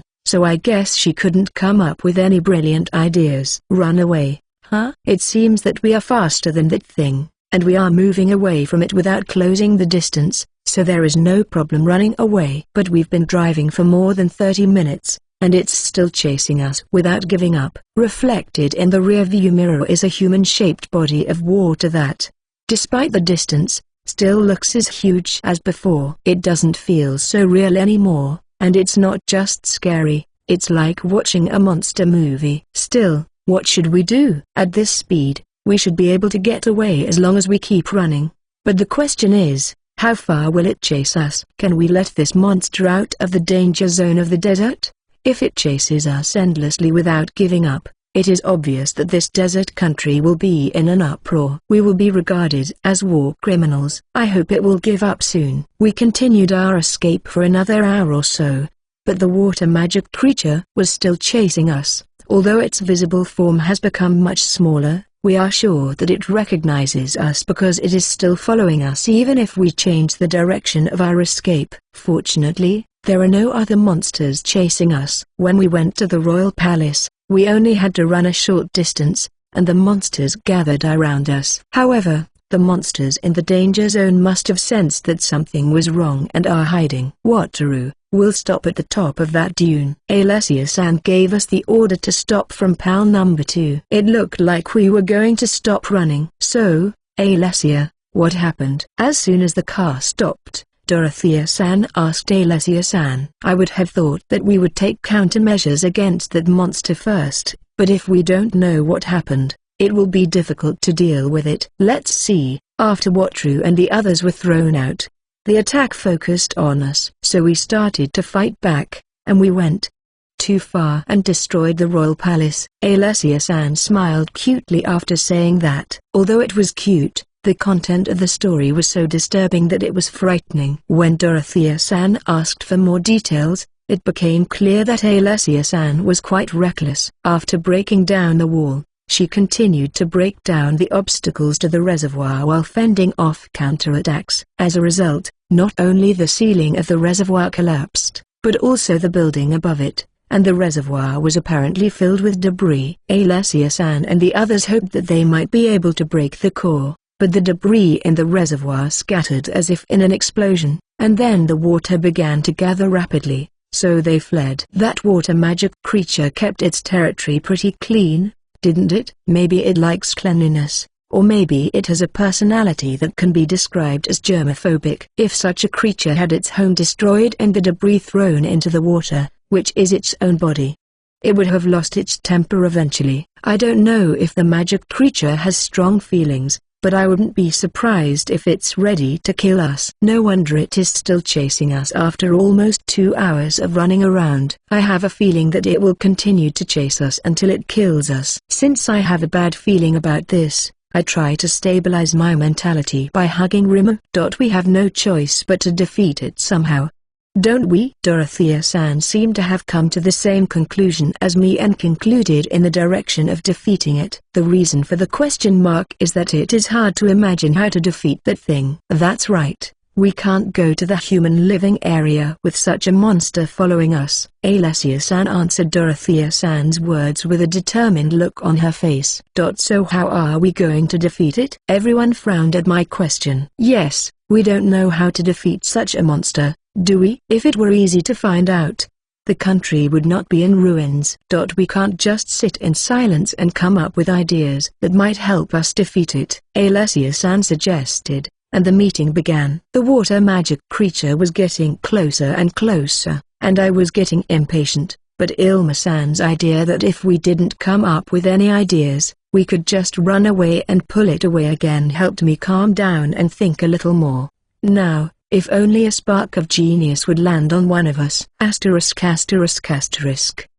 It's about time. Are you ready, Wataru? Yes, I'm ready. I answer Alessia-san's confirmation nervously. To be honest, I feel like running away, but I tell myself that this is my chance to be a hero. Several ideas came to mind, but they were all too vague to be of much use. Contaminating the water or vaporizing it were not bad ideas. But the problem is that the opponent is too big. Wataru, now, understood. Ship summoning. Just as the monster landed between the dunes, I summoned the shadow over its head. It was a full power play to crush the giant water magic creature with a huge luxury liner. A huge magic circle appeared in the sky above it, and as the shadow was revealed in all its glory, it fell. The water magic creature was crushed at just the right moment. Everyone, get down. Alessia-san's words made me fall to the ground immediately. When I heard the voice say, Master, Ins and Felicia covered me. A roar echoes through the air, and a gust of wind mixed with sand rushes over us. When the dust settles, I look up and see the shadow lying in the desert before me. Did we make it? Oh, Alessia-san flagged it down. My bad premonition became a reality, and the water that should have been crushed by the shatter wriggled and concentrated in one place. It was not good. The power is perfect, but I don't know the strength of the core, and barriers can be erected. I had estimated that due to the resistance of the water and the sandy soil underneath, there was a 50-50 chance of destroying the core. But I would have liked to have succeeded if possible.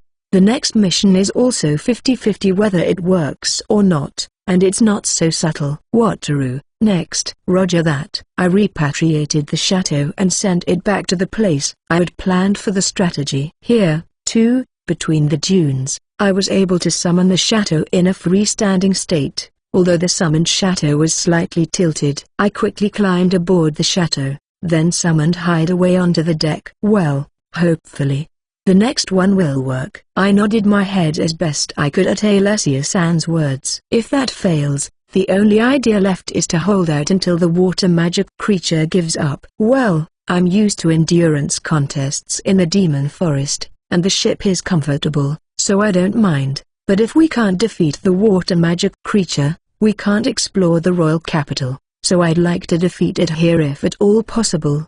Besides, I think that even if we can't defeat it, it's okay as long as it leaves. I couldn't say it, but in front of my eyes, the water magic creature regains its form and takes on the shape of a giant, looking up at us as it did before. As if it had no intention of giving up and leaving, it approaches us. It seems to be the same size as before. If it doesn't lose any volume, it will be difficult to vaporize it. I wonder how it works. Ilma-san stands next to me with a crazy smile on her face. I want you to wait until after all this. A giant the size of a luxury liner that even if we were on board and looking up at the hideaway from the deck of the luxury liner, we would still have to look up at it.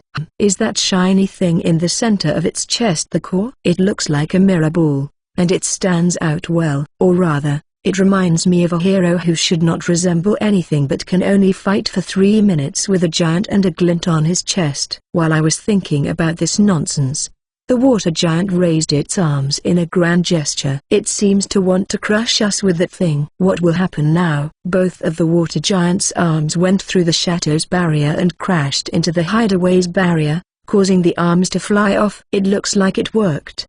Yes. It worked. I answered Alessia-san's words with confidence.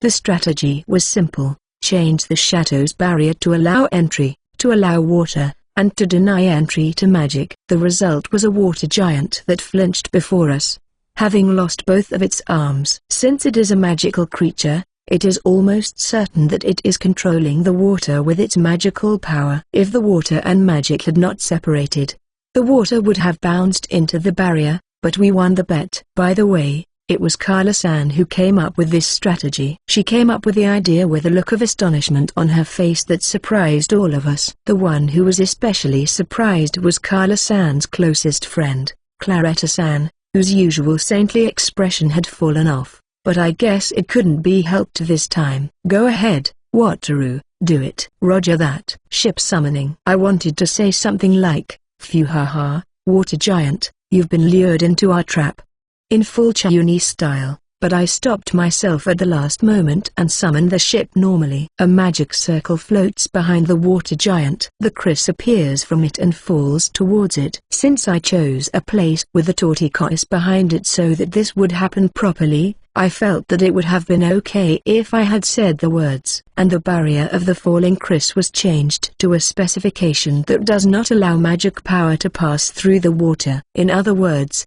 the moment it touches the barrier, the water giant will be unable to resist, will lose control over the water, and will lose its body. This is an unexpected result. Yes, it's a bit anticlimactic. Alessia-san and Dorothea-san talk in a deflated mood. But that's not surprising. The plan was to significantly reduce the volume of the water magic creature and finally finish it off with an attack. But we can see a core stuck between two barriers, unable to move. It's brilliant that it won't break under the weight of the Chris, but it would be impossible to recover from something like that. Let's break it anyway. Wait, I'll dismantle it. Alessia-san tried to finish it off with her sword, but Ilma-san stopped her with a crazy look on her face. The water giant, no, the water magic creature, would have been happier if it had been crushed to the core by the barriers, wouldn't you say? If you like my translations, please support me on Ko-fi and subscribe my Patreon to read several chapters ahead. Striving for the Luxury Liner, Volume 17 Chapter 22. Thanks to Bird90677 for the Ko-fi and this chapter. 520. Chapter 22, An Unexpected Ending. Pursued by the magical creature that had turned into a water giant, we gave up trying to escape and decided to fight. The Shadow's mass attack had no effect, so if power play was impossible, then I would have to use my brain. We decided to carry out the strategy using the barrier that Carla-san had suggested. Surprisingly, it was successful, and we were able to capture the water magical creature's core. Wataru, please move the barrier a little closer and summon the hideaway again. Ilma-san gave me detailed instructions on how to approach the core that was secured above us. I understand. I want to take a breather after successfully defeating it, but I don't want to disobey Ilma-san, so I summoned the hideaway again. Ilma-san had the eyes of a predator. Foxes are omnivores, right? That's a bit short. Carla, get me a chair. This is just right. Thanks, Carla. Carla-san brought a chair from the barbecue area, and Ilma-san, standing on it, nodded in satisfaction as she faced the core of the water magical creature. The low angle is great, but it's a shame that there's no exposure at all because of the long, desert-style robe. I thought the barrier had taken everything. but the water was thin in the parts that didn't touch the barrier. It doesn't look like there's any danger with this amount of water. Felicia, please put a barrier on me, just in case. Sorry for stepping in, Wataru. Even though she was so wrapped up in the core issue, she seemed to have remembered that Felicia was my slave. I can see Ilma-san's intelligence in that kind of thoroughness. I nodded at Felicia, who looked at me, and she formed a barrier around Ilma-san. Thank you. Fufu. Let's start with the materials and layout. I'll do some research. Let's leave Ilma alone for now and take a break. Wataru, I want a cold beer. The golden one. Ara, that sounds good. Master, I'd like a lemon Chu-Hai. T/N, Shotcha Hightball. Alessia-san announces that we're going to take a break and leave Ilma-san to her own devices. Ins immediately agrees. I'm tired, too, so it's no problem, but is it okay to take a break with alcohol? Wataru, I'm hungry. I was pulled by the sleeve, and when I turned around, I saw Carla-san with a sad face, complaining about being hungry. Carla-san has been working very hard, so I should do my best to fulfill her request. Well, when Carla-san asks me for something, I always do my best to meet her request as long as it's not too much. Okay, I'll prepare a big feast for you. Yes. Well, I'll prepare a can of beer, lemon-flavored Chu-Hai, and a variety of other things. I'll prepare a variety of dishes from luxury liners, as well as the slightly junk food that Carla-san likes from the ferry. It's more of a party than a break. I wonder if Ilma doesn't need a break. Even though we drank a lot of alcohol and ate a lot of delicious food, Ilma-san still didn't want to leave the core. Well,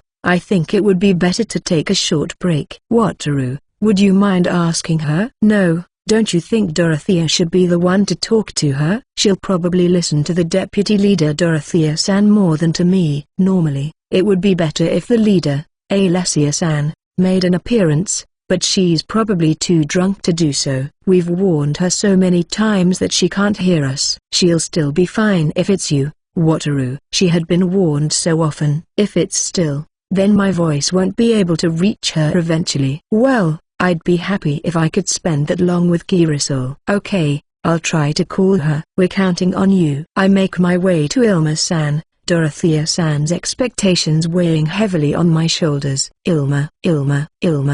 Oh, Wataru, is something wrong? Thank God, it seems my words are still reaching Ilma-san. You haven't had a break since the battle started, so why don't you take a break? I guess so. After much internal conflict, Ilma-san finally nodded. Is it really that important to her? Well, she nodded, so that's good. I take Ilma-san to the lounge, or rather the banquet hall, and hand her a beer. I'm sorry, Wataru. I'd like some tea. Oh, and you had carpentry tools too, right? Can I borrow them? Carpentry tools? Oh, you mean a toolbox? I don't really understand, but when I hand her the toolbox, Ilma-san swallows the oolong tea in the plastic bottle and stands up. Now I'll dismantle it. The break was only short. Well, since she had rehydrated properly, it was probably better than not calling her. Haha, now I'm going to take a good look at the contents. Climbing back onto the chair,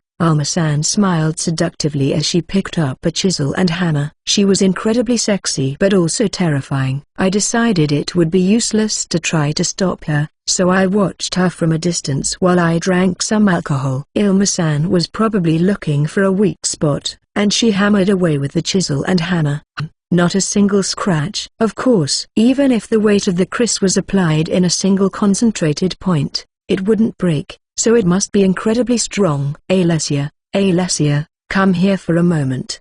What is it? Oh, you're drunk. That's okay. I wanted you to cut it clean with a sword, but it's dangerous. Oh, Carla, come here. I will accept a little damage, so please remove this joint. She calls over Carla-san, who is still eating with the slime group led by Rimu, and hands her a chisel and hammer. If it doesn't cut, she'll probably rely on Carla-san's power. Carla-san swings the hammer with great force. When Ilma-san does it, it makes a clinking sound, but when Carla-san swings it, it makes a loud, thunderous sound like a construction site, which is amazing. If it had been a normal chisel and hammer, it would have been crushed by the power and intensity of the hammer. But the equipment in ship summoning is indestructible, so it can't be broken. Even the core was no match for Kala-san's power, which focused on a single point and the indestructible carpentry tools, and a fragment fell out. Thank you, Kala. Oh, it's complicated inside too. Foo-foo, I'm looking forward to it. Using a flashlight,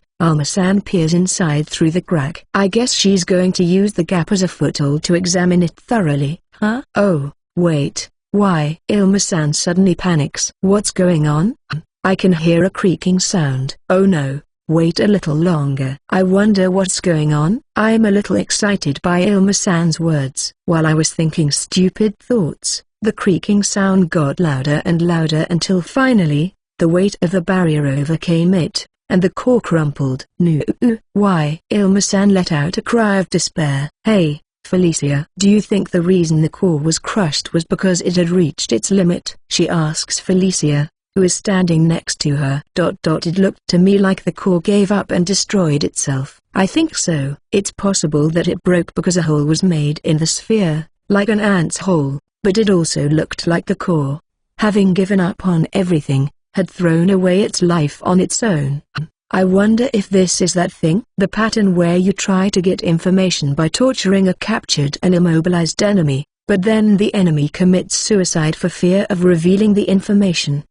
And we had a party while watching such torture. I think it's almost too cruel. I can't just sit here and do nothing. Wataru, please repatriate the Chris. Huh? Oh, yes, I understand. Since there is little point in summoning the Chris if the core is destroyed, I repatriate the Chris as Ilma-san told me to. Oh, that's dangerous, Ilma. Ilma-san runs out without a moment's hesitation. She probably went to collect the remains of the core. But that doesn't mean she should jump off the deck of a luxury liner. That's as bad as suicide. Well, she's not normal.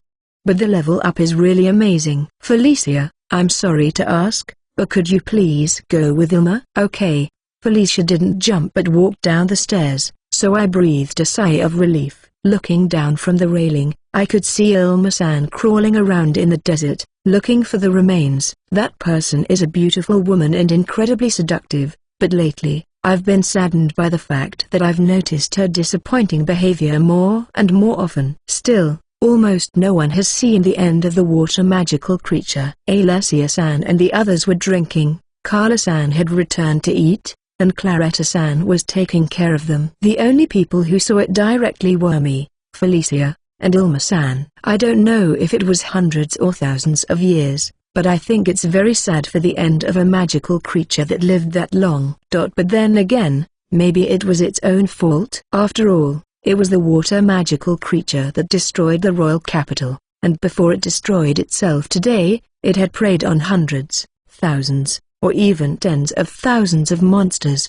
so it can't be helped that it ended badly. Wait a minute, isn't devouring monsters a good deed? It's not good. The end of the water magical creature was so shocking that I was thinking about things I shouldn't be thinking about. Master, I hear Felicia's panicked voice from below. I look down and see a cloud of dust rising in the direction Felicia is looking. Could it be that the water magical creature has disappeared, and the monsters in the desert danger zone have started to move? Looking down, I saw Felicia dragging Ilma-san back to the ship. As expected from Felicia, that was a good decision. Phew, dealing with desert monsters is easier than dealing with the water magical creature. But will the battle with the desert monsters start again? I feel a bit depressed.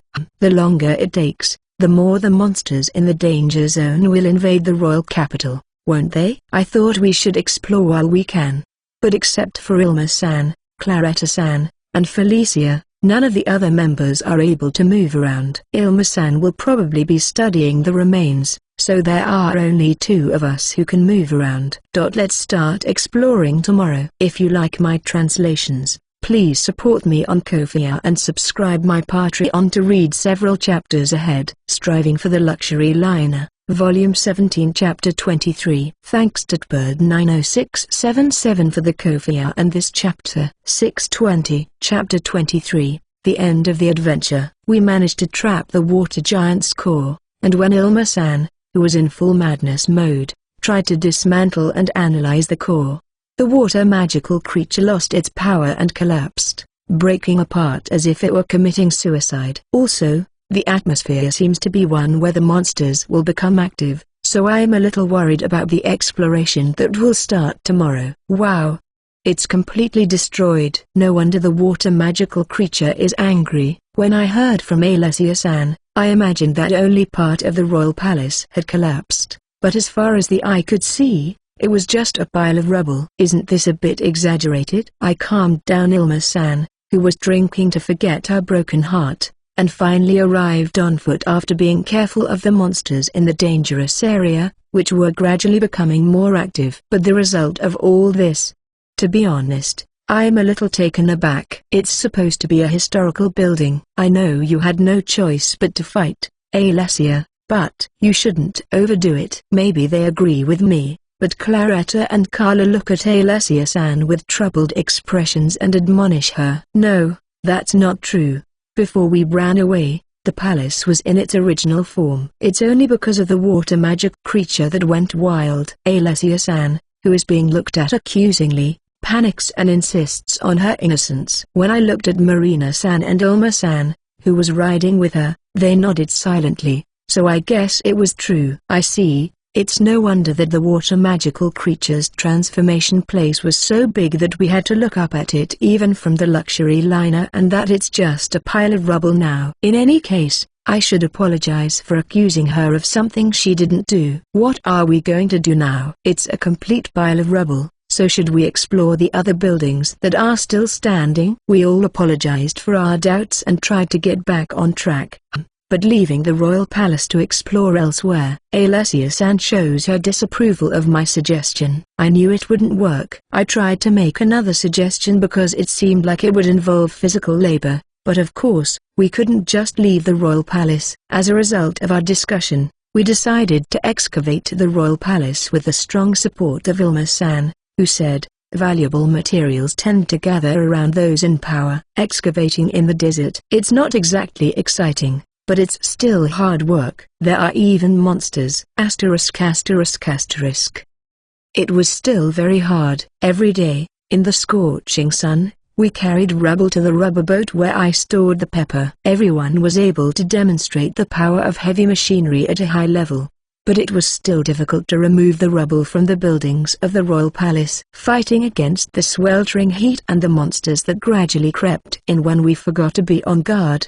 The days of looking forward to the end of work and a cold beer and a hot bath went on for more than 10 days, and finally, the results of the excavation were about to appear before our eyes. A section of the room was found to have retained its shape despite the collapse and fall, and upon examination, it was found to have been reinforced with magic. It is probably the same type of structure as the treasure room in the Duke's castle. If we could open the sealed door and see the glittering treasure, it would be amazing. I might even cry with emotion. How about it, Alma-san? Yufufu, it's amazing. This must be the treasure room where the important items of the country were kept. The power of the magic is extraordinary. Even now, if you touch it carelessly, the trap will be activated. Marina, please lend me your power. Why is it so exciting that the trap is activated? Is it possible to deactivate it? Don't worry, we can always destroy it. I asked Ilma-san, but Marina-san gave me a direct answer. Well, since Ilma-san is shaking her head behind Marina-san, it probably won't be destroyed. We managed to disarm it. The trap won't activate again, so there's no need to destroy it. As I watched Ilma-san and Marina-san sweating bullets, Alma-san announced that they had managed to deactivate the trap after about half an hour. All right, Wataru, you can open it now. And for some reason, Alessia-san gave me the task of opening the door. Huh? Why me? I think Alessia should open it, or maybe Ilma and Marina, who disarmed it, would be more suitable. Opening the treasure room of a ruined country may be an honorable task, but for me, I'd rather be a spectator, looking in from the back and thinking, wow, this is amazing. What are you talking about? It's Wataru who hired us. The trap is disarmed, and Felicia's barrier is on,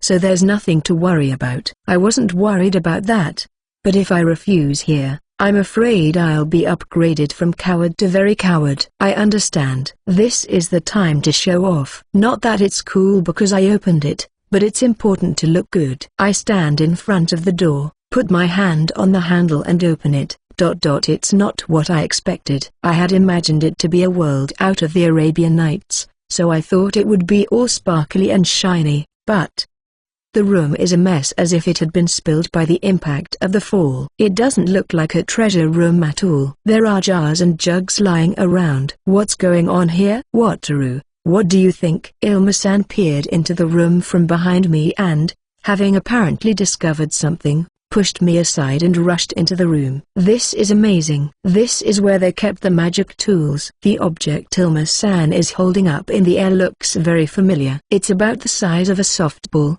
but it looks a lot like the core of the water magical creature. Judging by Ilma-san's delight, it must be the core. It's a mystery why she would be so happy to lift something that looks so much like a rampaging magical core, but it's no wonder Ilma-san is so excited. This jar makes water when you put magic into it, and it's quite efficient. This jug is the same. I guess they kept the magic tools that produce water in such good condition because water is precious in the desert. While I was thinking, Marina-san and Dorothea-san also came into the room and examined the jars and jugs that had fallen. Water? It seems that in the desert, magic tools like this are so valuable that they are kept separate from other treasures. The same applies to us, who often live by the sea, but in our case, we have unlimited access to water. It's a little too subtle to be considered a treasure, and it doesn't seem to make me cry. Wataru, I want you to summon the rubber boat so that we can store everything in it. Oh,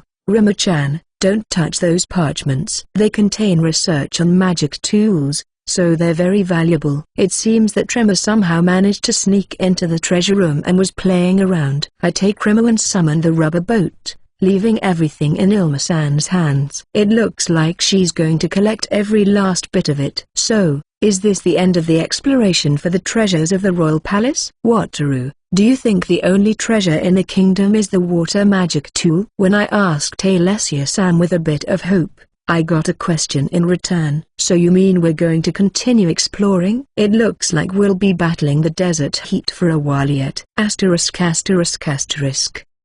From today on, we'll mainly be exploring large buildings. The number of monsters is increasing, so be on the lookout. Alessia-san gives a rousing speech on the deck of the hideaway.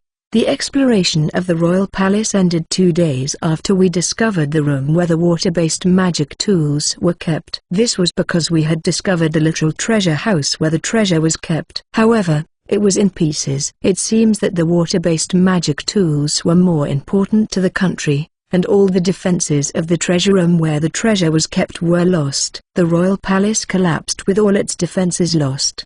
The treasures had been crushed by the debris and the magical creature and were in a pitiful state. The ornaments, works of art, and coins that would have been of historical value were crushed, and the jewels were also broken. However, the value of the precious metals as bars was not lost, so we could make a fortune. We could have been satisfied with what we found and gone home, but we decided to explore the larger buildings just in case. It's hard to explore in the desert, but it's even harder to leave the treasure behind. Of course, I wanted to go home. But if I'm the only one in a bad mood, the atmosphere will be bad, so I'm going to explore with all my might. After repatriating the hideaway, I walked through the royal capital, protected by everyone. Our destination this time was a place with many large buildings facing a square that was a feeding ground for the water magical creature. Some of the larger buildings have been destroyed by the movement of the water magical creature, but there is one building that remains intact,